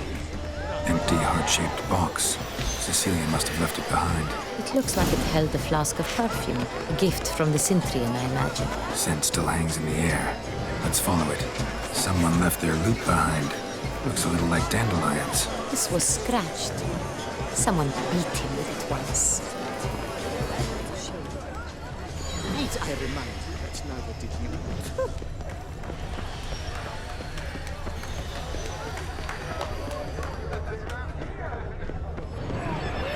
This painting is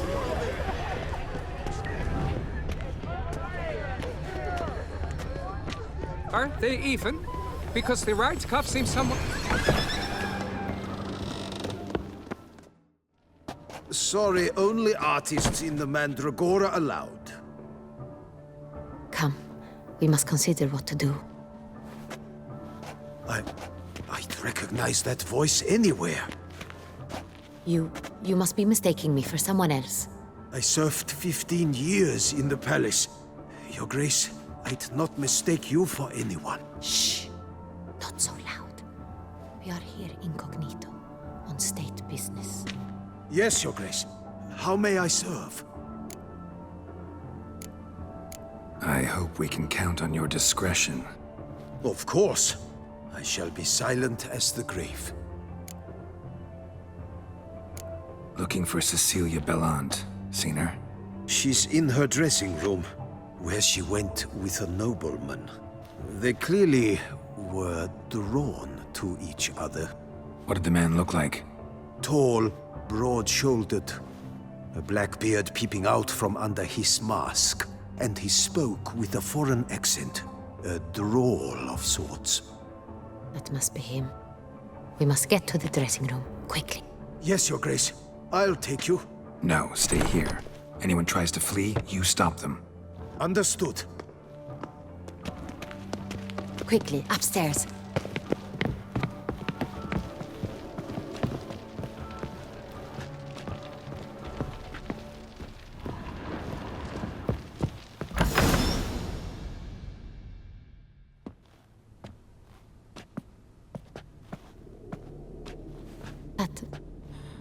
That must be Cecilia.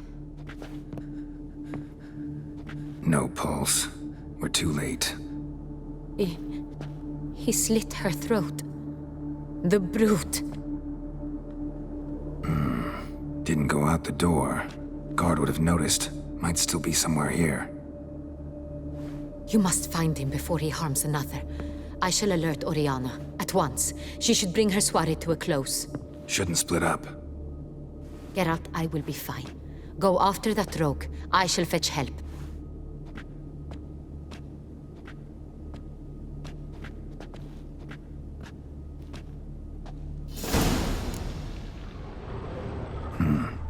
Killed her, then went out on the balcony. Tore down a door, made a platform. It's his. Must be pretty strong, too.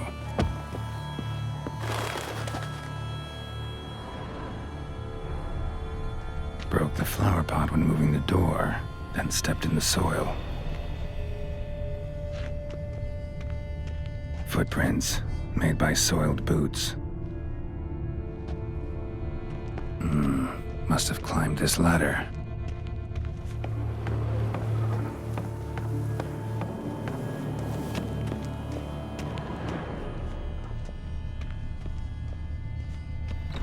Could still be here. Need to stay alert.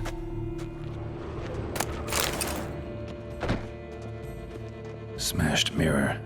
Someone crashed into it, hard, then sank to the floor.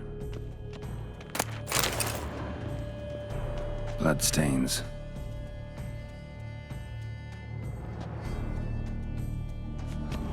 Links of a snapped chain.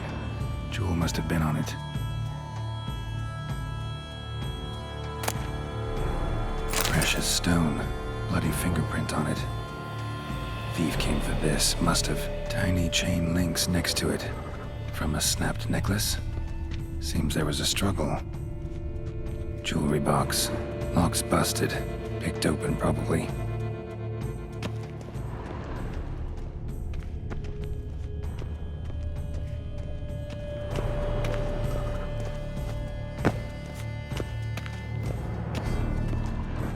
Empty inkwell. Knocked over, turned toward the room.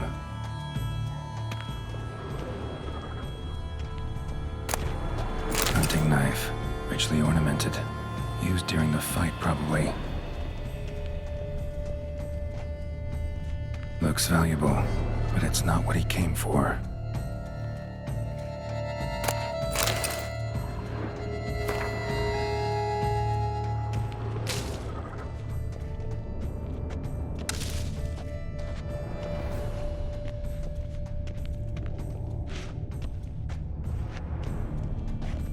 Sconce is bent, smeared with blood. Someone try to grab it? Blood on the window frame. Someone climb out? Fall out? Jewel was in the box, it seems. Centurion tried to steal it, but someone got in his way. They fought, struggled, that's clear. Ended with one of them flying out the window. Fall had to have killed them. Jewel's still here, though, so our Centurion must have been the flyer.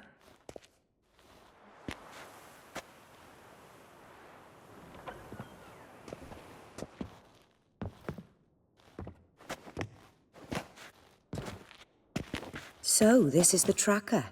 A witcher, yes? Indeed, this is him. We found the body together.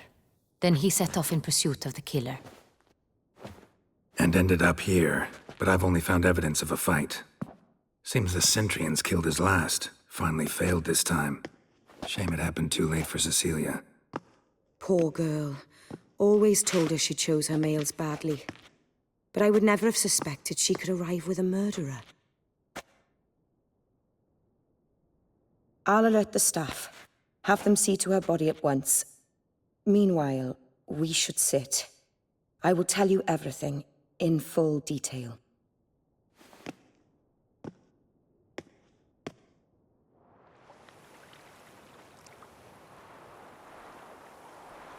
I caught him red-handed, attempting to burgle, rifling through my possessions. What did you do? Summon the guards? There was no time. I feared he'd escape, refused to give him the chance. He stood with his back to me, so I attacked. He struck his head on a picture frame as we struggled. He was bleeding, dazed, and then he drew a knife. Everything happened very quickly then. I knocked the weapon out of his hand and pushed him hard. He fell out of the window. Just so. None too wise picking a fight with an armed robber. Why? Because I'm a woman, in a frock rather than plate. I can take care of myself, I assure you. A hairpin might look like mere ornament, but plunged into an eye, it can be as effective as a blade. Claim the man was trying to rob you when you walked into the room? Yes. He stood over my dressing table, pouring through my jewelry. Mm-hmm. After this is my guess. Picked it up while searching. Why, that's the heart of Toussaint. Oriana, how did you ever come to have it? I bought it, many years ago, from a young woman. Jewel seems important. Why? The heart is an heirloom. It belonged to my family for years. Then it disappeared. I didn't think we would ever recover it. Seems someone is very determined to find it. The thief left his tool bag behind. Found this drawing inside it. Look.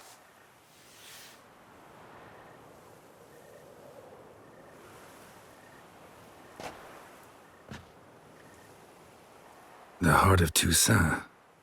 Representation's pretty faithful. Cintrian must have been on a job. Got very clear instructions what to look for. So it is not him we seek, but his employer. Is this the only evidence we found? Also happened on the weapon he attacked Oriana with. Hunting knife. Used to skin game. Got an emblem on its hilt. This crest is used by the Lords of Duntine. The present master of the castle is a passionate hunter. Our next lead, perhaps. Duntine. Remember the place.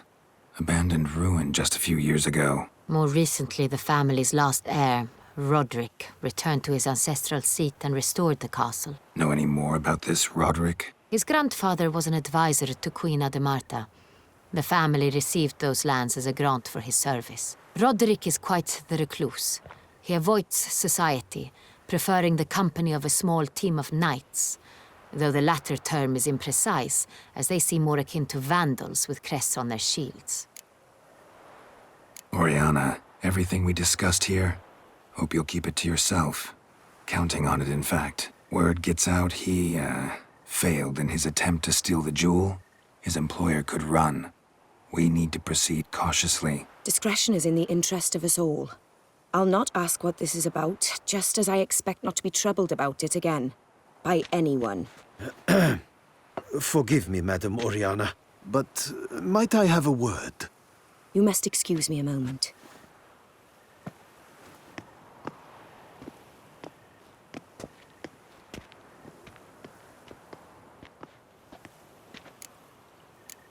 Oriana, any thoughts? Few make me feel awkward, but in her presence, I sense anxiety, discomfort. The drawing. It's on the same type of paper the victims' names were written on. Drawn with the same ink, too. Seems the work of our blackmailers. Who were not only behind the beast's murders, but also stole the unravel and sought to steal the heart of Toussaint. Look, the wine, the jewel, both tied to you intrinsically. Coincidence? Not something I'm willing to believe. Worried about one thing. That somewhere at the end of this scheme, plan might call for an attempt on your life. It could be something else altogether.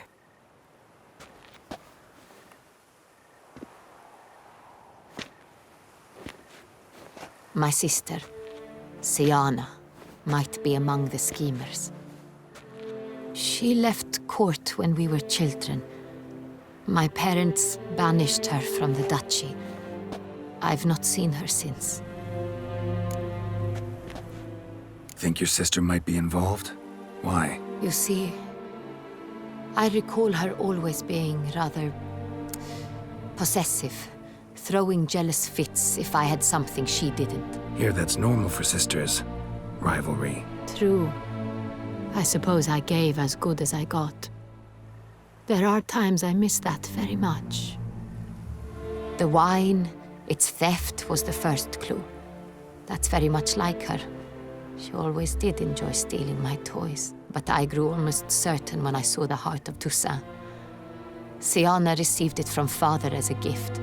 At a time when my parents thought of her as but an ill-behaved little girl, someone wanted some of my wine. The same someone ordered our family jewels stolen, or recovered. It's my sister. It must be. A fallen princess satisfying whims, going after lost luxuries? Could be right. What did your sister do to get banished? Siana was cursed. Parents run afoul of some mage? No.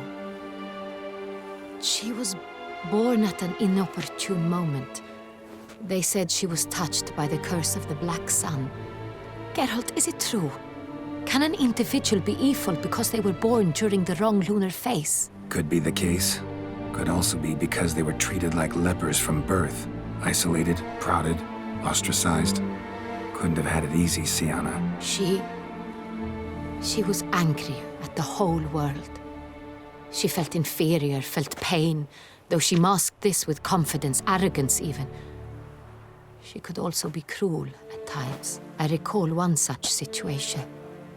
She persuaded Cedric the Coolbird that she could see the future in her dreams. We were children, and Cedric's brother was smitten with me. It was an innocent childhood crush. Siana knew of it.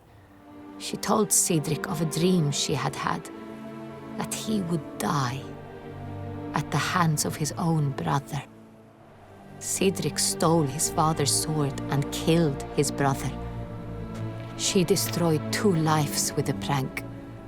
Cedric mourns to this day. In the end, they forced her to leave the palace. A decade passed. More. I've missed her terribly since. Your mission has gained new import.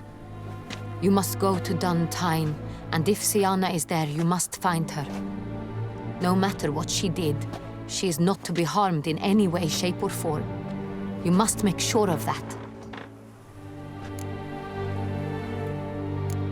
Can't guarantee her safety, unfortunately. Especially if she's one of those responsible for these crimes. Witcher, that was not a request. Your Grace, Geralt, I'd like to introduce... Regis! What a surprise! I had no idea you were in Beauclair. And this is... My very dear friend, Dettlaff van der Eretain, an arrival from Nazaire. We are lending our combined resources to the Witcher's hunt. Ah, yes. Splendid. But why are you here at Oriana's? They came to pay me a surprise visit, so I invited Regis in for a glass of wine. We've known each other for... ages. Literally. Witcher, I hear you know Regis too. Even that you are friends. Seem surprised. Why? I never would have suspected Regis to find common ground with a Witcher. Don't be fooled, dear. Geralt has many merits. He merely hides them from the world very diligently. You said you're both aiding him with his contract. It involves the Beast of Beauclair, I suspect. Master Witcher, maybe you could satisfy my curiosity. What's it like going toe-to-toe with a monster, knowing you've only two options, to kill or be killed? Despite what you might have heard, I don't lunge at every monster I see sword in hand. Talking gets the job done for some. I wonder what a monster might have to say to you. It might want to apologize. My word. For what might a monster wish to apologize to a witcher? For killing. Though at times there is no choice, when loved ones are at risk and require protection. Same as humans. Put them in that situation, they'll kill too. You understand this. It must be why you and Regis are friends. If I understand you correctly, you would rather help a monster than kill it. If possible, yeah. Or at least try. Enough about the witcher trade for now. Regis mentioned you come from Nazaire. I spent time there as a child. Fond memories? It was wonderful. I was positively entranced by the land's fashions. Deep-cut dresses I found most fascinating. I believe we're running short on wine. I should go to the cellar, bring another bottle. Let me go. Wanna help, Regis? Know your wine a lot better than I know mine. We shall return forthwith.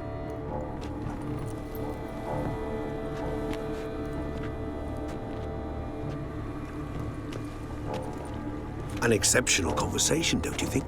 Vampires, a witcher, and the Duchess of Toussaint? My. Highly exceptional, Regis. Wanted to talk to you in private. You crazy bringing Dettlaff here? Geralt, allow me to explain. No, let me explain. He's dangerous, and you are gonna watch him. But that is precisely what I'm doing. Dettlaff believes you'll succeed in your task, and he'll not need to kill anymore. That is, not until he gets his hands on the men who kidnapped his Renner. Oriana, she really your friend? Can she be trusted? I met her years ago, before I met you, and before she settled in Beauclair. We'd not seen one another in... I can't begin to tell you in how long. But I shall tell you all about her some other day. Guessing it's no accident you two stopped by. It would be quite some coincidence indeed.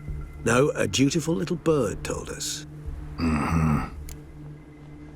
Now listen close. Managed to learn where the blackmailers are. They're based at Duntine Castle. That's splendid news. If they are there, Renner must be there as well. Duchess expects we'll find her long-lost sister there, too. Thing is, she might be involved. Could be behind the blackmailing. Do you mean to say your task now is to extract 2 women from the castle? Mean to say we can't breathe a word of this to Dettlaff, who wants revenge above all else. Geralt, you must trust me. I've got a way with... No, Regis. Can't risk it.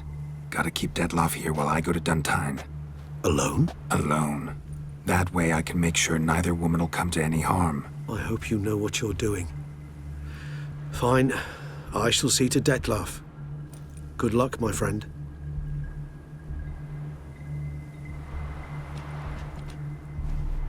Splendidly, Dettlaff. I'm grateful you brought back those memories. You're back. It took you long enough. Contrary to what common folk believe, choosing a wine is not nearly as easy as it might seem.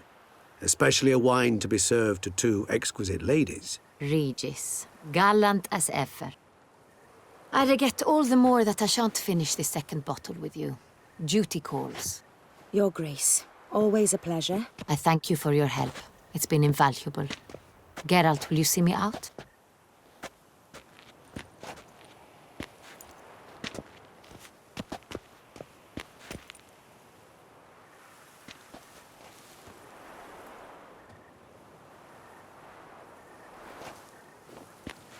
You have exceptional friends. This Dettlaff, an intriguing man to say the least. Don't know him too well. He say much about himself? Not much, but I've a good sense of the true nature of those I meet. I'd not survive a week at court otherwise. So what's his? Sensitive, sad. He carries within him the weight of a terrible tragedy. He is a good man, but lost. which is why he comes across as grim. Didn't expect the evening to end like this. Neither did I. But I have not drawn you out for a romantic stroll. I wish to make certain you know what you are to do. Mm-hmm. Gotta go to Duntine. I've decided my guardsmen will support you. You will meet them at Count Delacroix's mill. I know the place. Captain de la Tour and his men will await you there at midnight.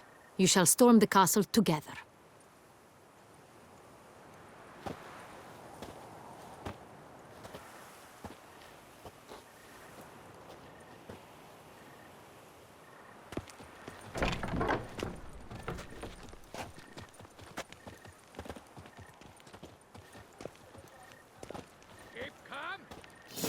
No brawls.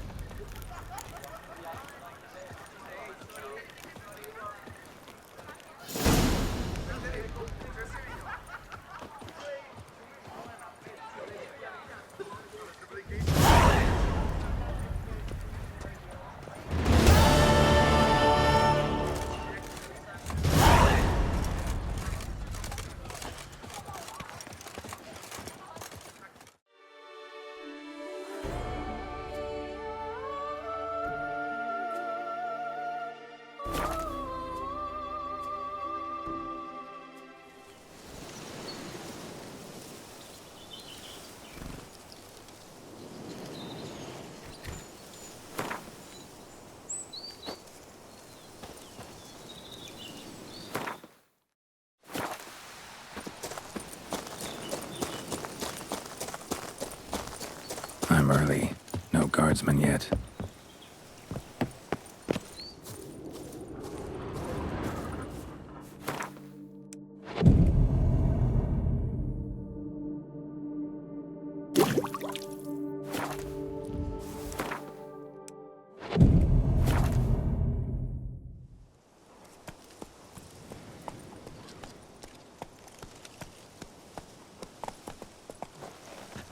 So eager, are you? The mill, then. We shall discuss the assault inside.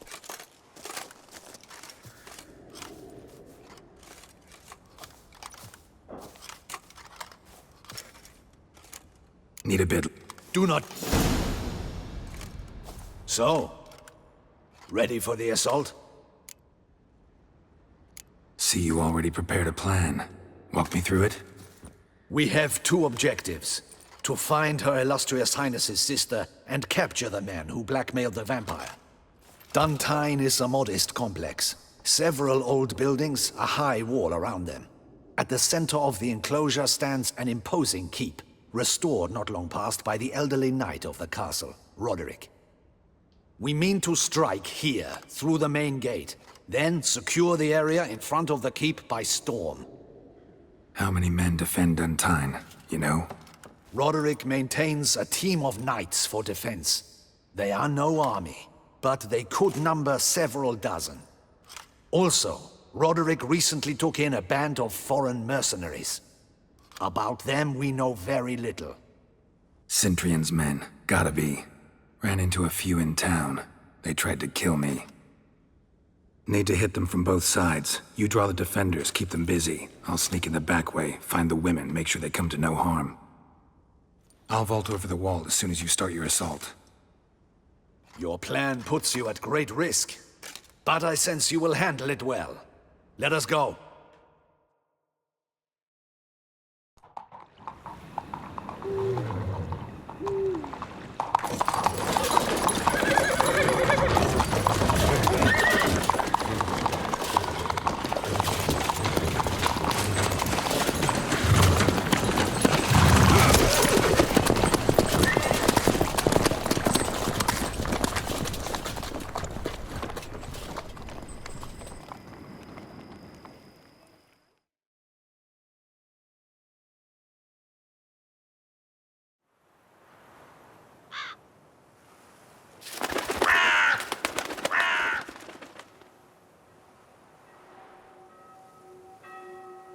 So it begins. Quick! We grab Roderick's horses and we bolt. We won't vault far if the boys out front don't hold. Not so fast. Little change of plans. Kill him!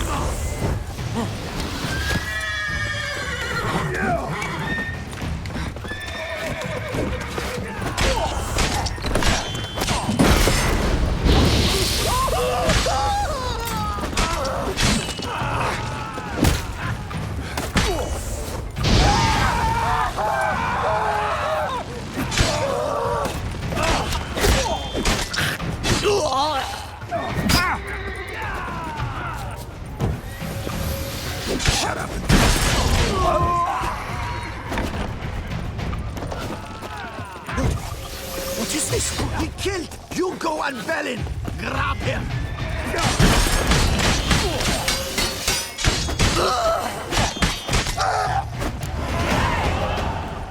Arctic sent me with the horses. He's looking to flee. Can't let him. I see no ducals along the road. They must not be guarded. Bloody bots! What was that? Loot those crates on the wagon!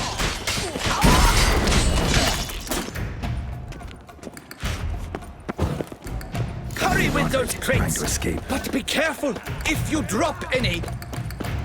Someone's here! They've breached the back wall! Come on! Kill him! I'm a hard nut to crack!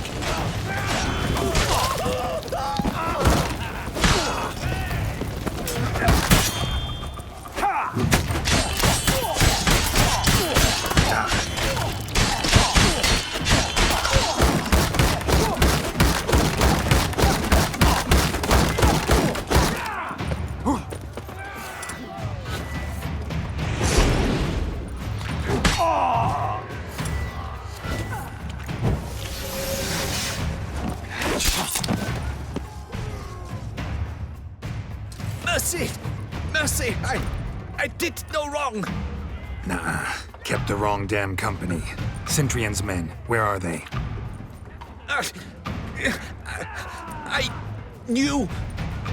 Shouldn't have let them under my roof. Where are they now? In the keep. Ready in their escape. There's someone with them? Woman named Sienna?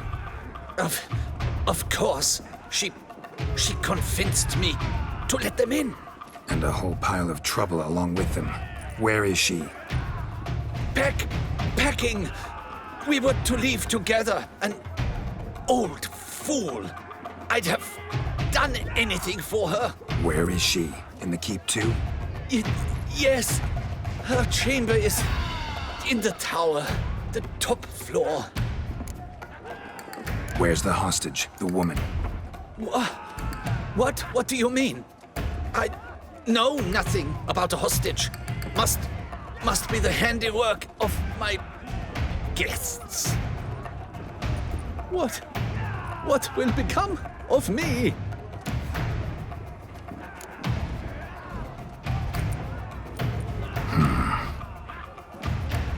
Here, press it against the wound.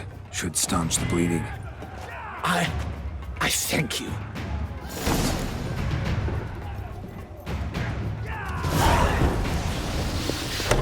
What is happening? They're at the gate. How many? They're too many. You can't. There's one. Kill the shit lice now. There's one. They're all around. What now?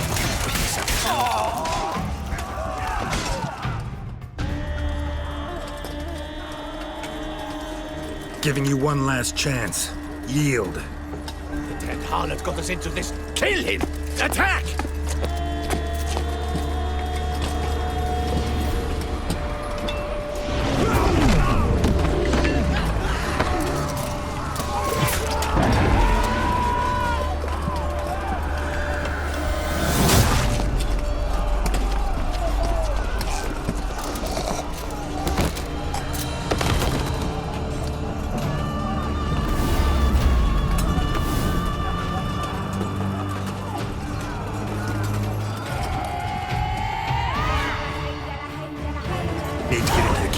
They shall pay for everything. There's that! Monsters! Legate! Come back, cowards!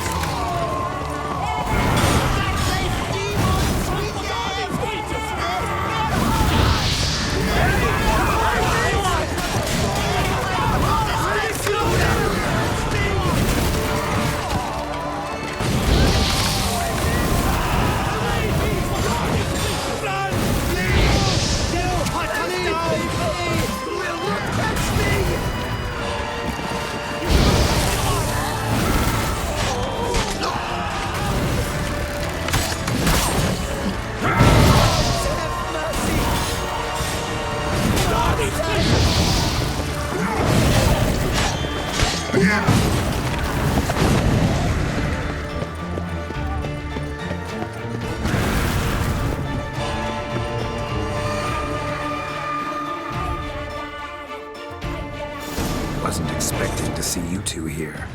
We thought you could use our help, so... Witcher, this is no time to explain. Where is Renna? Expect to answer a lot of questions inside. Let us go then.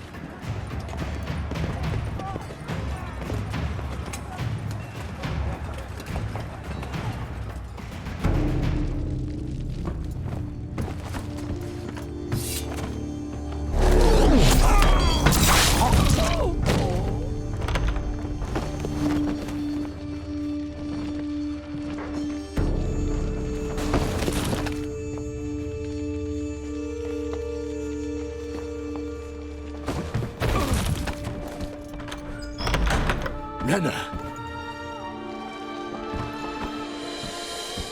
Are you hurt? If any of them... You know me. I'd never let them hurt me. I just waited for you to come. I didn't know where to look. They threatened to kill you. Forgive me. I failed you.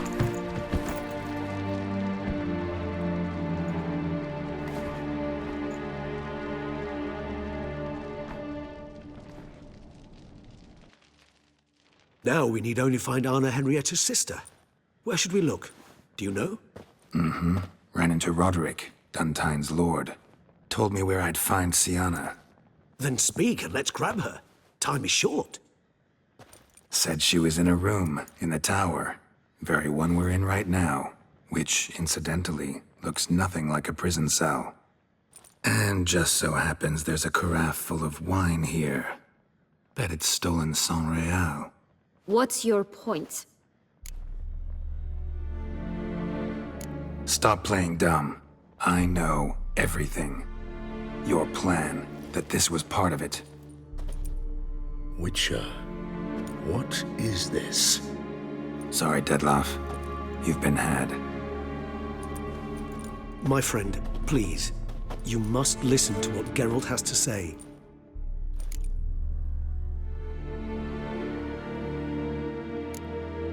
Renna's not her real name. This is Sienna, and Sienna is sister to Anna Henrietta, the Duchess of Toussaint. What nonsense is this? Sienna was banished as a child, but it seems she trekked back here recently. Moved into Duntine and ran a Vandergild out of here. Sent a man called the Cintrian to Beauclair to steal some wine for her. Wine reserved for the ducal family. Cintrian led us to her. Caught him later stealing a jewel Sienna had gotten from her father as a child. Sorry, Dettlaff. She used you. Part of her plan.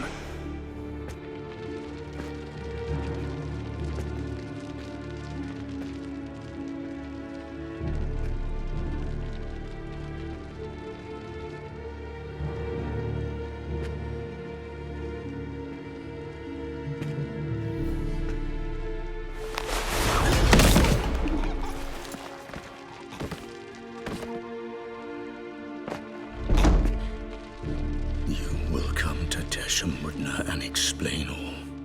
If you do not, I will raise Beauclair to the ground. This I promise you. You've 3 days. I shall be waiting. He just fly off? He did not wish to act rashly. He's gone to soothe his nerves. Think he'll do it? Make good on his threat? I cannot say. He can be unpredictable when fury consumes him. I shall go to him. Come again? After what he just... You don't know Dettlaff like I do. If I don't do as he says, he truly will destroy the city. He's more than capable of it.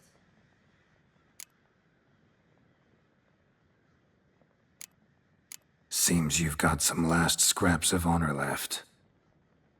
It's the least I can do. Well, it truly does seem the best option. Your Grace, we must proceed with caution. Guardsmen saw vampires here. They could still be about. Vampires or no vampires, my sister is here. Find her. Your Grace, that...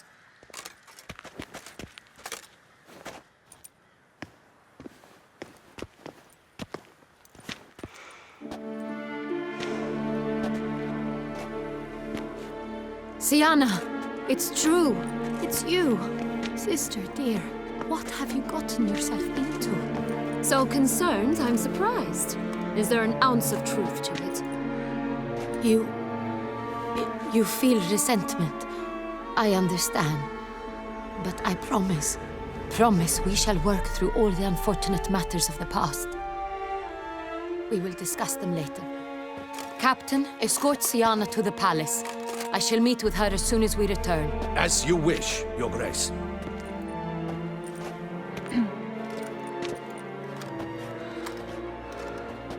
And you, Witcher. You have my thanks. I cannot believe my sister was so near the whole time. Roderick of Duntine shall answer for treason and blackmail. Roderick got duped and used, just like the vampire. Apropos, were you able to establish who kidnapped his beloved? We've discovered Sienna blackmailed the vampire. Ordered him to kill those men. What? What nonsense is this? She is his missing lover. Staged her own abduction to force him to do her bidding. He was a tool. Whole scheme was Sienna's. She was behind it. You're mistaken. You must be. This cannot be true. Your Grace, I know this vampire. What? You know him? Who is he? Dettlaff. Same who so recently sat at my table and told me of Nazaire. Is there anything else you've neglected to mention? A dragon living beneath Mount Gorgon, perhaps? Is anyone else here a vampire?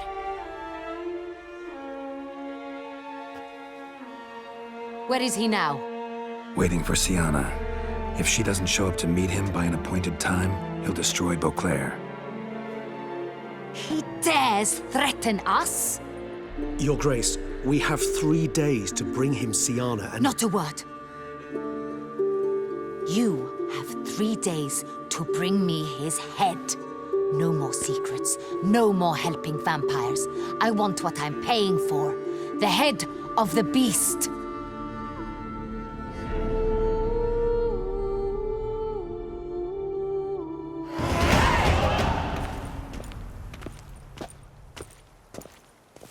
Do you think Her Grace's nerves have been calmed? Doubt.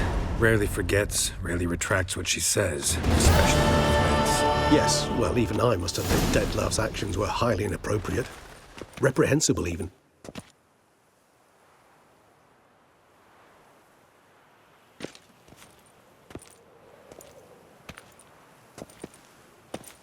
Are you upset? Why would I be? Let's see. You're returning from your hunt empty-handed. No trophy. No new lead to boast of, then pursue.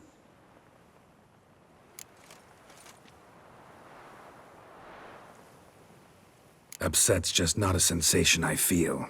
Ever. Mutations, remember? Yes, of course.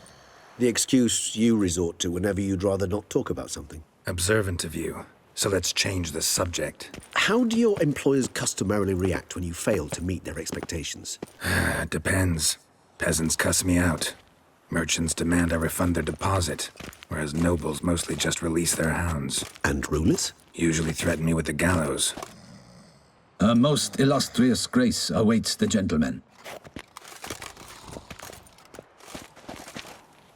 Your Grace, the population demands she be punished. Sienna's committed terrible crimes. Spilt so much blood. Another word, Palmerin, and I shall spill even more blood. Yours. I repeat for the last time. Sienna is responsible for the death of many, true. But she is also my sister. We are bound by blood and by a shared childhood. I shall not allow her to be lynched. Your Grace, I fear the masses might rise. Storm the prison, pitchforks and torches in hand. Let them storm. They will not find her there. Sienna is hidden away in a safe place. She shall await trial there until we have rid ourselves of this accursed vampire. Which, to judge by your means, has not yet come to pass. Did what we could, but... My patience is at an end, Geralt. Where is he? Where is Dettlaff? Don't know. I lost his trail. Is this all you have to say? I respect your grace. All I can say is the truth. Ah. At times, I hunt foxes. Do you know how it works? The ducal huntsman releases the hounds. They catch the fox's scent, chase the animal down, and lead the battue to it. All within an hour. You, Witcher, have had a week.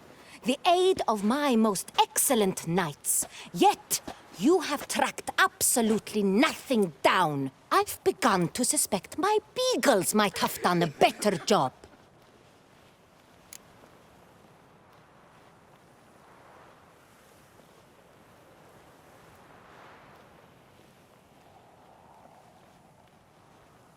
We'll catch him, your grace, sooner or later. I should hope so, Witcher. For the sake of all Beauclair and yours. But to the matter at hand. Have you managed to establish anything? Your Grace, it seems Cyrus tricked Dettlaff, used him to murder the knights who escorted her into exile. We have reason to believe that...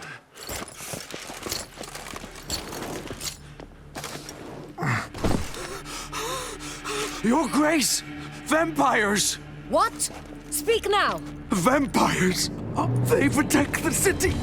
Captain de la Tour defends the square near the boat landing, but so many lives lost! Damn it.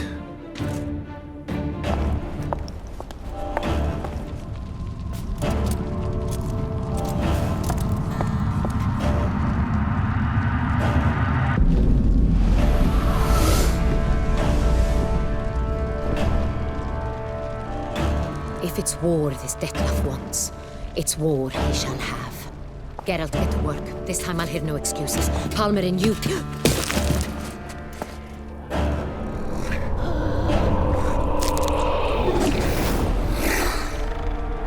Get her out of here.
Cyrus failed to appear as summoned. And there. Dettlaff was not making idle threats. Seems not. Need to make some serious plans of our own now. It's gone too far, damn it. Regis, you mentioned there was a way to draw Dettlaff out. A way you've avoided resorting to so far because you thought it was too dangerous. Is that how I'd put it? Do forgive me, that I've misled you terribly. The word dangerous is simply a scandalous understatement in this case. Regis, another inner monologue growing out of a personal dilemma. Just tell me how to flush Dettlaff out, force him to meet, please. In due course. But first, Geralt, I'd like you to consider the alternative. After all, you could fulfill Dettlaff's demand and liberate his beloved Cyrus. Think Dettlaff still believes Cyrus innocent? I believe he suspects something. He must. And he seeks to understand what happened. And for that, he's declared war on the entire duchy? What can I say? Moderation was never his strong suit. Really want to free Cyrus? Hand her over to Dettlaff? Refuse to accept you consider that wise. It's hard to believe, I know. But Dettlaff is not actually evil, merely impulsive. He needs but meet with her, speak with her, and he will spare the city. So say I agree to this, because I might. Still no chance Anna Henrietta will. I do not recall ever suggesting we ask her permission.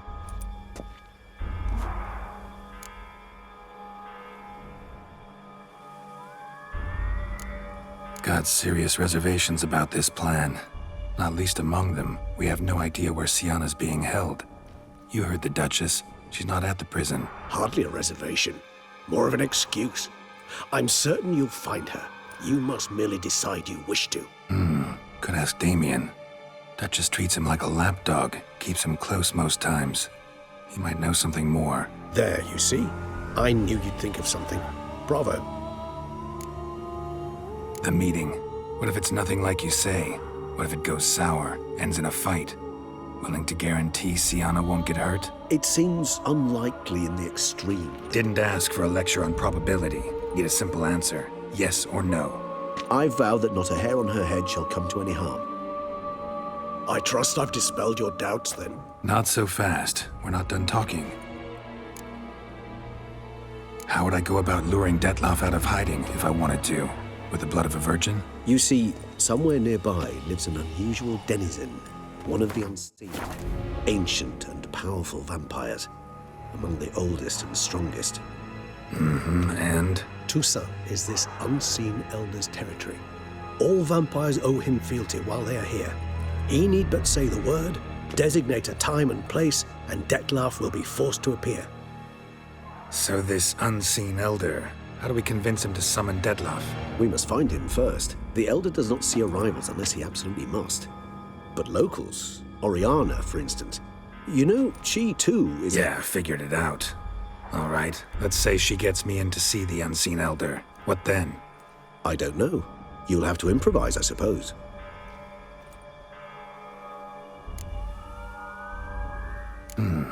So I'm basically stuck. Either gotta give in to a blackmailer, or fight him. You know what I would opt for. Should we free Sienna and arrange for her to meet with Dettlaff, there's a good chance we'll all survive this ordeal. Dettlaff included. Regis, don't mean to put you on the spot, but I gotta know. Say I do decide to fight Dettlaff. Who'll you stand with? Should you decide your sword is the sole solution, I shall not stand in your way. Appreciate it. Certainly hope so. Now, please tell me, what is it you intend to do? No idea. Need to think. Not an easy choice. Understood. Permit me to leave you to wrestle with this dilemma. I'm needed in the city. I cannot stop what is happening, but I can try to limit the number of victims. Once you've decided and learned something, perhaps, whisper a word to the ravens. I shall find you.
Right and fitting. Camp! Thanks be to the gods! The gods reward you! Champion! Thanks be to the gods! The gods reward you!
Claws sliced through steel like through butter.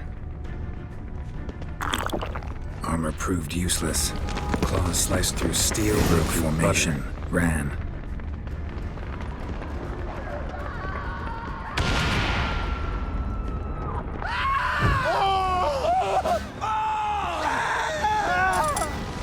Barricade put up in the street.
Fell on his face, struck in the back, tried to run.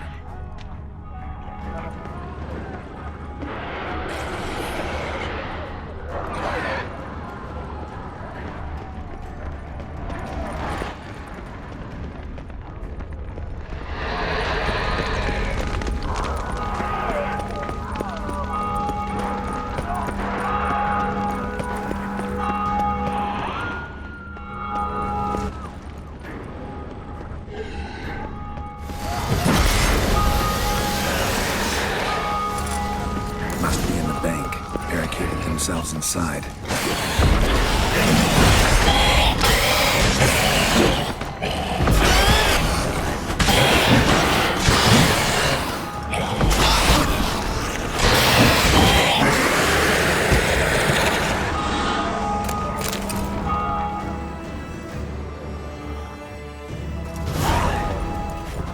You killed it! Single-handedly! That harlot's brood slaughtered half my unit! See, it came damn close to slaughtering you as well. Need to withdraw. You and your men. Now. My duty lies with the city. Won't help the city by leading your men to the slaughter. Damien, conversation back at the palace, remember? I'll say it again.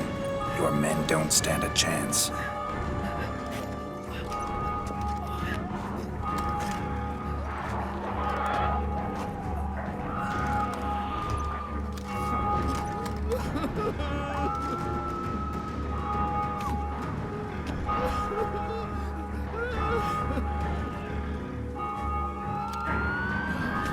Men, tend to the wounded and prepare to march out. Doing the right thing. Now listen close. Silver. That's what you want to use against vampires. Your alchemists, order them to produce as much vampire oil as they can. Churn it out in gallons. Then coat your blades with it. Keep an eye out for Alps and Bruxa. The shapely ones resemble women. There one moment, gone the next. Bombs containing silver splinters are a pretty good idea. Thank you, Witcher. I hope you're worth the coin the Duchess pledged you. And that you'll return with the head of the wretch that did this, skewered on a hook. Got a different plan. And what would that be? All I can say just now is I'm gonna need Sienna. You know the Duchess's decision. Sienna awaits her trial, in custody. Yeah, I know it. Doesn't mean I have to agree with it. You've that luxury. I do not. I've sworn my loyalty to her grace. Folk are dying. Many more will, because of one. If her grace learns I helped you, my head will roll. And mine will come right after. Still willing to take the risk. See, I'm wasting my time here. Wait.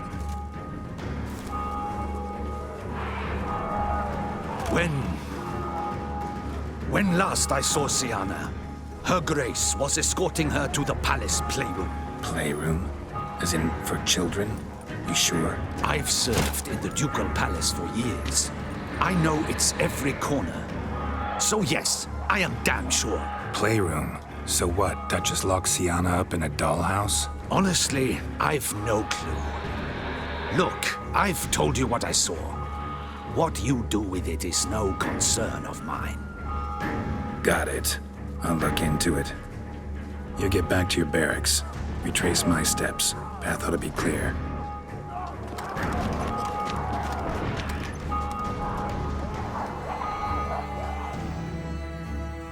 Gotta signal Regis.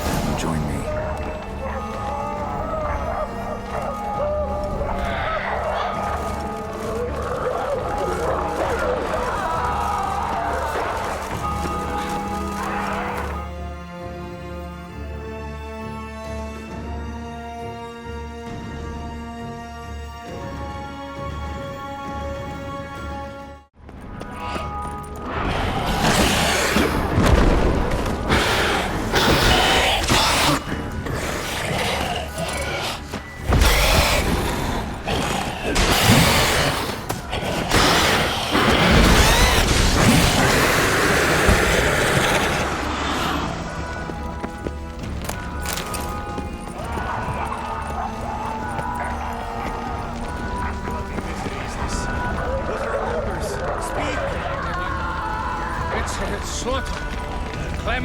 Smashed. Koshma is dead. What of Captain Damien? He's withdrawn to the palace. But his men decimated.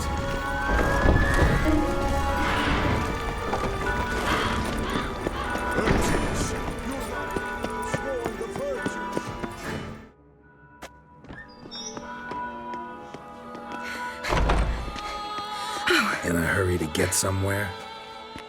Very much so. Now be kind enough to step aside. Chaos in the city. Know what's going on? Naturally. It's rather irritating. Bloodbath in the streets. That's irritating? I'd probably use a stronger term. Well, you know, I'm getting on in years. Not easily impressed. Takes a bit more to get me worked up. Yeah, I suppose empathy's not something I associate with vampires. I suspected you would guess. Wasn't hard. Not like you tried hard to hide it. Should I have? Well, I am a witcher. And thus my foe? That depends entirely on you.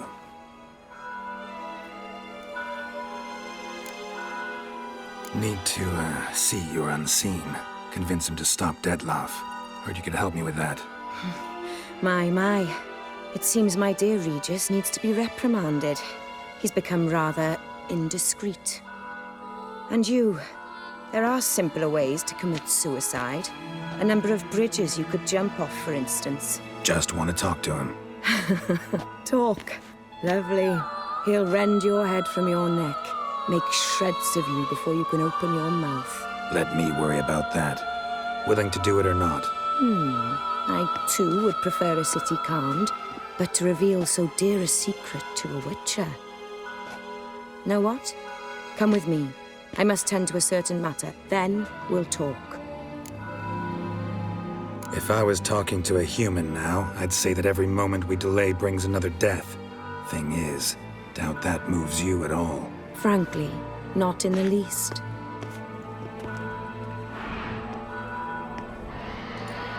Where are we going? Not far. You see, I maintain a kind of shelter just outside Beauclair.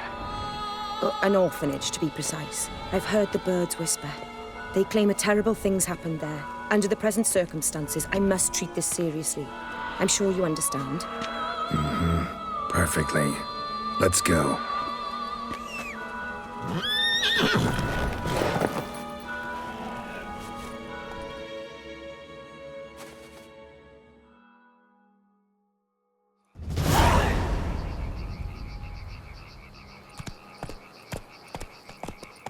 cost a small fortune maintaining this place. What can I do? I have a weakness for children. Meaning? Meaning that I... Wait. Smell that? Blood.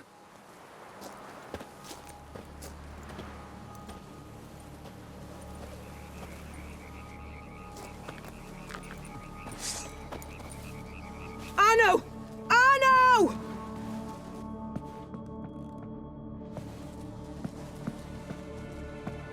Arno!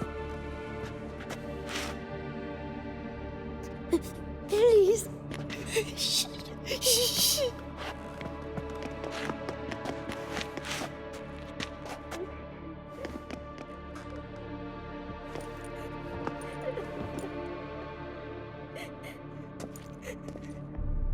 What happened? Where's Arno? Speak. Shh. Oh, the monster will come.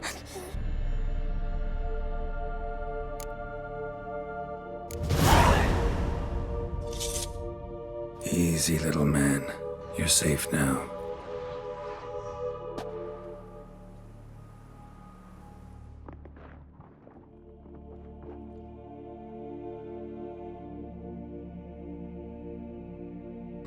I was so scared.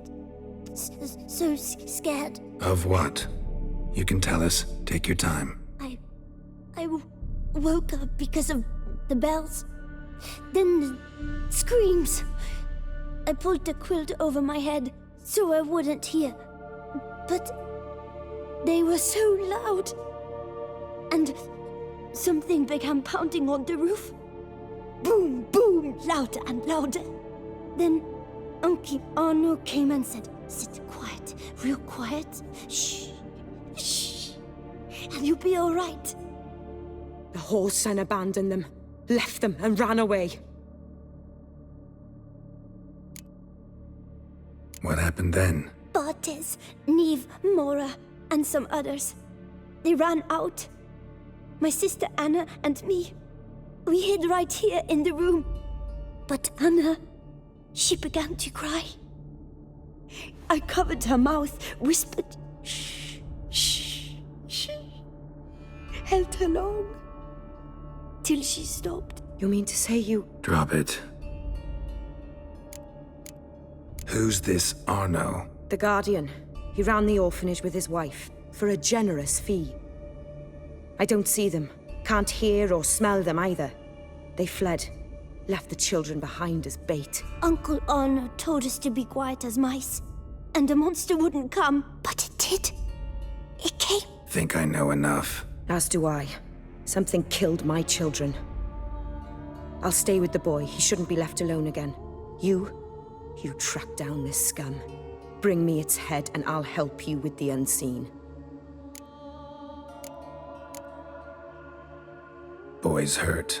Wounds need dressing. Not to worry. I'll see to it. You sure? Got a lot of practice, just need a few minutes to... Go!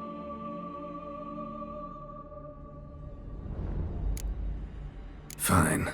See if I can't find a lead. Excellent. Go on, get to work.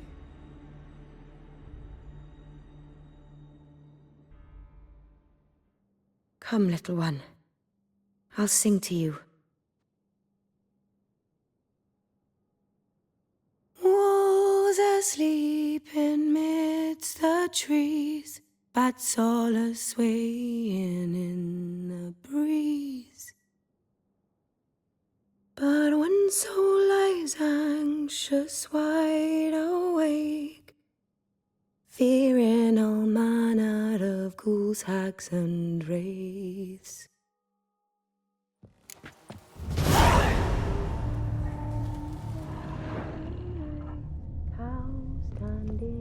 Smashed against the wall. Skull cracked. Died immediately. Beast killed the children but didn't eat them. Something scare it off? Or grab its attention? Stomach wall cut open in 3 places. Damaged organs, arteries.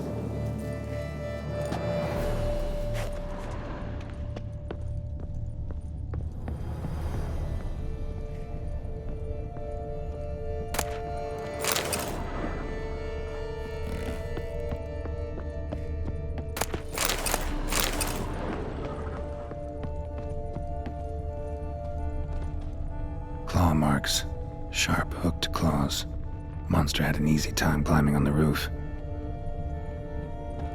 Head, shoulder, and neck wounds. Monster attacked from above. Jumped off the roof, I bet. Throat ripped open. Larynx crushed.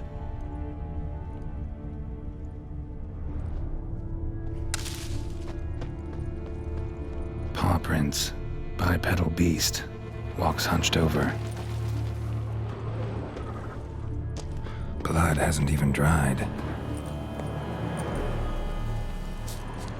Wounds are smooth-edged. Claws cut through cleanly. Young, thin bones offered little resistance.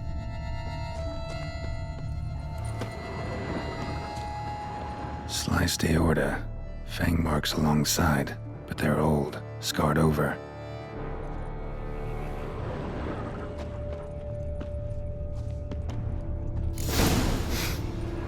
Smells not blood. Need to investigate.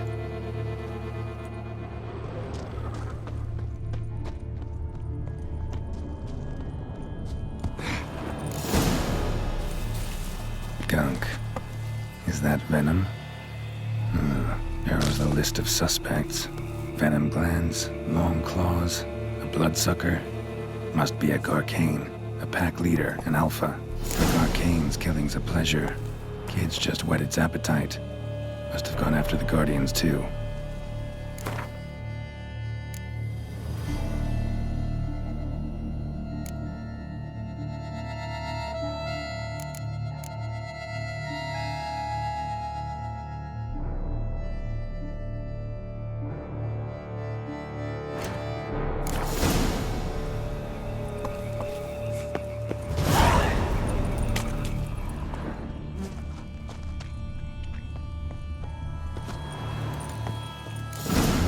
Garcane and wagon tracks merge. Wonder if the beast caught up. Roach. Go.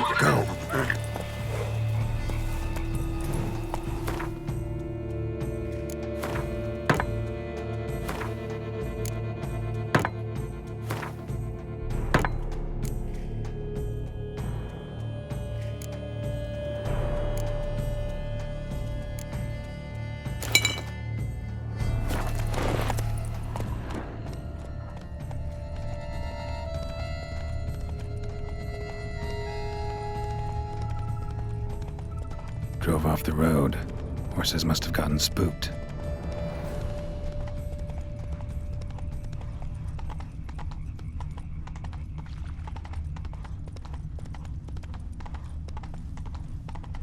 Garcane caught up.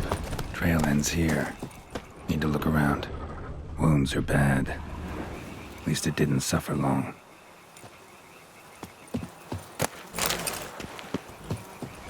Shredded her, then licked up her blood.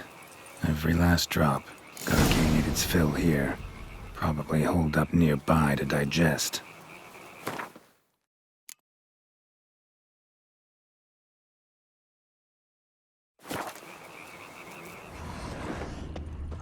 Aha.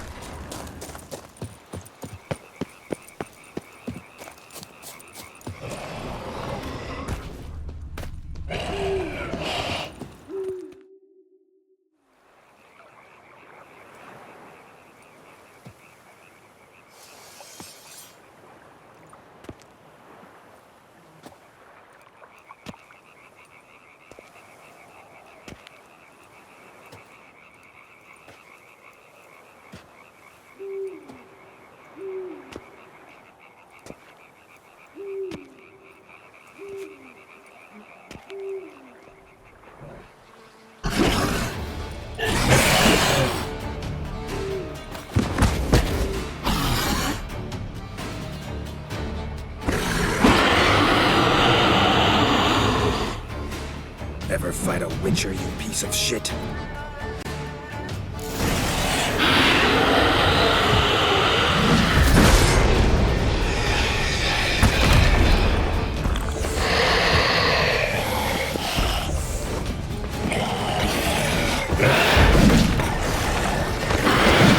Your head from my side.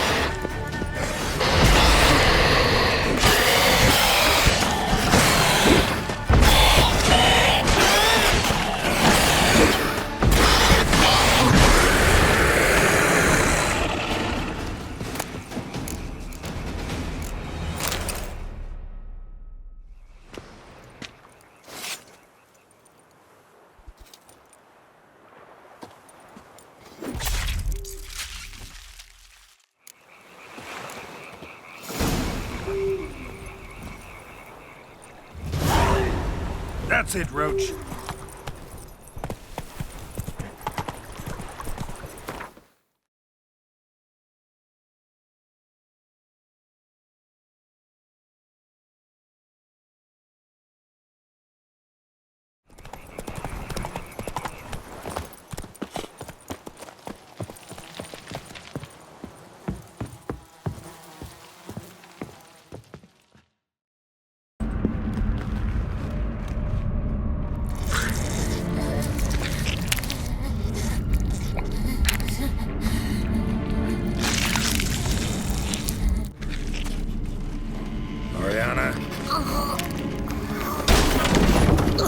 Release him. Now.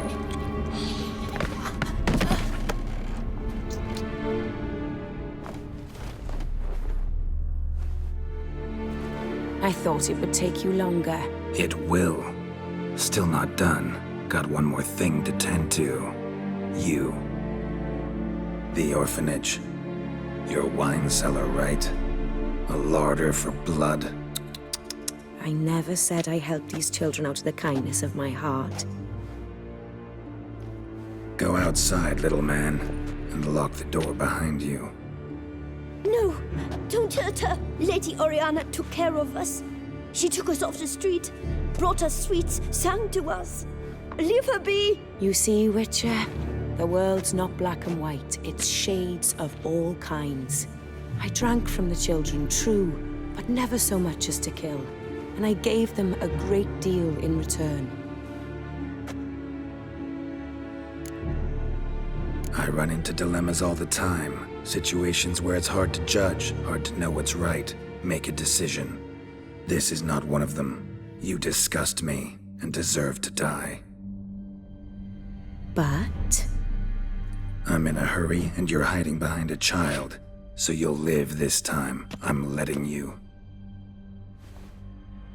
Did what you asked. Children's slaughter's the work of a Garcane, one of those summoned by Dettlaff. Probably supposed to attack the city. Children's scent lured it here. Yes, it carries quite a way. Its sweetness teases the nose, gets the mouth watering. Unseen Elder. Where'll I find him? Talk. His lair lies west of the city, across the lake. Look for a cave near the shoreline, and this stone will open a hidden door. Not gonna take me there? I visit the Elder only when I absolutely must. You'll know why once you meet him.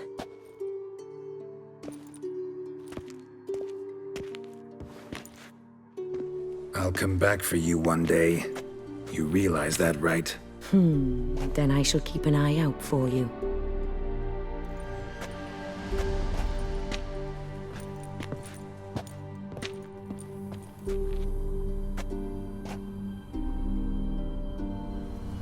Time to summon Regis. Slip a word to the birds, he said.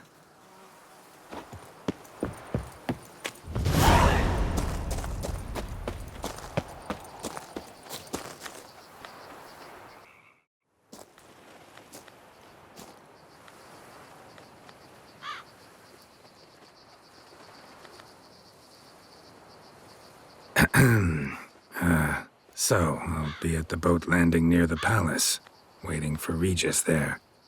Mind telling him?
You've met with Oriana.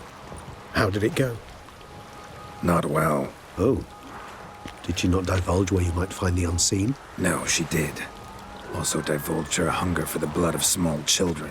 Well, I admit I'd heard rumors, but preferred to lend them no credence. Rather not talk about it.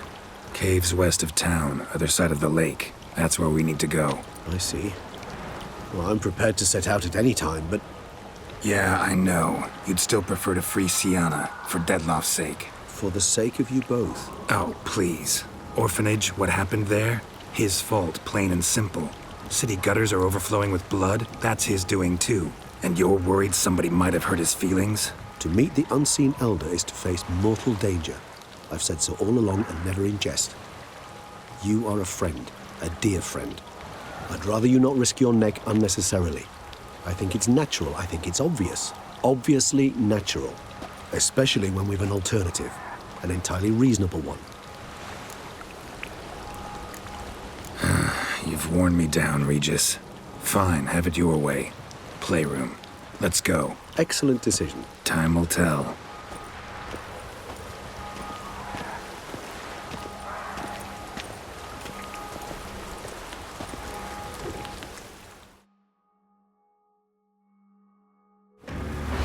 Here, the playroom's beyond this door. Careful!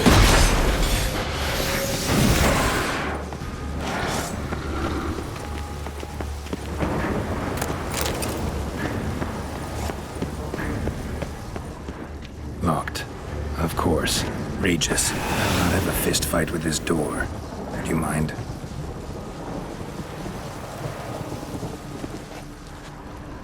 Shit. Probably meant to stand guard, but Anna Henrietta's personal request. Thanks. At your service.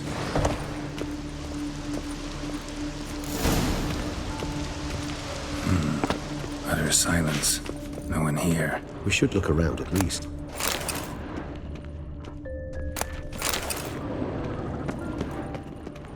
Something inside? Nope. Empty.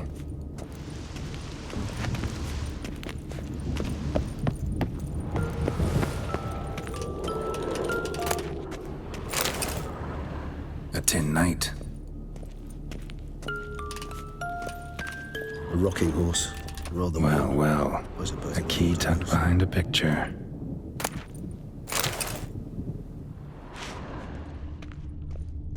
Miniature tableware. And plush toys. Cute. Wooden duck. Somebody broke its wings off. I despise these things. Wooden duck. Nice too. Somebody broke its Indeed, wings off. Pleasant.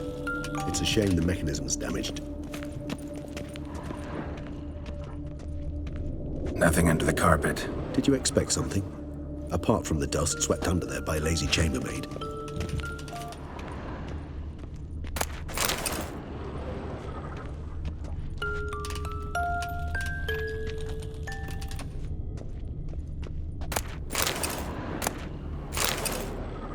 What the? Found a notebook. Property of Isabelle de Roquefort, court governess. The notes of Sienna and Anna Henrietta's governess when they were little. I'm not sure it will help, but I suppose there's no harm in leafing through them. Sienna gave me a drawing today. Charming. Of freshly decapitated bodies covered in blood. Perhaps not so much. I asked her why ever she would draw such a thing. Her Highness claimed it was a rendering of nightmares which have plagued her for as long as she can remember. Sienna does wake up screaming nearly every night, save when she shares a bed with Henrietta. Curse of the Black Sun. Supposedly girls afflicted by it had horrible dreams. Kind of horrible that made some of them go mad. The girls quarreled today. I must note rather sadly they did not behave as befits future ladies. The incident devolved into fisticuffs. Anna Henrietta was first to strike her sister. Sienna gave back as good as she'd gotten. By the time I separated them, Henrietta had lost 2 teeth. She ran off to complain to her parents. His Grace the Duke refused to believe my version of events. He laid all the blame on Sienna and vowed to punish the little one harshly. Henrietta did her best to have her sister's sentence commuted, but the Duke and Duchess proved unbending. Once you're labelled a black sheep, it's so hard to shed that reputation. Today I accompanied the girls for the first time to the land of 1,000 fables. We spent half the day there. First we played with Thumbelina, then with Barbarossa, who proved quite the charmer for a brigand and pirate. I'm beginning to suspect Isabel de Roquefort wrote in her diary after taking a powerful hallucinogenic.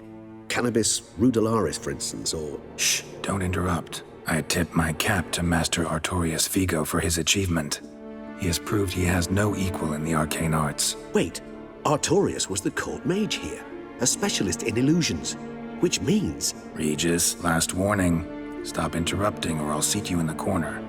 The girls told me if I ever wish to visit alone, I need but crack open the Land of 1,000 Fables and utter out loud the incantation, Expecto Ludum. A book as the key to an illusion.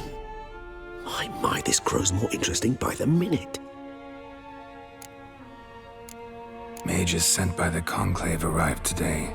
I came to examine Siana. I cannot know what conclusions they drew, but His Grace now seems clearly upset.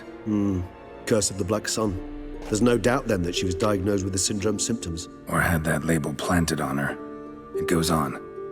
I dared ask the Duke what would become of the girl. He did not reply. I tutored the girls in Nilfgaardian today. Siana applies herself so, though she has great difficulty memorizing new vocabulary.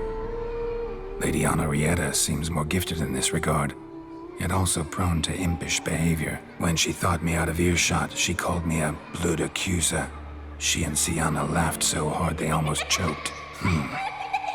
Blooda is damned, or cursed. What's Cusa? In the melodious tongue of our none-too-friendly neighbours to the south, the word describes the many-petaled flower that blooms in that place we so unmelodiously call the crotch.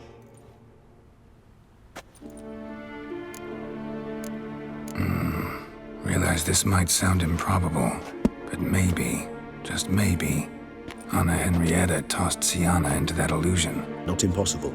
She would be safe there, and isolated. We must see. Where's that book?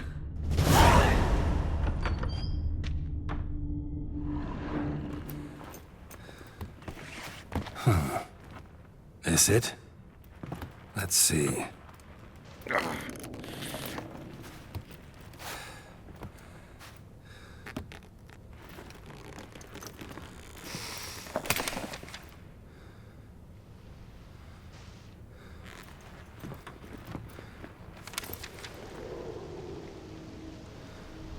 Expecto Ludum.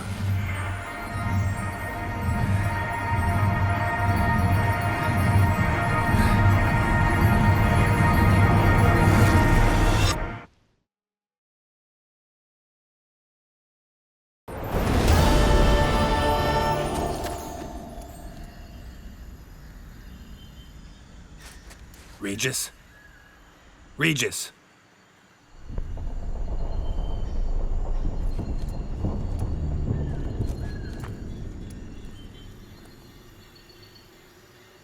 Land of 1,000 Fables. Incredible.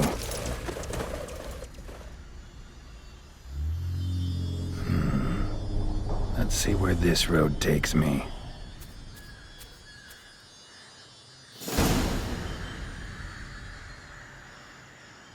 Eye of Nahelenes going wild.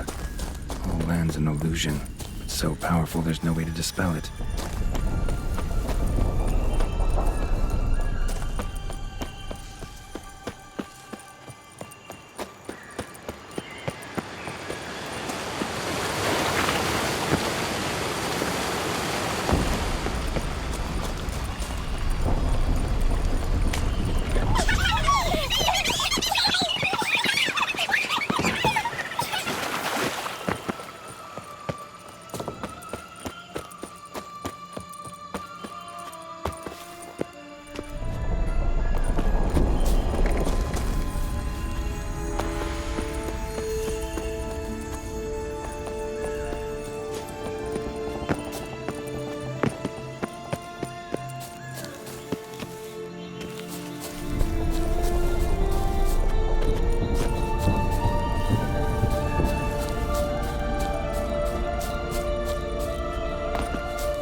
Voices. He gobbled up my gingerbread. Now it's my turn to gobble him.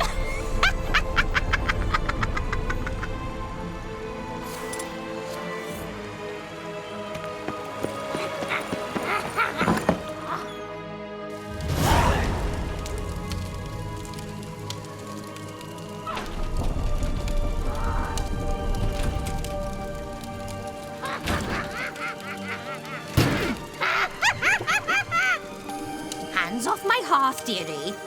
You wouldn't want me to get cross. Then you open it.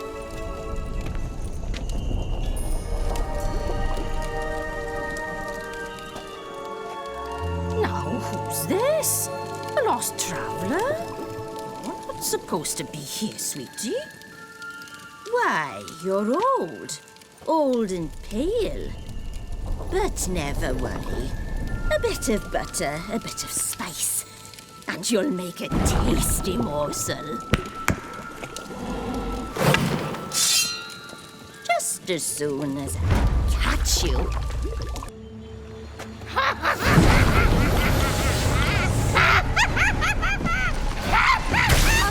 You cannot possibly fear a few magical plants. Come on.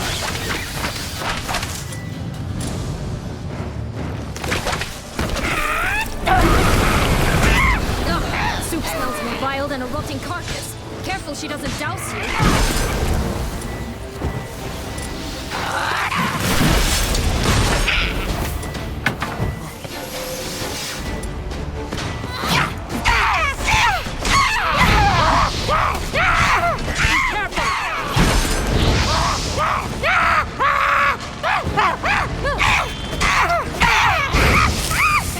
Felicitations, Butcher. It seems you've won.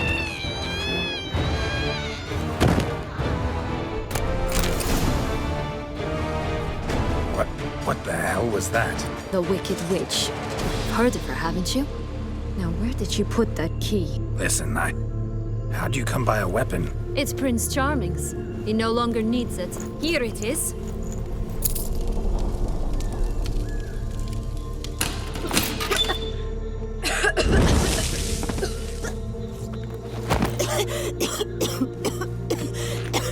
Thank you. She'd have begged me for certain if you'd not... Sienna? Is that you? It's been years, Jack. Have you come to play? No, I just want your beans, so you can breathe easy.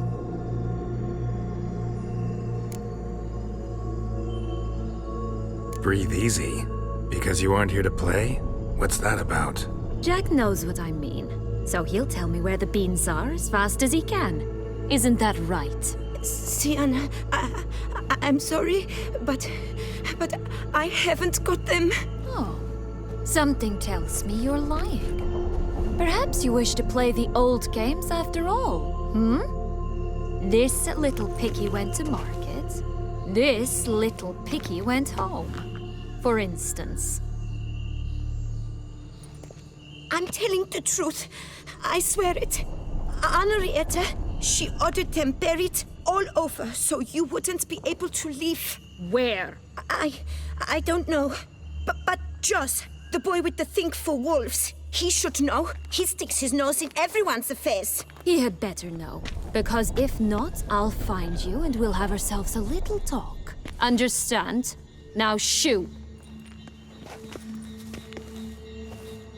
All right. So why is it you're here?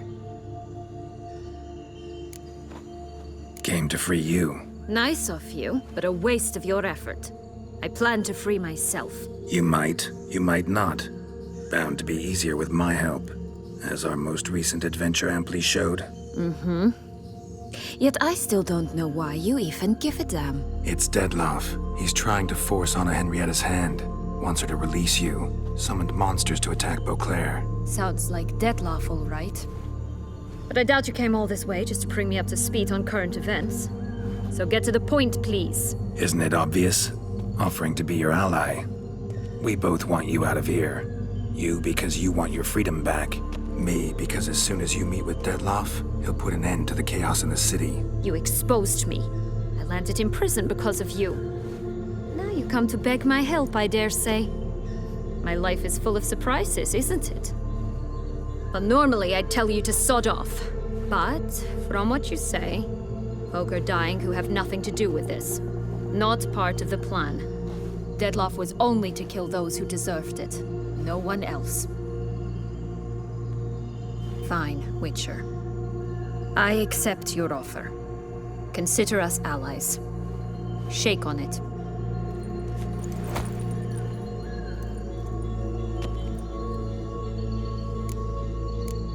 This place. Tell me something more. It's an illusion, right? Yes, created by Arturius Vigo. Anna, Henrietta, and I would come here to play out scenes from our favorite fables. Which didn't seem like she was playing. Magical entropy.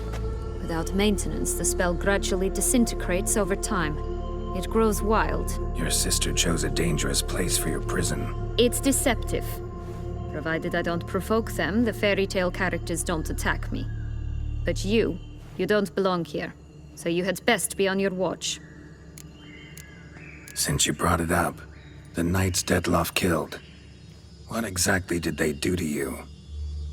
Crespi, Dulac, Lacroix, Peyrac. Not a memory I enjoy revisiting, but I suppose you deserve to know. When my parents disowned me, they ordered those very knights to escort me beyond the duchy's borders. All did so without uttering a single word in my defense. Like you said, they had their orders. But Crespi was not ordered to beat me unconscious with a horsewhip after my first attempt at escape. And Dulac had no instructions to deny me food and abuse me. I learned something then. Knights are not so chivalrous when no one's watching. Sorry, but that's no excuse. I didn't tell you so you would pardon me. I was only hoping you would understand. Curse of the Black Sun. That's why you were banished, right? Twisted princesses, mutants. I'm certain you've heard of us. Even met one of you. Renfrey of Craden. And? Was she truly monstrous? She was cruel, that's certain. But what caused it? The curse or what she went through? Asking myself to this day. You killed her, didn't you? Had no choice. Funny. Mum said the same when she tossed me out of the house. So, what's with the beans? Mind explaining? Certainly. But you must gird yourself with patience. There are 2 ways out of this land. My darling sister blocked one when she tossed me in here. The other's up there, in the clouds. She made it hard, but not impossible to access by concealing the beans. Still don't understand. Don't fret, just listen. That boy, that was Jack, of Beanstalk fame. You know the tale? Jack climbed a gigantic beanstalk to a giant's castle, high up in the clouds. As we shall do if we can just find those blasted beans. There are 3. 1 red, 1 blue, 1 yellow. Stalk won't sprout from just one? No, because it must transpire exactly as it did in the tale. Clear now? So we must find Joss. Perhaps he will be able to help us. You lead.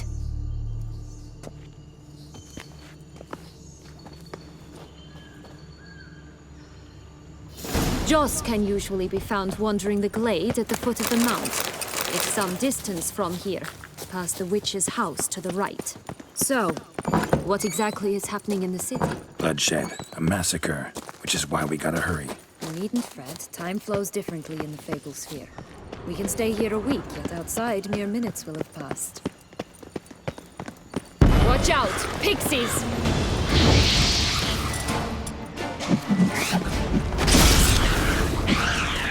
I shall butcher you! Not bad.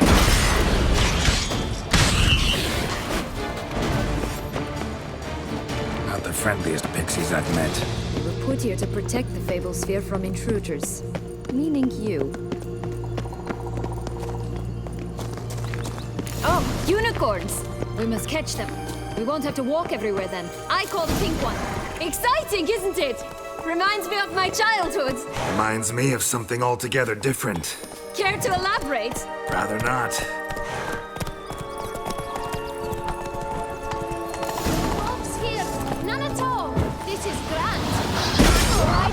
not in any danger. That's him. Jaws. Blast, they're going to rip him in six. Show me what you got.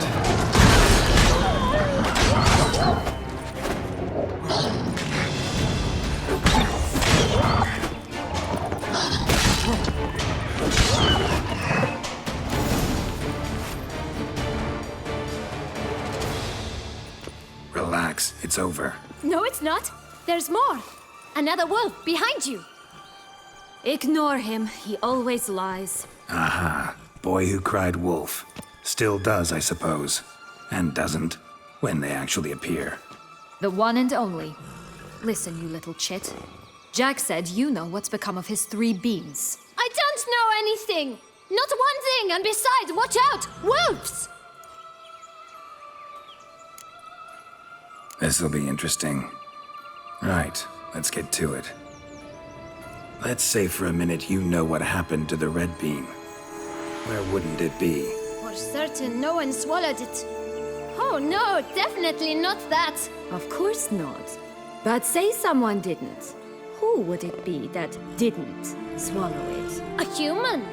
The most human-y human in the land of 1,000 fables. Everyone! Wolves! Run!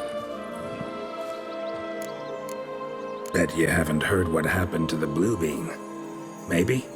Not at all? Right? I've heard it lies about somewhere, out in the open. Just like that? No one guarding it? Nobody. 3 times over. Help! Wolves! Yellow bean. Don't know a thing about it, right? It's somewhere very, and I mean very deep.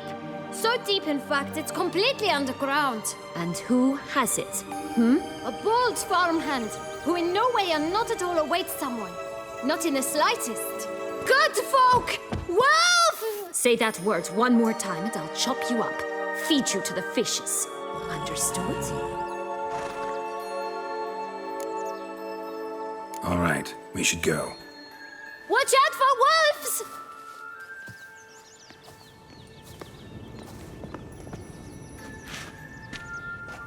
Tough to talk to, that one. Was it, though? You need merely remember he always lies. Or more precisely, reverses the truth.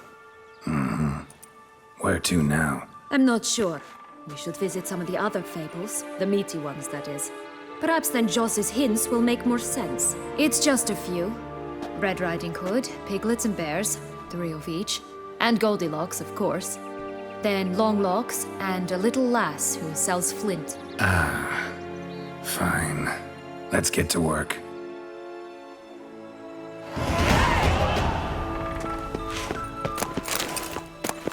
Incredible. Right, let's try again. You must have loved. Wolves!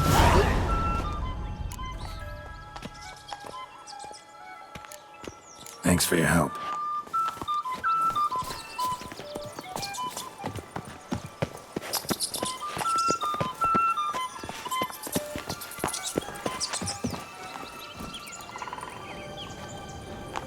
Faster. Come on, you... Know what? They need names. I'll call mine... Anise. Call mine Roach. Roach? Are you serious? Ugh. Run, Roach.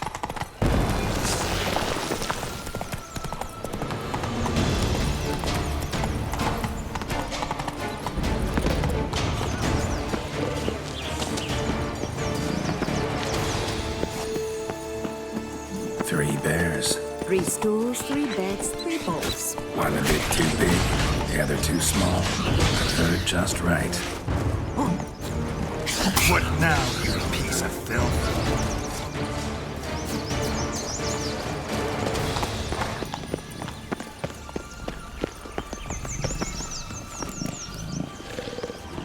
Blonde curls.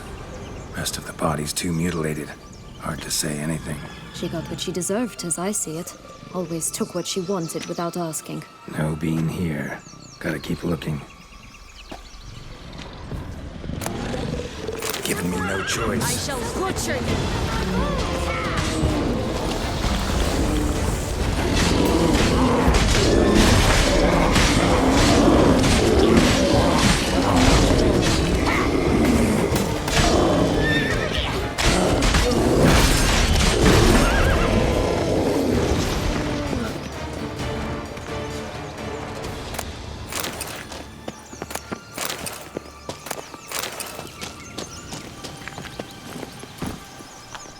That's it, well.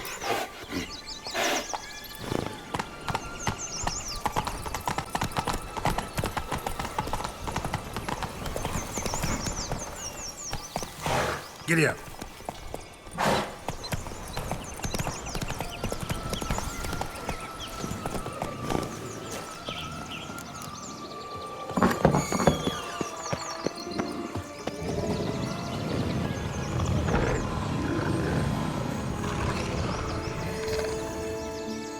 Hello? Can we talk? Watch my head! Damn it all! I swear that was the last time I drank with Redbeard. Oh, Sienna, a bloody long time it's been. You've changed. Whereas you, not at all, big bad wolf. Though it seems you've started running with the wrong crowd. And who should I run with, eh? Thumbelina? One shot and she's under the table. But, what brings you? You could always have a drink with us. Oh, what now? Not on your life. I can barely stand, I'm so hungover. You know what they say about the hair of the dog? Out of the question. And why must you drink? Do you wish to drown some sorrow? And I don't mean to pry, but you don't look much like a young duchess to me. They stripped me of my title and birthright, then banished me. A family spat, let's say. Listen, looking for magic beans. Seen any? I was given one for safekeeping, but... Where is it? Talk! Shh, not so loud. Oh, I can be much louder than this. And resort to other means of persuasion. Right there, the threats. Sienna to a T. Listen, I exist to restage a fairy tale.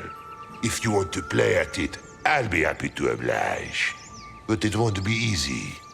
The thing is, Little Red Riding Hoods popped her clogs. What? 1,000 times they cut my gut open, filled it full of rocks and drowned me in the river. So once you stopped coming, I decided to repay the little imp for all her loving labor. Who now what's at the bottom of the well, she and the hunter, which means we can't play, and I'm under no obligation to talk to you, not about beans, nor anything else. So leave me be. Sod off.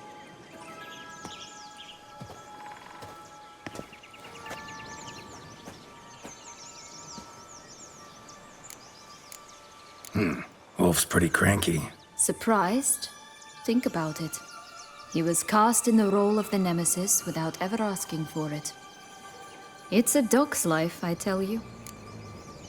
So, what now? Don't worry. I'll play with him. Or rather, play him. I just need that little red hood. The piece of apparel, that is. Not the poor girl's corpse. That's a relief. You wish to help me? Here's your chance. Jump in the well and fish it out. Well, chop chop.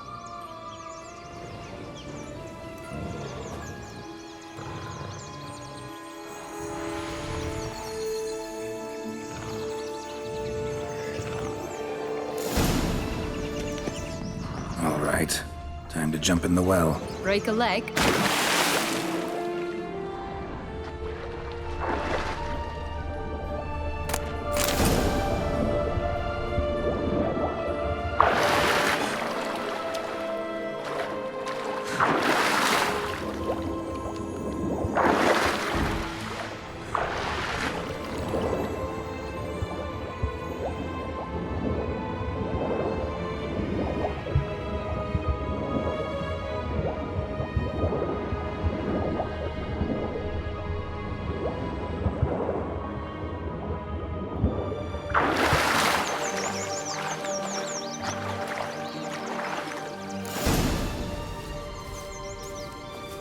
Any luck?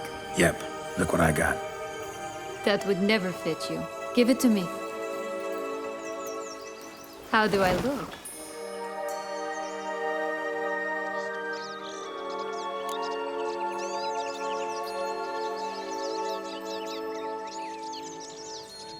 Not bad. Not bad at all. Let's go see the big bad wolf. Let me guess. You'll play the granddaughter. Mm-hmm. And you, the hunter.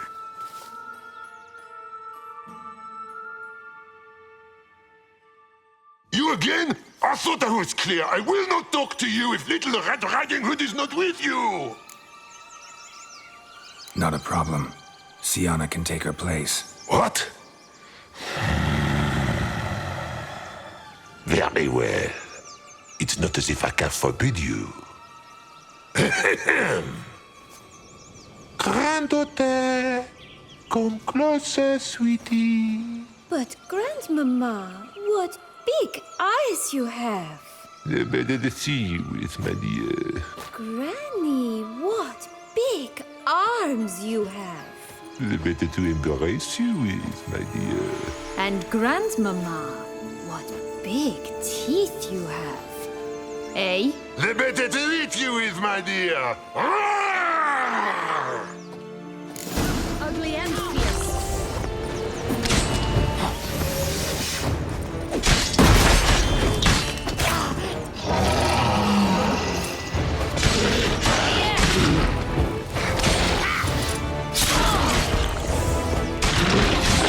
I shall butcher you.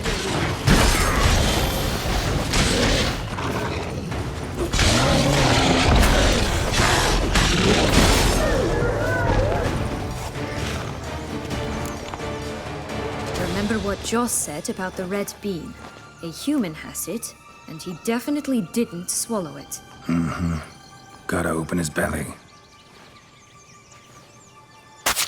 Bottle caps, fake teeth, a corkscrew. Ah, here it is. Red bean. Well then, one step closer to our goal.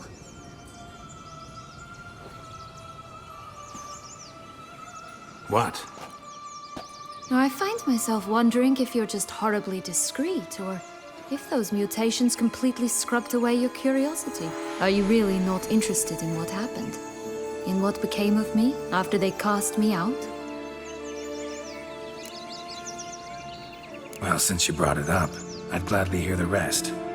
Let's see. They'd escorted you out of the duchy. Yes. And the noble knights of Toussaint, I didn't stop until we reached the Ketdu wilderness. They left me there alone, without a copper, in a torn lace dress, right when the frosts were setting in. They assumed something would eat me, or that I'd do everyone a favor and die of hunger. But as always, I failed to live up to expectations. I wandered the woods for a week, went purple from the cold, gnawed the bark from twigs. Finally, I saw a light among the trees. A campsite. They were bandits, bearded, drunk, spattered with blood. I was sure they'd rape me or kill me, or both. Take it neither happened? That's when I learned a robber and a murderer can be a better man than a knight in shining armor. They took me in, we set off for Nazaire, and I did what I could to repay them. I advanced in their ranks rather quickly. Eventually, I became their leader. Of the whole ragged band. Should have stayed there, maybe. Perhaps. Perhaps I should have forgotten everything, started a new life. But you know what? There came a point when I thought, you wanted a monster. Then a monster you shall get. Been through a lot. I have. And throughout this time, my sister was stomping grapes and shagging minstrels on down bedding. She wasn't the one to banish you. And I'm not angry at her for that. I'm angry at her because she forgot about me. Right. We've had our chat. Come.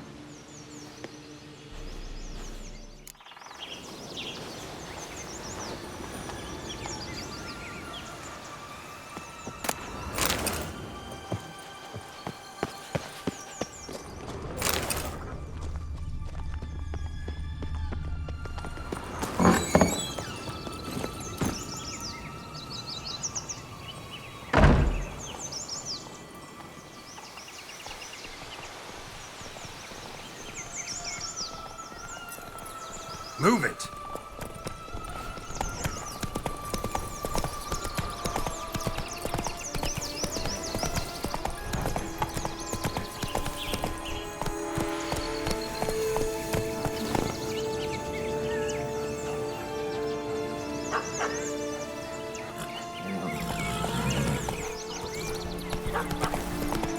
Four animals stacked atop each other.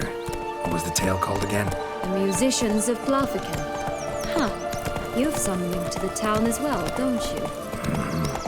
But my tale's not much like this one.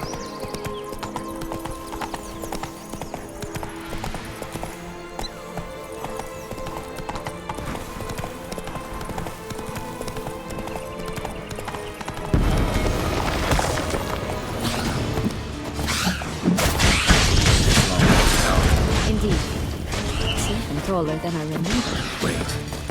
What Joss said about the third beam, remember? In the possession of a whole farmhand somewhere deep beneath the ground. Yes, this must be it. Let's go.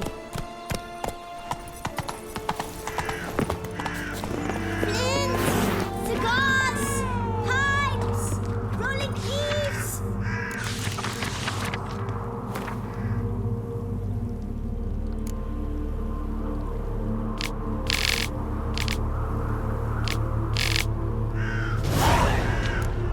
Contract from a goose. That's new. You really aim to concern yourself with that? A true witcher should never abandon poultry in distress. Go, go.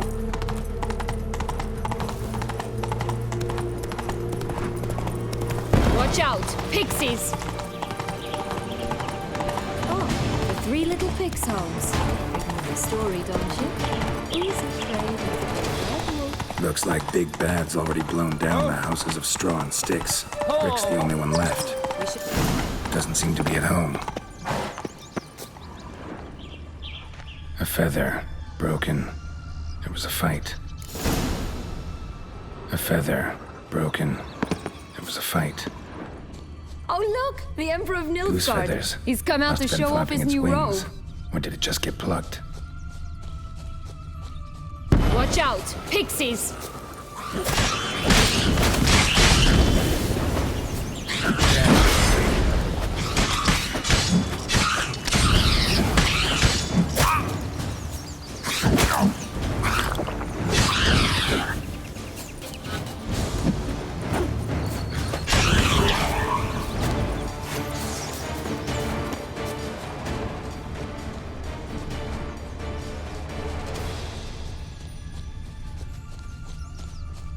Hey, there, in the trees. Some kind of camp? Defend the goose! The golden eggs will be ours!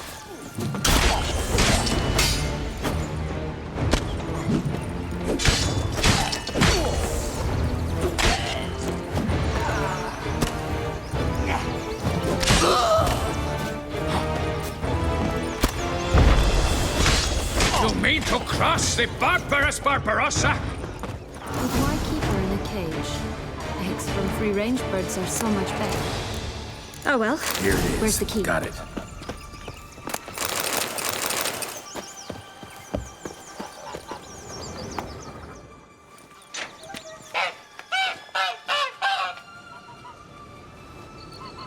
Good thing you posted that notice. Never would have found you otherwise.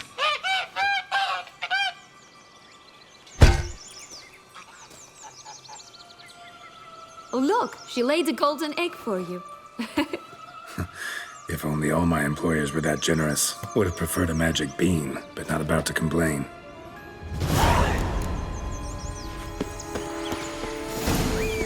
Did you really travel all the way here for a contract? Nature of the job. I don't believe it. You must have had another reason. Well, spent a few idyllic months in Beauclair some time past. Part of me wanted to come back, I think. Oh yes. Visit Toussaint once, and you'll always long to return. Did you like Anna Henrietta?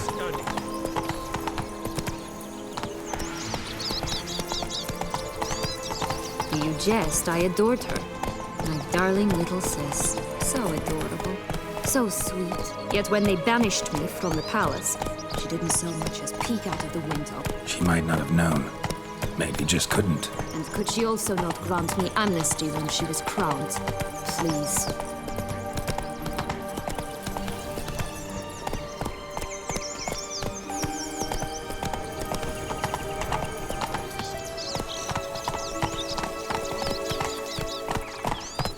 Move it!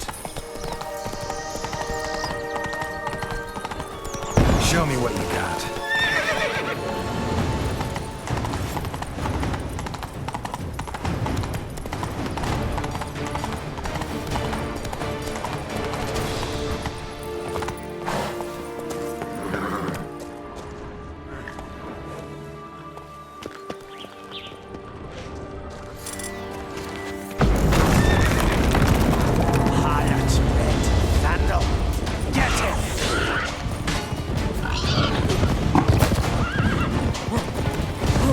They didn't like that.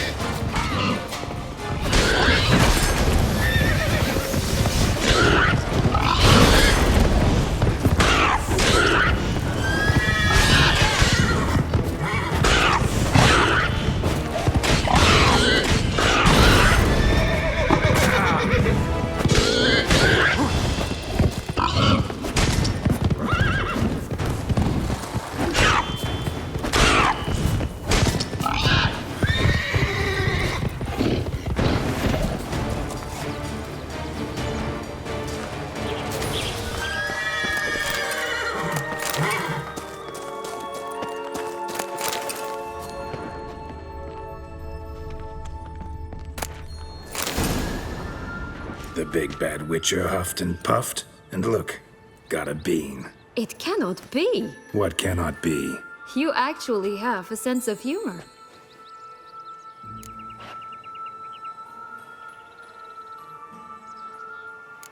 Why so shocked? Well, when you arrived, all you did was pout and mumble things in that graphically monotone. And now this. A jest.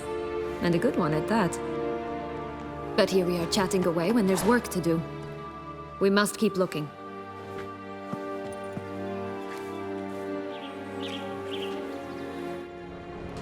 So, do you like it here? No, got a problem with magic in general. Illusions, portals, all that. Don't trust any of it. A bow of old-fashioned tastes, eh? I like that.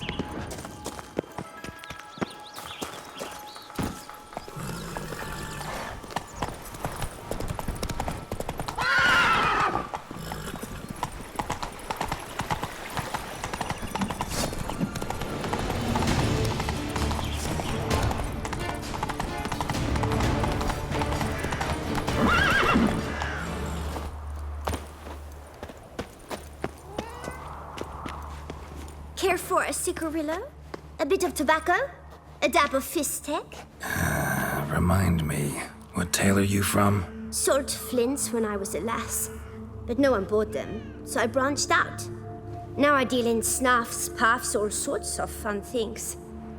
What'll you have, sweeties?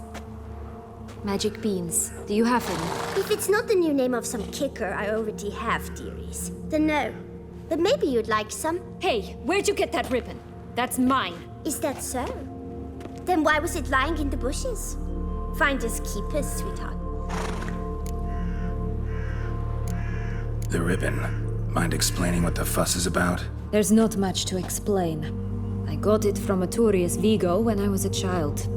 It was to protect me from evil. It clearly didn't work, given how I ended up. But it means a lot to you. How should I put this? I have so few mementos from my childhood, and the ribbon reminds me of the good old days, when I was someone else. Dears, could you continue this touching scene elsewhere, You're scaring away my customers.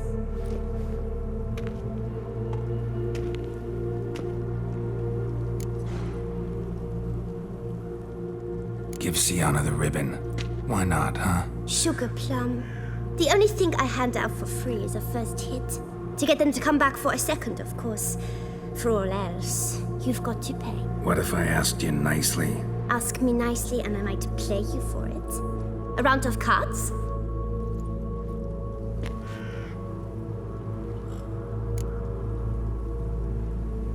All right, let's play.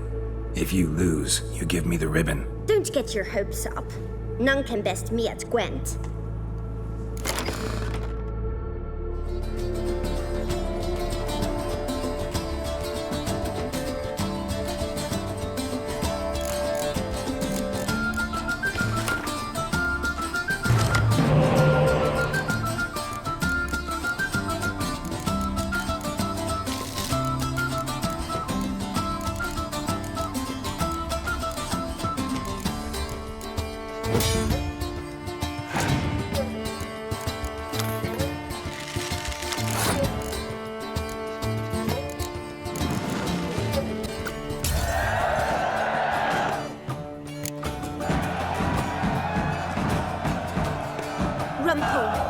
good at this.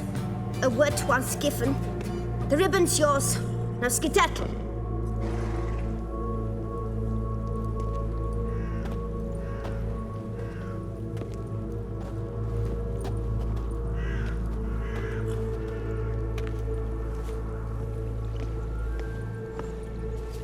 All right. Tell me. What? What you want in return. You're not doing this out of the kindness of your heart. Don't want anything in return.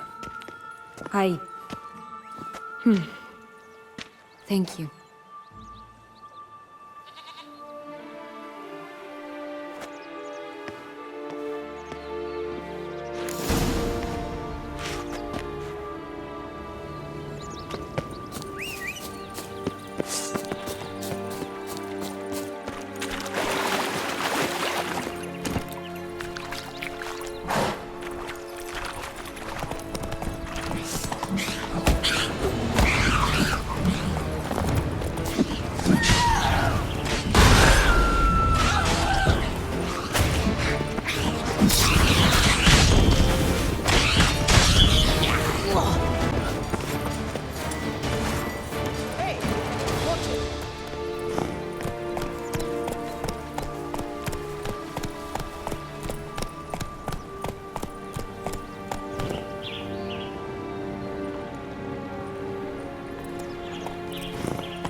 Watch it.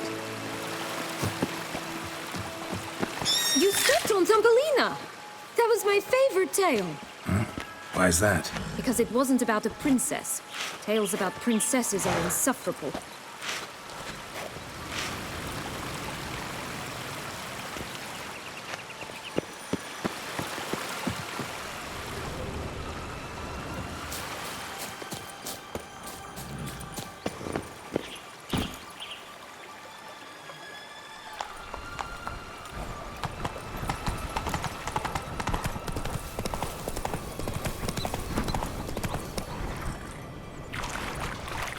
I'd always grapple up her braid in the past, but I don't see it anywhere. We'll find another way up.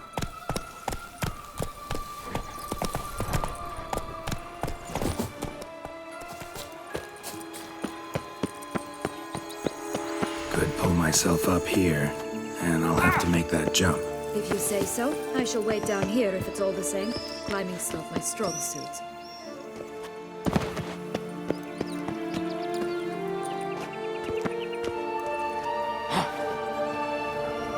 Prince's corpse. Tried to free Longlocks, but fell and broke his neck.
it is. Would have stunk to climb all that way for nothing.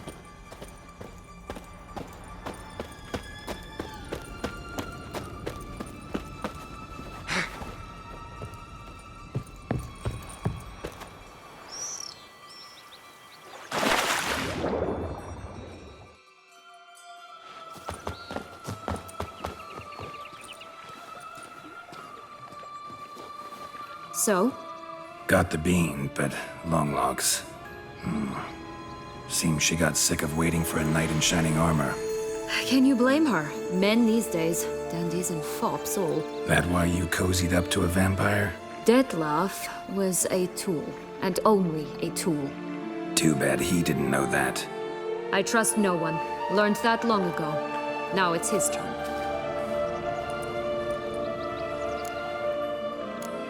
To use him. Was that your plan from the start? No. At first, I was simply intrigued. Do you know the story? It was in Mettina, a few years past. I'd gone there to pass some loot off to a fence I knew. We were hashing out the terms when in walked Dettlaff. He said he'd come to sell a silver candlestick. He gripped it through a cloth. That caught my eye. I followed him out, observed him from a distance, but he caught on quickly. Yeah, superhuman senses will do that. He turned down a blind alley. I followed. He jumped out from behind a crate, baring his teeth. I suppose he'd wanted to frighten me. Alas, he didn't in the least. After all, I'm a monster too, am I not?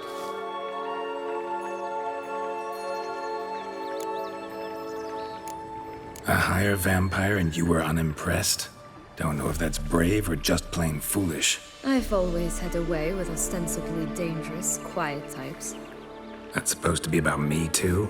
Oh, brother, I hate to disappoint you, Geralt, but your belly button is not the center of the known world.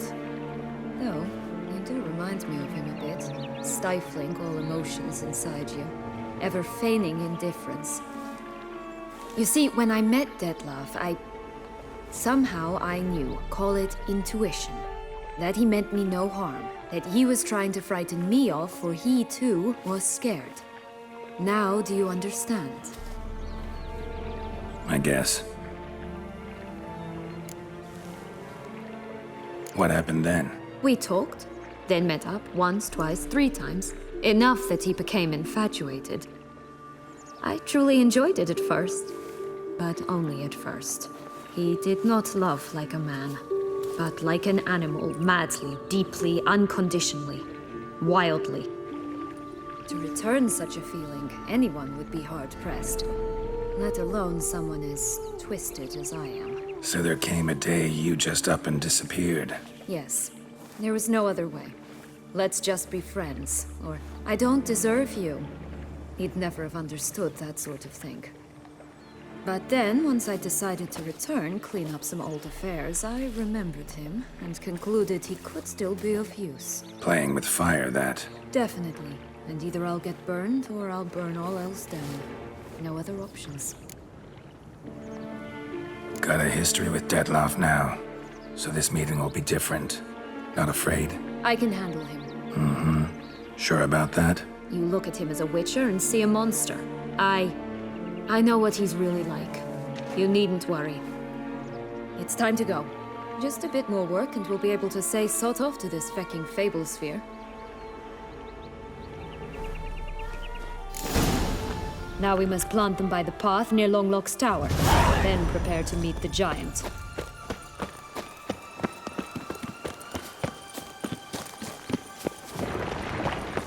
Right, this is the smoke. Show me what you got. Pull out the beans.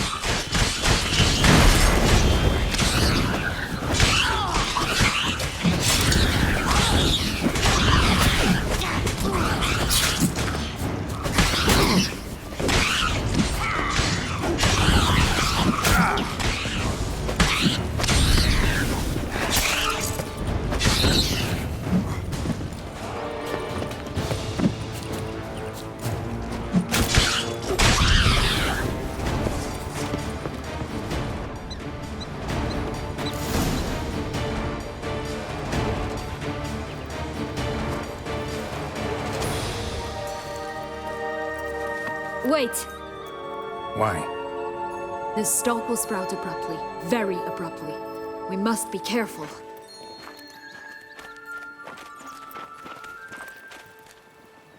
All right, toss them.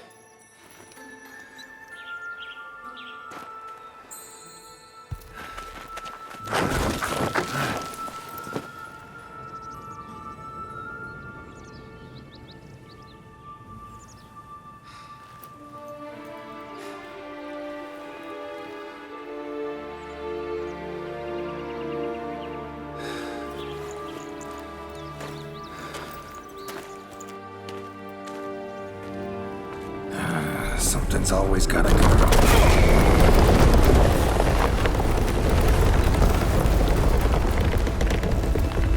The home stretch.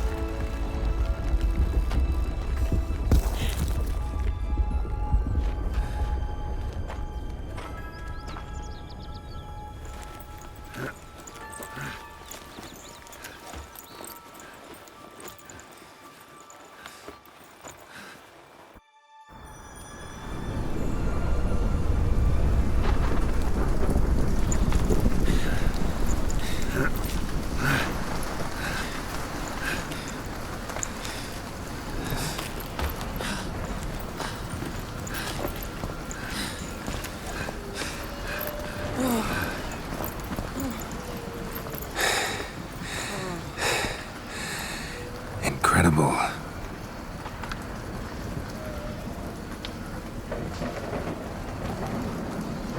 Admire the view later.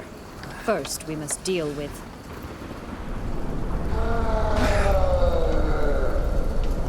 him.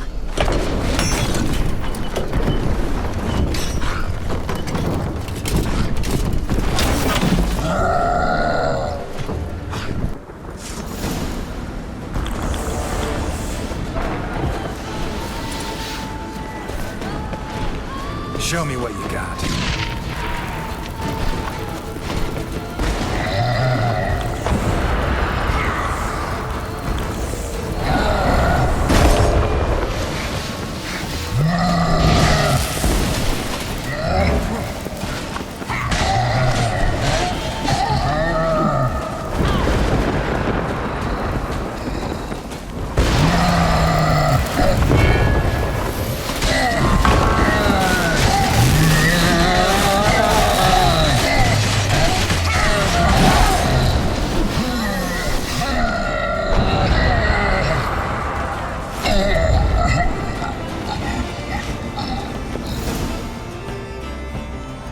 Fairy tale creature. That was one tough son of a wench.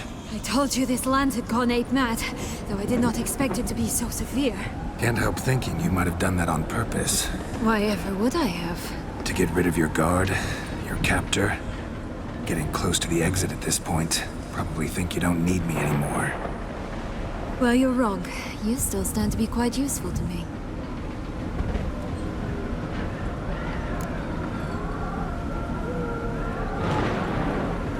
That so? How? Plan to use me like you did Dettlaff? No, I need you for a purpose far simpler. Well, don't just stand there and stare. I need a man, Geralt, and I'm not afraid to say it. I have no idea what awaits me once we leave this place. Treat it as my last wish. Another time, another place, maybe. No offense. None taken. You spoke clearly, you spoke honestly. It's fine.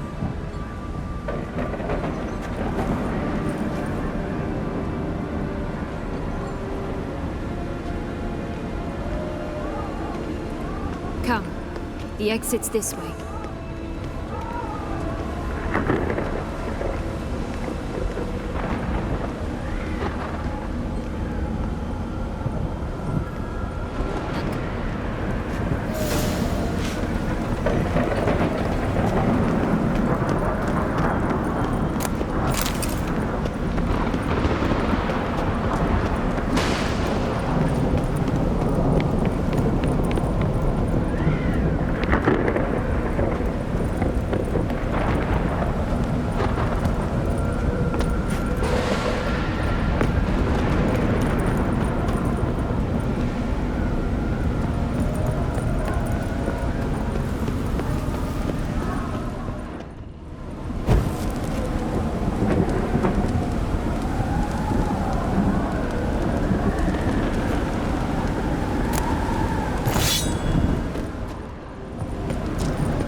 spells in a fountain?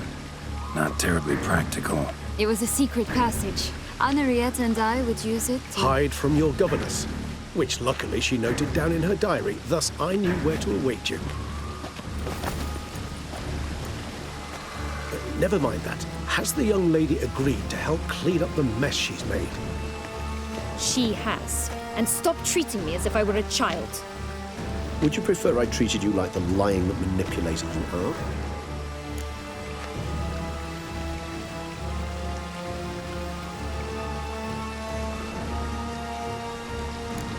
Calm down, both of you.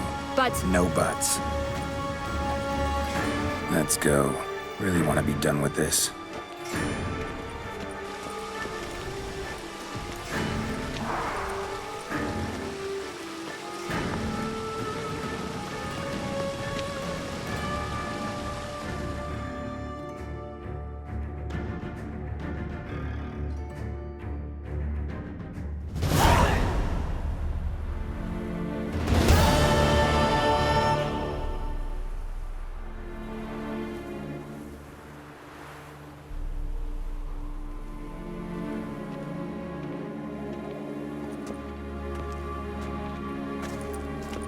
Nice place. Isn't it? Offers a lovely view of the valley. On a clear day, you can see the outlines of Duntine.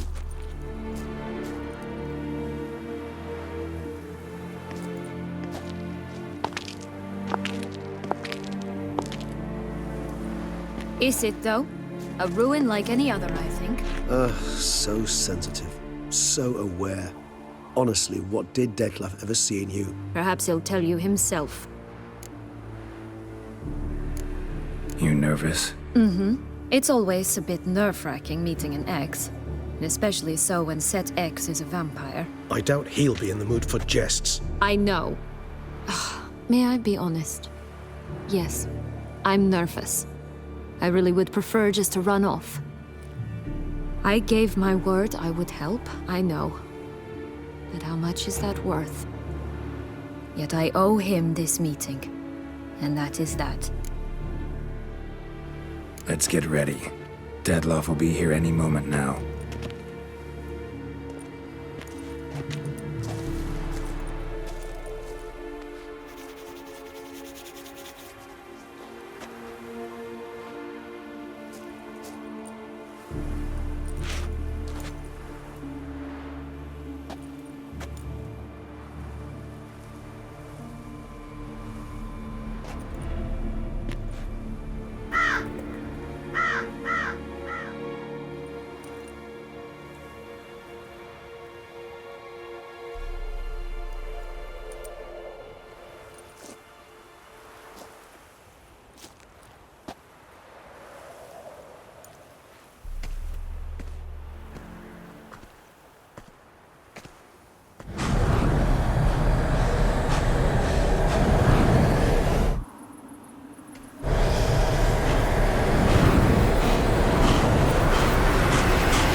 Dettlaff, it's not that simple.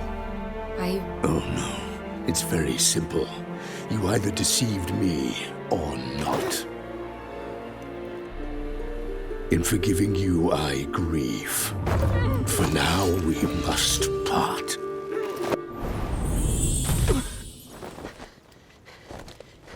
What? But how?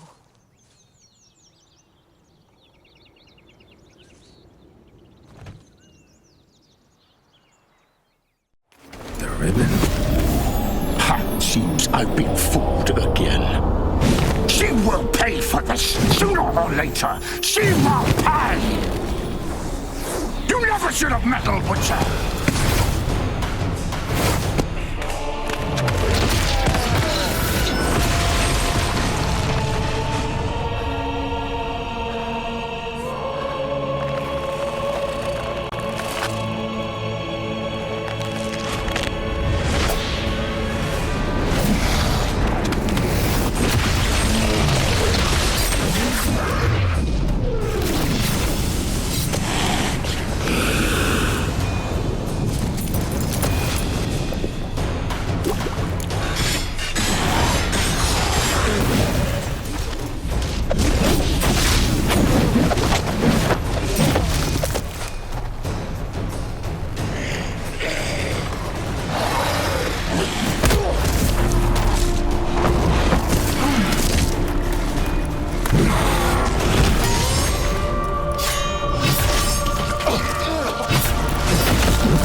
I want just the last. Both of you! Didn't plan any of it. Silence!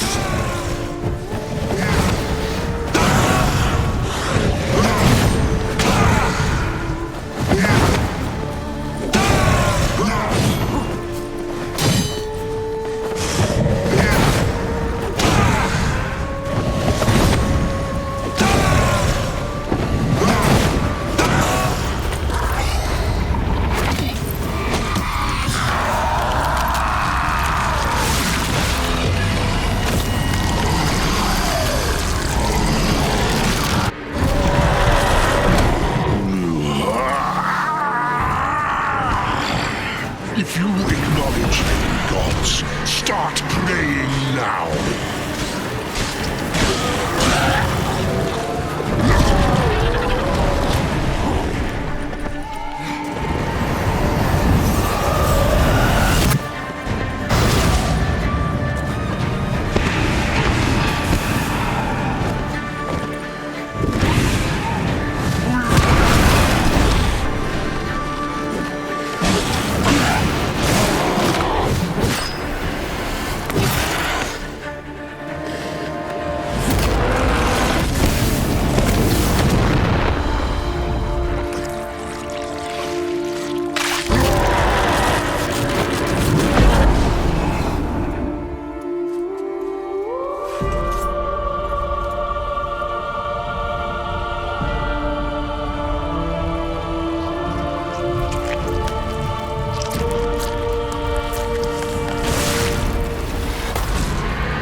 Leave him to me.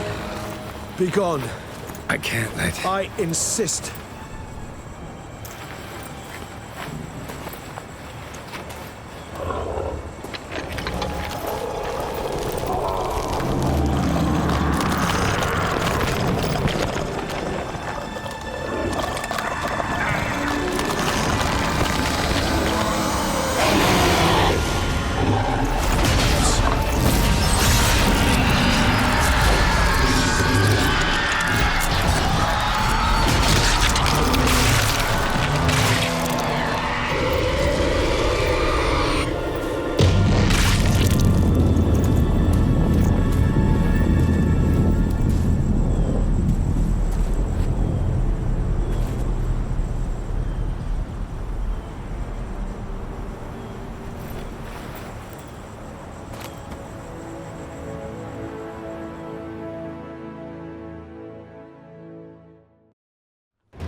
My, what a smashing ensemble.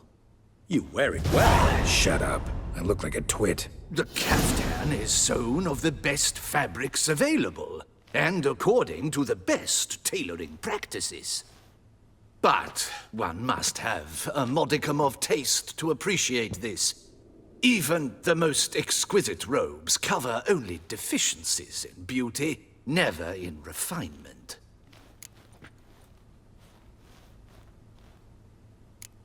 Usually wear something different, better suited to my trade. Got nothing against this particular outfit, though. Just don't exactly feel comfortable in it. And I despise formal occasions. Nothing one can't get accustomed to. Now, be so kind as to stand still. All that being as it may, Toussaint's highest honor, the Order of Vitis Vinifera, demands appropriate attire. The Duchess cannot be expected to drape the medal on a suit of armor caked in mud. Palace protocol places enormous emphasis on form, virtuous tradition, etiquette. Huh. A tradition which values appearances ahead of all else, which calls for lordly, glistening triviality and misplaced generosity. Sound wistful. Pensive, Regis. That because they refuse to buy you a new outfit? Hardly. It's the tone I ever adopt when I find myself pondering, which, believe it or not, happens quite a lot. Besides, I've no need for a new outfit as I shall not be attending the ceremony. Why not? Because unlike you, I don't have to. I shall begin to pack my belongings instead. I trust you'll join me later, once you're richer by a medal and a fascinating new experience? Count on it. Ceremonies, medals honoring virtues, just keeps coming up. I've had no reprieve either. And I keep thinking of the last great virtue, compassion. It's the one piece of the puzzle that never seemed to fit. Mean you suddenly believe the 5 virtues theory, after all we've revealed? It's not a question of belief, superstition, or old wives' tales. It's a conclusion derived through exercising pure logic. Syanna planned everything in advance. Had we not stopped her, surely there'd have been a 5th victim. One the gossips would have associated with a lack of compassion. Her plans don't matter now. Can't act on them. Ask the messenger who delivered my invitation to the ceremony. Syanna's in the palace. Courtiers pressured the Duchess to lock her in a tower.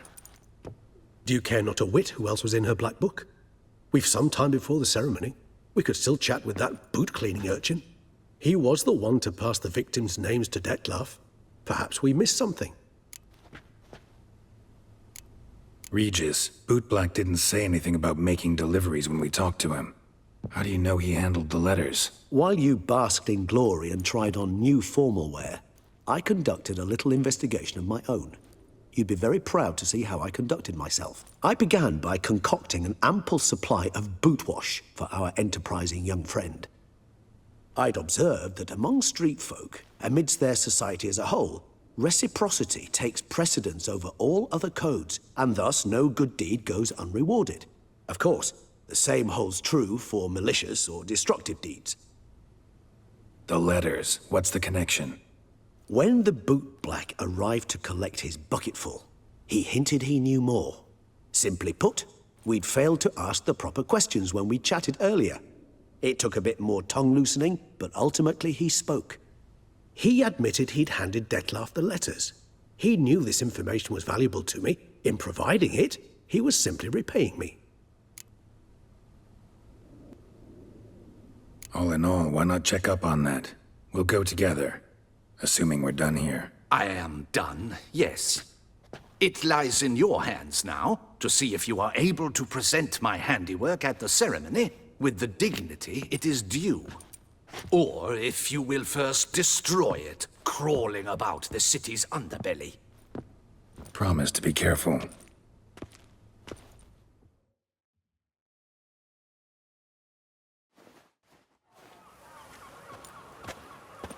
Oh, it's the swordsman. Good to see you. Here for a spiffing? Dirty boots are a stain on professional dignity, you know. Step on up. Need to ask you something. Yet again? Go on then. I'm a proponent of free speech and I will gladly tell you all I know. But why not get your boots shanked while we jabber? Guess they could use a spit and polish. Then I shall take advantage as well. A friend of mine used to say boots should be as clean as the soles that wear them. Clean boots, clean souls. A fine slogan.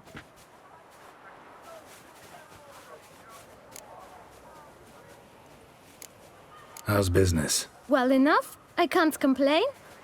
Though it'd be even better were certain folk to sit down for a shine as they stood and chatted. Man in the frock coat. You passed him some letters, remember? Why, of course. I'm young, got a mind like a steel trap, but... If you're about to tell me this information will cost me, forget it. How'd you get those letters? Beggars brought them. Why didn't you tell us this before, when we first talked? You didn't ask about beggars now, did you? Beggars. Tell us more about them. How many were there? Why, 4. 1 for each letter. Just 4? Sure you didn't get a 5th? I can't count, you know. Remember anything else? These beggars have anything in common? What? Come now. Each was different. Some had mismatched boots, others had no boots at all. Oh, I know! They all had no home! Kid, my patience is starting to run a little thin. Now think hard. Remember what they looked like? Of course. I've a mind like a steel trap, as I said. They were ragged, unshaved. Their clothes were tattered. As to their boots, well, I mentioned that already. Geralt, allow me to ask a question. Listen, lad. I'll be glad to mix another batch of that boot shine for you. But you must focus now and tell us all you know. Where can we find the beggars? Well, at the shelter, most like. Where's that? Everyone knows. It's just round the corner. Up those stairs, then right. Thanks, kid. For your trouble. We must visit the shelter. Look around inside.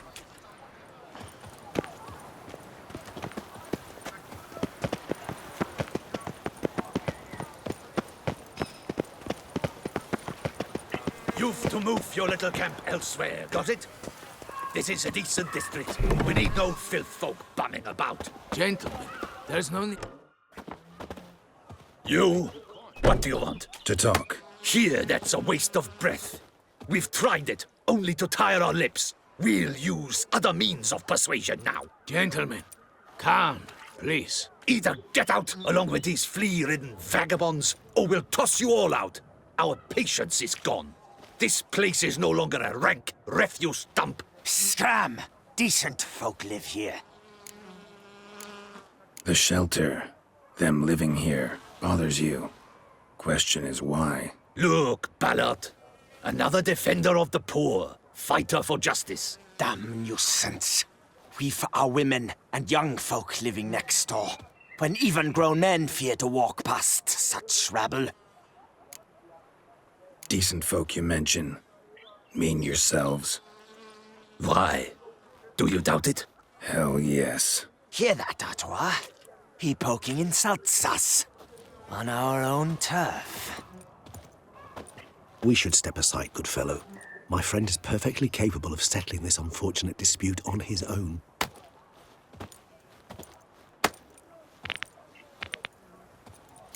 Schism, get her. I lent you coin.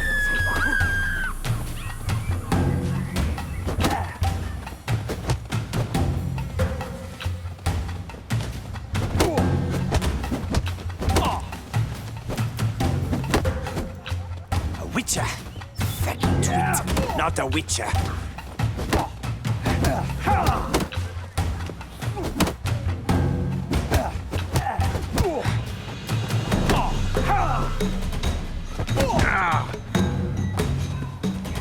Come on, come closer.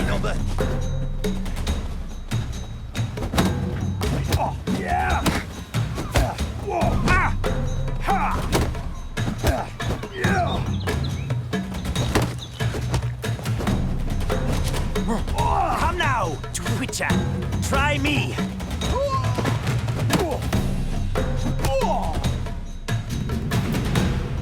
All right.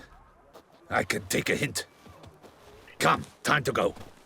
I thank you so much for your aid. I tried to reason with them, but they'd have beat me blue had you not come along. I'm grateful. Immensely. What did they want from you? They are neighbors. Wish me to take my folk, the shelter, elsewhere.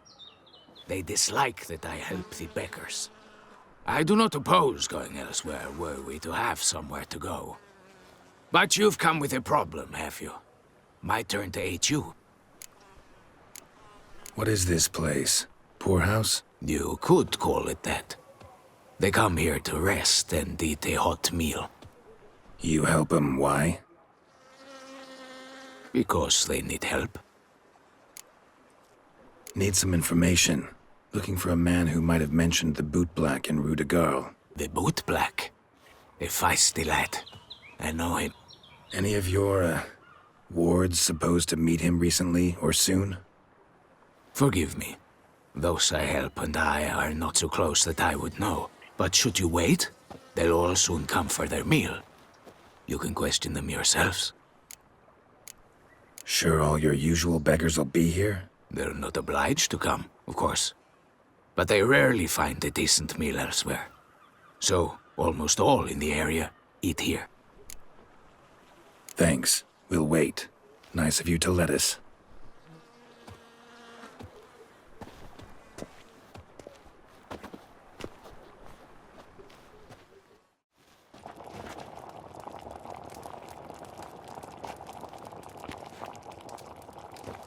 My dears, I've a matter to address before I serve the soup.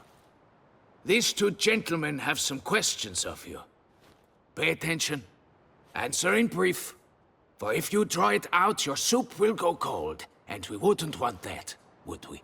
Recently, 4 of you delivered sealed letters to the Boot Black. I know this.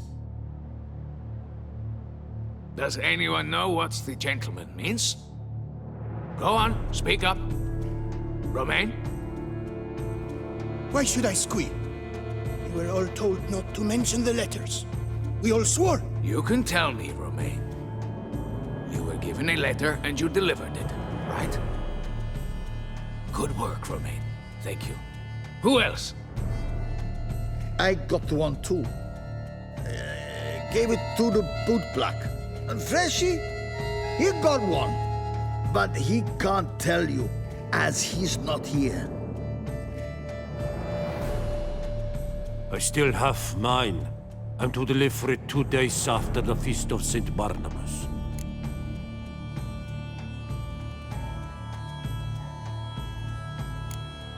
It's a matter of importance to the Duchy. Hand it over, or I'll take it from you, plain and simple. But I was to deliver it personally. Let no one else see it. That is what she said, and she was frightening. You ought to heed folk who are kind and honest. These men helped me a short while ago, helped all of us. If this individual threatened you, you need not keep the promise you made. All right, take it. I didn't want to see the Boot Black anyways. It's always muddy there.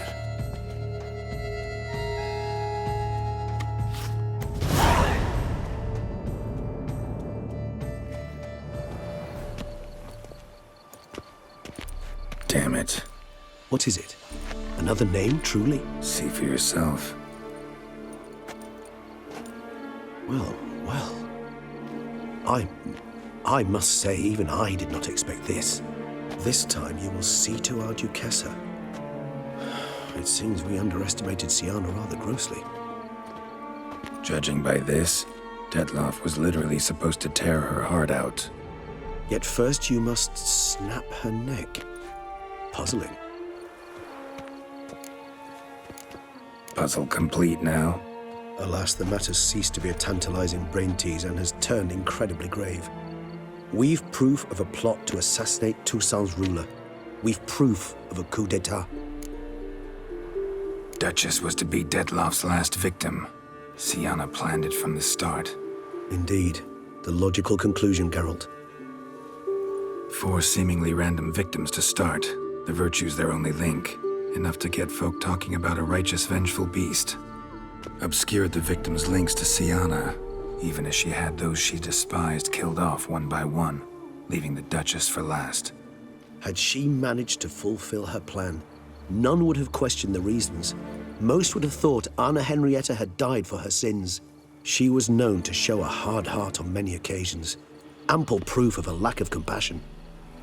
Why would Sienna murder her own sister? Out of envy? To take power? From an inborn penchant for evil? Yes, yes, and yes. All seem likely, and none are mutually exclusive. But if you'd like to know for certain, you could always ask her yourself.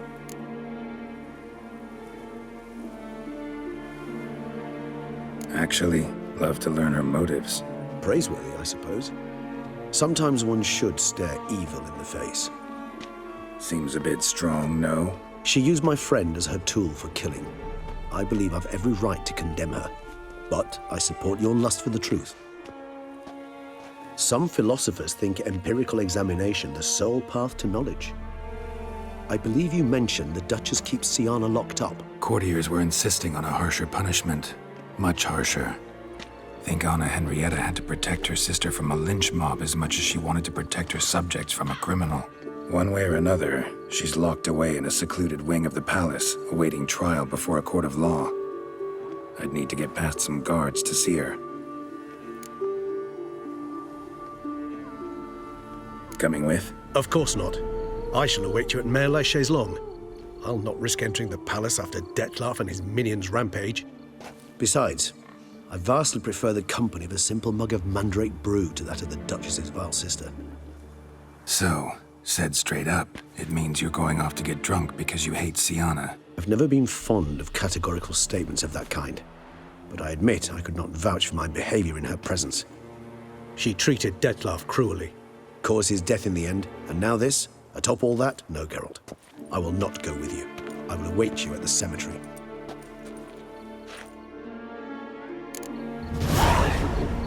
And hungry.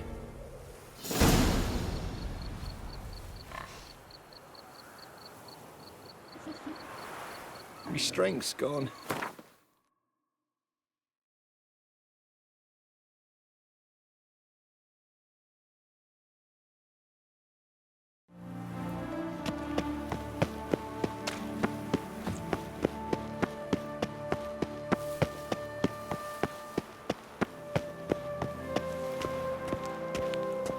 I'm not at all fond of that chain you wear.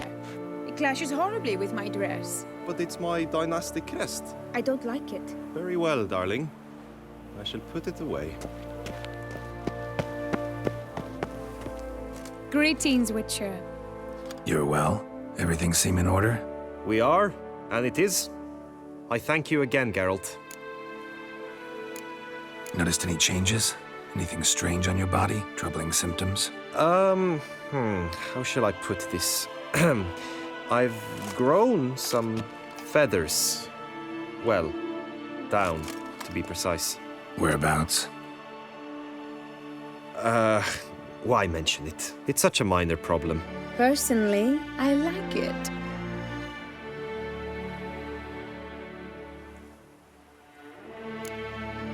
Well, take care, you two. Lovebirds.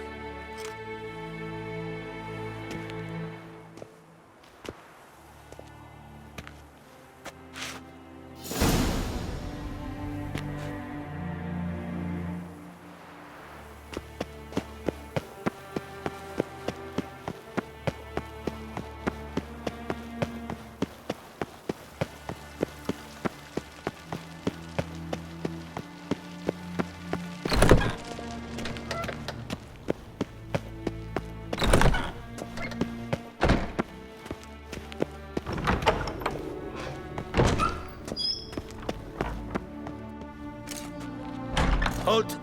Need to see Sienna, urgently. In the matter of? Want to talk to her. It's important. Want to talk? Go see your gran at tea time. Not one locked up on the Duchess's orders. No doing without special permission. Period. Found some information important to her case. Need an explanation, urgently. Ah, fine then. You're that witcher who solved the murders, no? Then you've my permission, but only for a few minutes. Promise to be brief.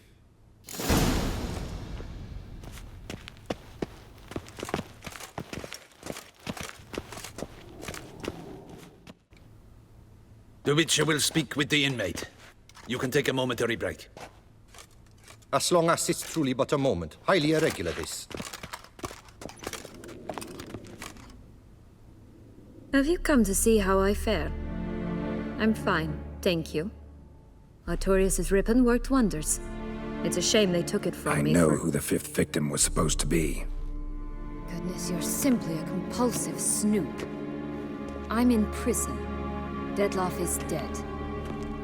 Could you not just drop it? Sienna, stop pretending you couldn't care less. I know it's an act, and it's really starting to wear. Why do you want to kill her? For such an accomplished investigator to ask about the obvious? Come now, Geralt. Why do you think? Because she turned her back on you, then banished all memory of you? Bravo, Geralt. Yet another riddle solved, and your sick curiosity sated. Well, what now? Off to share your discovery with Anna Henrietta? No, she's no longer in danger, true. But she very well might add a little something to your reward. Definitely gonna tell her. Not necessarily for the coin, though. Then why do it at all? She ought to know. If only 'cause you'll probably try to kill her again if she ever lets you out. I probably will. Perhaps, just for a second, you could stop dwelling on all the wrongs folk have done you and forgive her.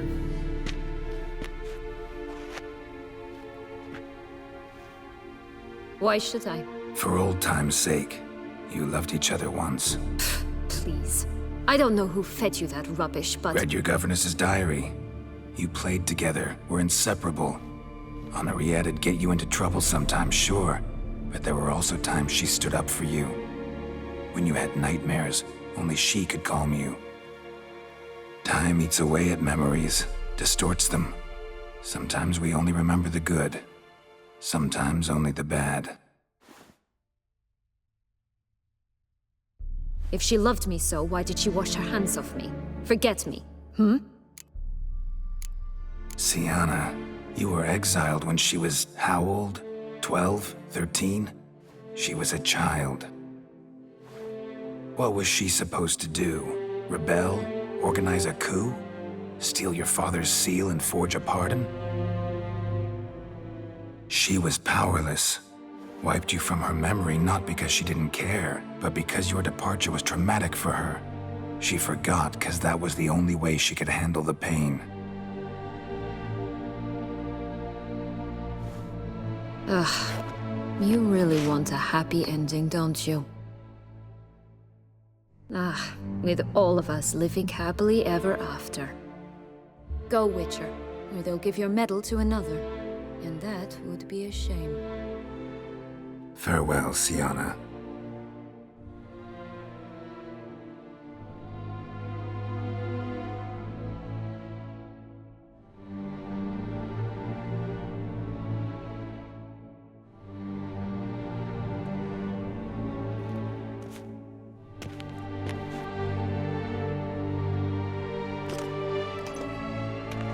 Commander de la Tour would like to see you. Shall we go at once?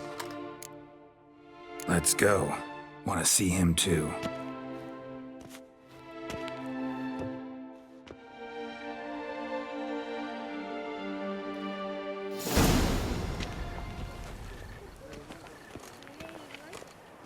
Damien. Geralt, it's about time. Ready for the ceremony?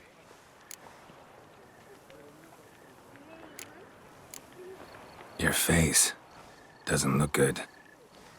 Though it looked even worse last I saw you. I apply a balm of arnica. Yeah, I hardly feel it anymore. Got some important information. Anna Henrietta was supposed to be Dettlaff and Sienna's 5th victim. You are certain of this? Completely. Found proof. Inconceivable. How could she? The murders, the mayhem she brought down on the city, were they not enough? She sought to strike down her own sister, her liege. Traitor. I must alert my men. Enlarge the Duchess's honor guard. Make certain Silviana is closely watched during the questioning. I'll see to it personally. I thank you, Witcher, for alerting me, and I appreciate your attentiveness. Let's begin the ceremony. Come with me. The Duchess awaits.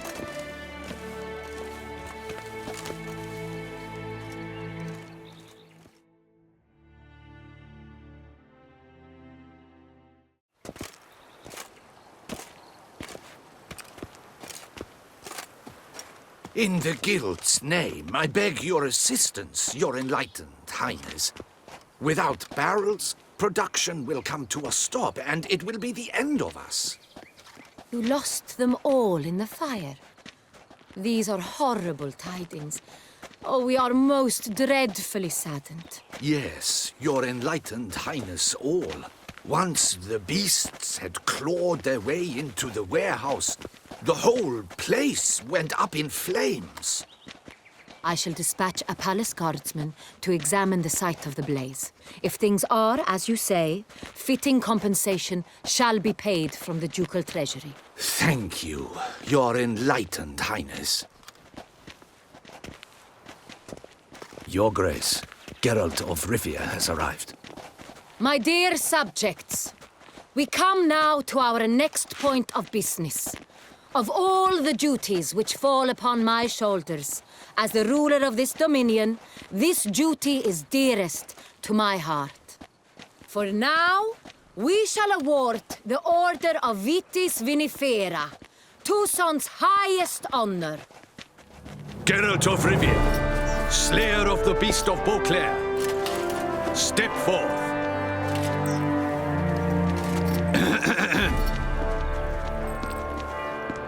We bestow the distinction upon the Witcher, who saved Beauclair from the terrible beast. Such is our desire. May this symbol serve as a reminder to all that the Witcher shall forever remain a friend of Beauclair.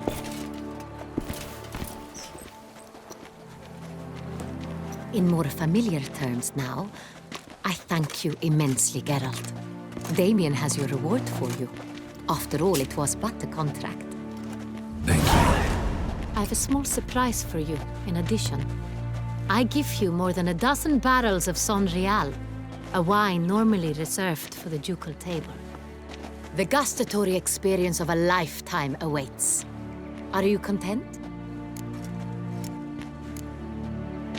I am, and truly grateful, Your Grace. Sadly, I'm afraid I have to sour the mood. It's Sienna. She plotted to have you killed, Duchess. Planned to use Dettlaff. You were to be the beast's 5th victim. This cannot be true. You're mistaken. You must be. I have proof.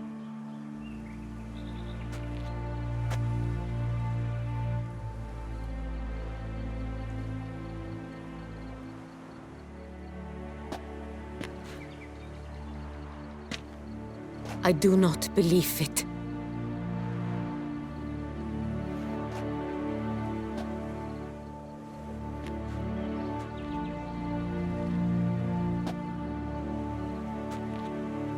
In a moment I shall speak to Sienna. Will you assist me? You returned my sister to me, yet what you tell me now I find devastating. I've come to doubt that I can judge her fairly. I'd far prefer to learn you're mistaken, Geralt. I'm not. In fact, I'd recommend you be particularly careful around her. You exaggerate, Witcher. She is my sister. I know well how to speak to her. If my presence will help in any manner, of course I'll stay. We shall now question a person implicated in the murders which recently ravaged our fair city of Beauclair. Captain de la Tour? Show Sylvia Anna in.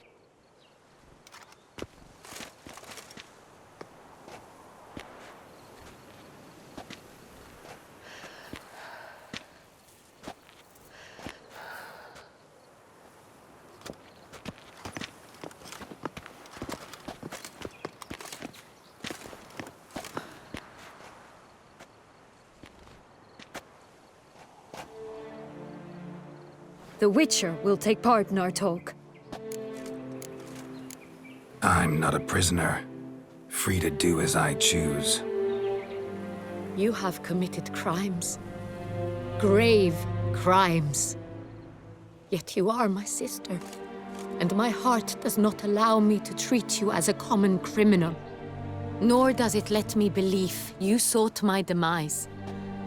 My heart yearns to know you were swayed by the monster Dettlaff. You yourself would never stoop so low. Thus I have asked Geralt to advise me, as one impartial. I shall now hear what he has to say. Bitterness consumes Syanna. She had cause to resent many of the court of Beauclair. I know her reasons, understand them even. But I can't condone the actions she chose to take. What is he talking about, Syanna? You know exactly what. I was forcibly exiled, remember? To your benefit. You knew well the throne would then be yours, though I was the elder. The ministers I can understand. They'd hated me since I was a child, thought me a poor prospect for the wife of a duke. I even understand our parents. I'd always sensed the problem. They simply feared me, for I dared to be free. That fabricated curse, it fell into their laps. A gift from above that brought relief. But you... your dagger hurt most. You were my Henrietta, dammit. My darling little sister. Now do you understand, Witcher? She betrayed me. Claim to understand them all? Why'd you come back for revenge? Have them all cut down, then? They deserved my vengeance. They detested me, all of them, as long as I can remember. But Henrietta understood me. Once. She was all I could cling to. Her betrayal hurt the most. You were children then. You and your sister both had no control over what happened. You're wrong, Witcher. She had control. Remember, dear sister, the day they banished me from the palace? Of course, I'd had the idea to pelt the Nilfgaardian envoy with fish bladders, which we filled with rancid suet on a lark. And which you set afire at the last, to impress me, I imagine. And I admit, you did. Hit him right in his hideous bald patch. Never laughed so hard in my life. But when it came time to find the culprit, you said not a word. I took all the blame and all the punishment. It's true. I did not stand up for you. I was too afraid. The council was unanimous. They listed all my offenses. My flights from the palace, supposed acts of cruelty, inappropriate friendships. They cast me out. But you, the only one to understand me, you cowered in a corner, lifted not a finger to help. Not before, not after. You never tried to find me. That's not true. I searched for you. Sent out knights, gathered tidings from without. You did not wish to be found. Since the day you vanished, I have lived with the knowledge that I failed you. I'm sorry, dear sister. Can you forgive me?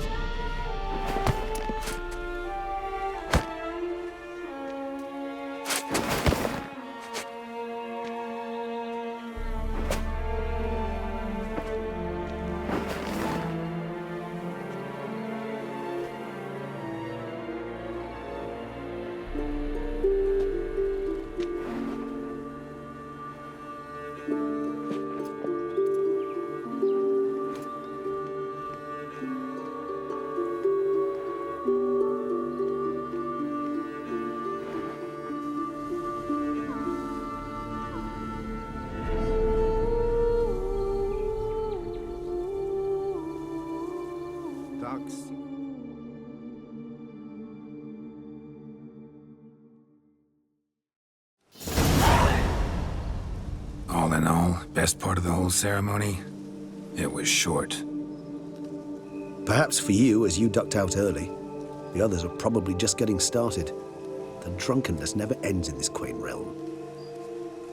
Not so fond of Toussaint after all, are we? Oh, this place is like a strong wine, Geralt. Good in small sips.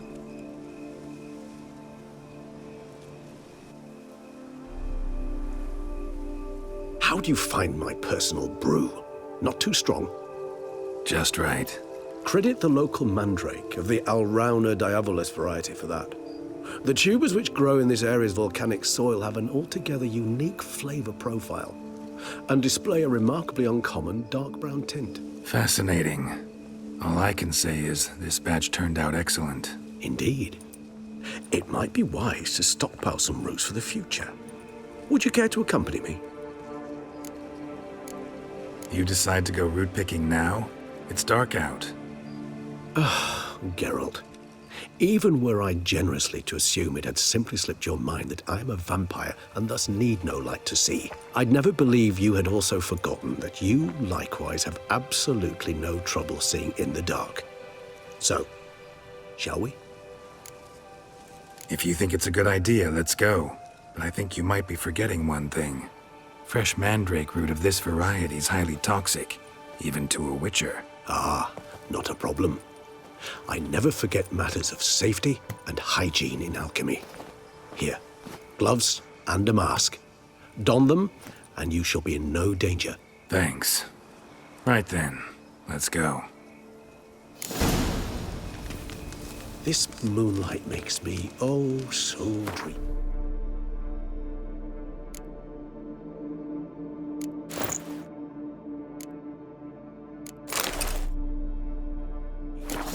Penny for your thoughts.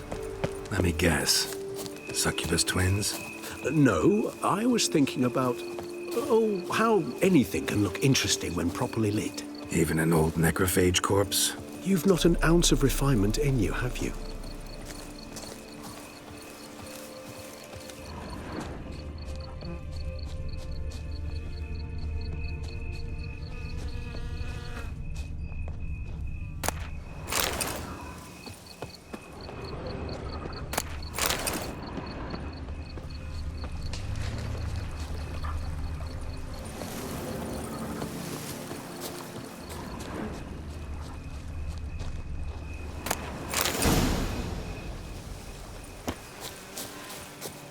Now, where'd that bloodsucker go?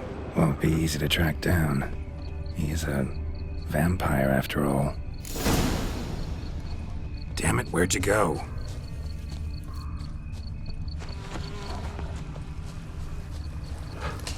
Regis!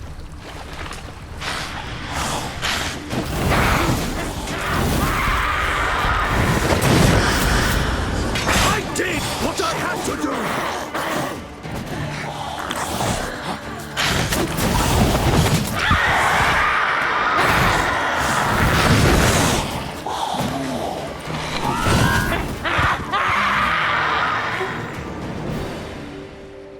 Those Bruxa, they called you a traitor.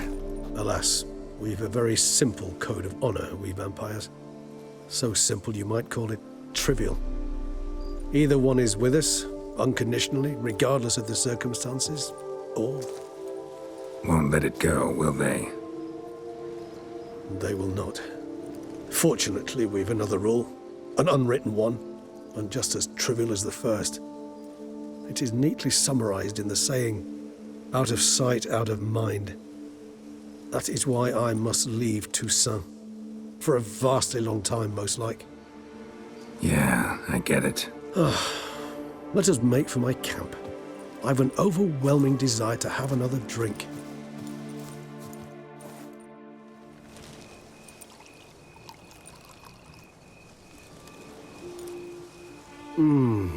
Supreme bouquet. Firm, defined beginning, then develops gently, rising to a startling finish. Don't you think? Not much of a connoisseur. Then it is high time you started your education. After all, the Corvo Bianco vineyard is now yours.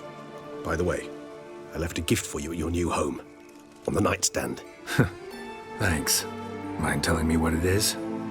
A trifle. That will nonetheless be useful should you need mutagens. Incidentally, have you thought about what you'll do with your prize? Shall you hang your swords over the mantle and take to pruning vines?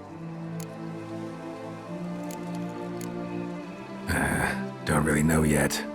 Might find the life of a hard-working vintner too tempting one day.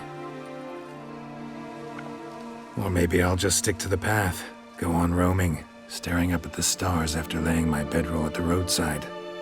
Ah, roadsides, bedrolls, and the sky above. I sense some poetry coming on, which of course brings to mind Dandelion.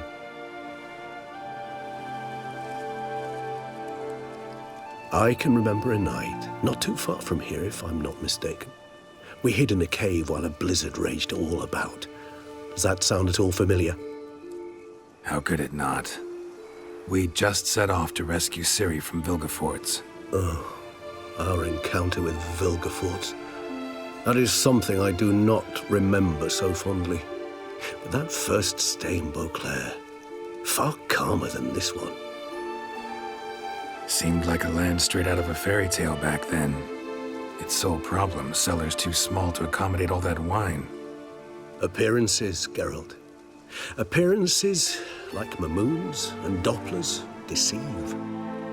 So what did become of Vilgefortz? Killed him. Sure wasn't easy, though. What about you? Any idea where you'll go? Distance is of the essence. I thought I might venture south. Nilfgaard? Why ever not? The Nilfgaardians are a modern society. None there believe in vampires anymore. This fact alone could be very useful to one wishing to remain incognito. Interesting point of view.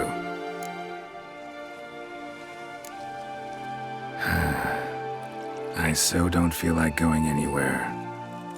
Sit here a while longer? So we shall, my friend. We have witnessed, and in fact on several occasions incited, many great and weighty events. After all that toil, I believe we deserve a bit of a rest. That we do.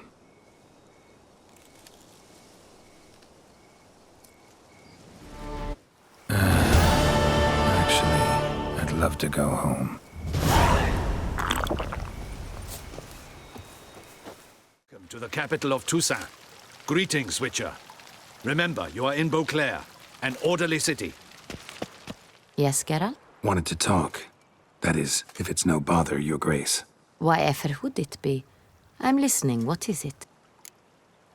Don't mean to pry, Your Grace, but curious how you met Dandelion. Mind telling me about it? So long as it's not a sensitive subject, that is. Oh, ancient history. My father announced a grand tourney. Julian was invited. He was to compose a song about a valorous struggle in the arena. What he wrote was the most beautiful love ballad I had ever heard. Papa was furious. Refused to pay him. Ballad. About you? Not overtly. I was married to Raymond at the time, after all. I get it. This tourney, quite a dose of pomp and circumstance. We cherish this tradition. My great-grandmama, Adela Marta, elevated it to its current status. For the longest time, she could not decide whom to wed. Meanwhile, her suitors, and there were swarms, often dueled one another.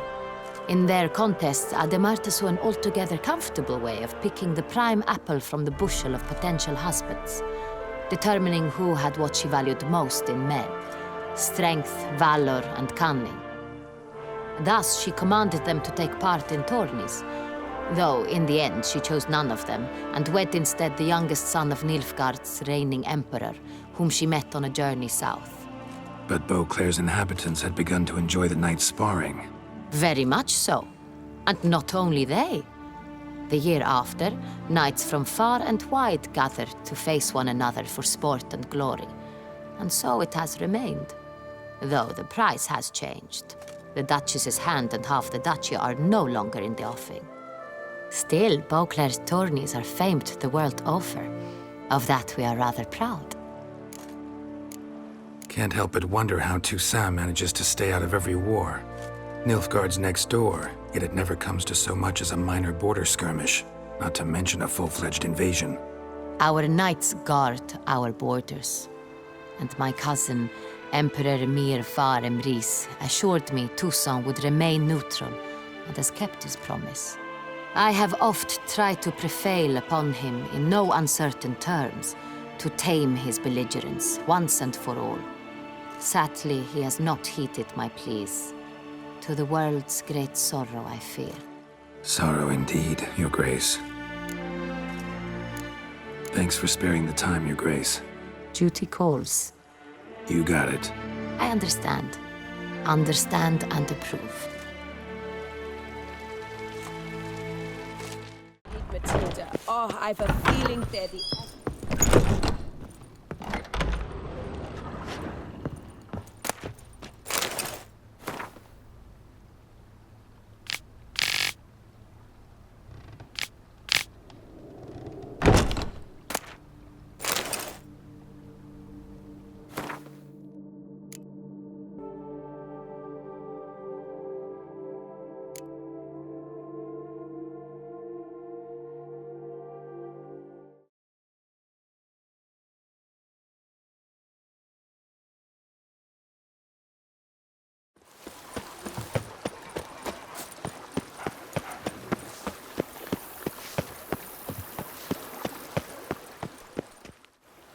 Master Witcher, some unknown individual barged into the residence. I resisted as best I could, but to no avail. Who is it? Alas, they did not do me the basic courtesy of introducing themselves.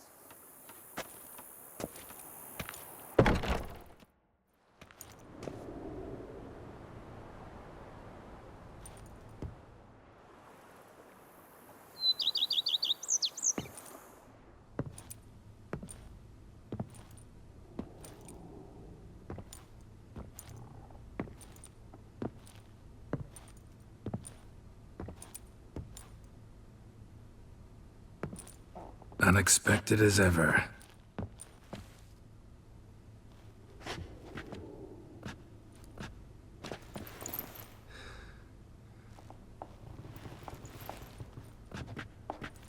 And beautiful as ever. Won't you even ask why I've come? Or how I found you? Wouldn't get a straight answer anyway. Quite true. Used to bother me, all your secrets. Now I know if you have something to tell me, you'll tell me. Don't need to ask. I missed you, Geralt. Madly. Come outside. We can hold hands and stare at the sky, like some shitty two-crown romance.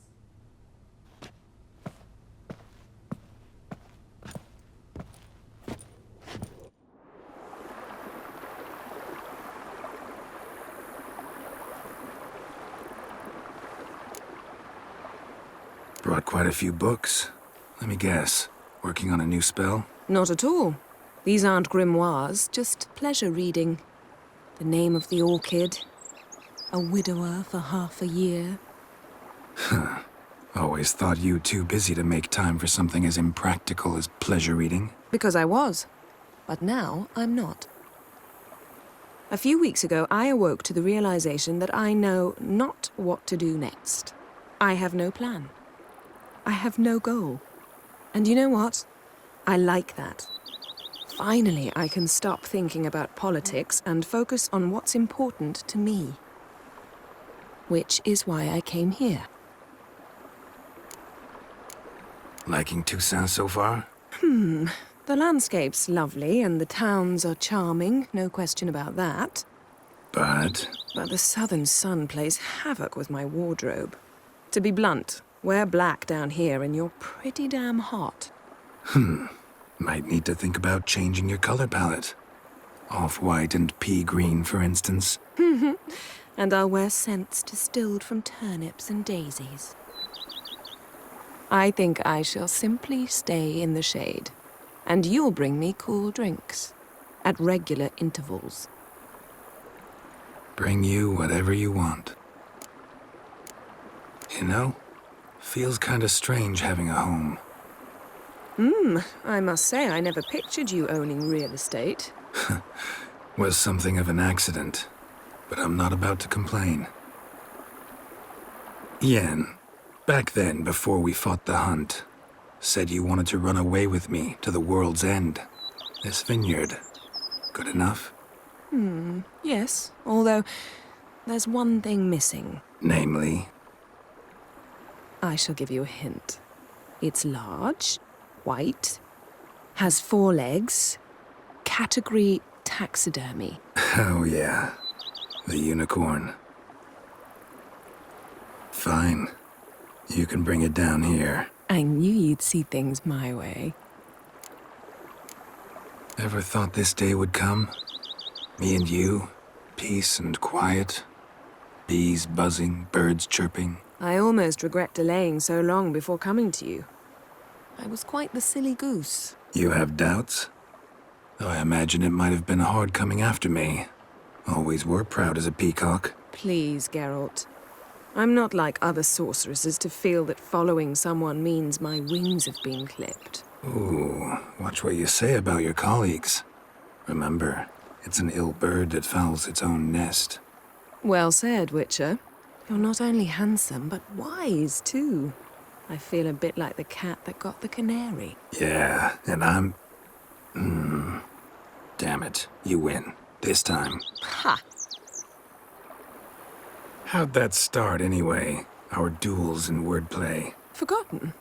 It was at a vernissage in Banard. You started it to keep from going mad with boredom. I remember finding your sense of humor both groan-worthy and somehow endearing. Never change, Geralt. I beg you.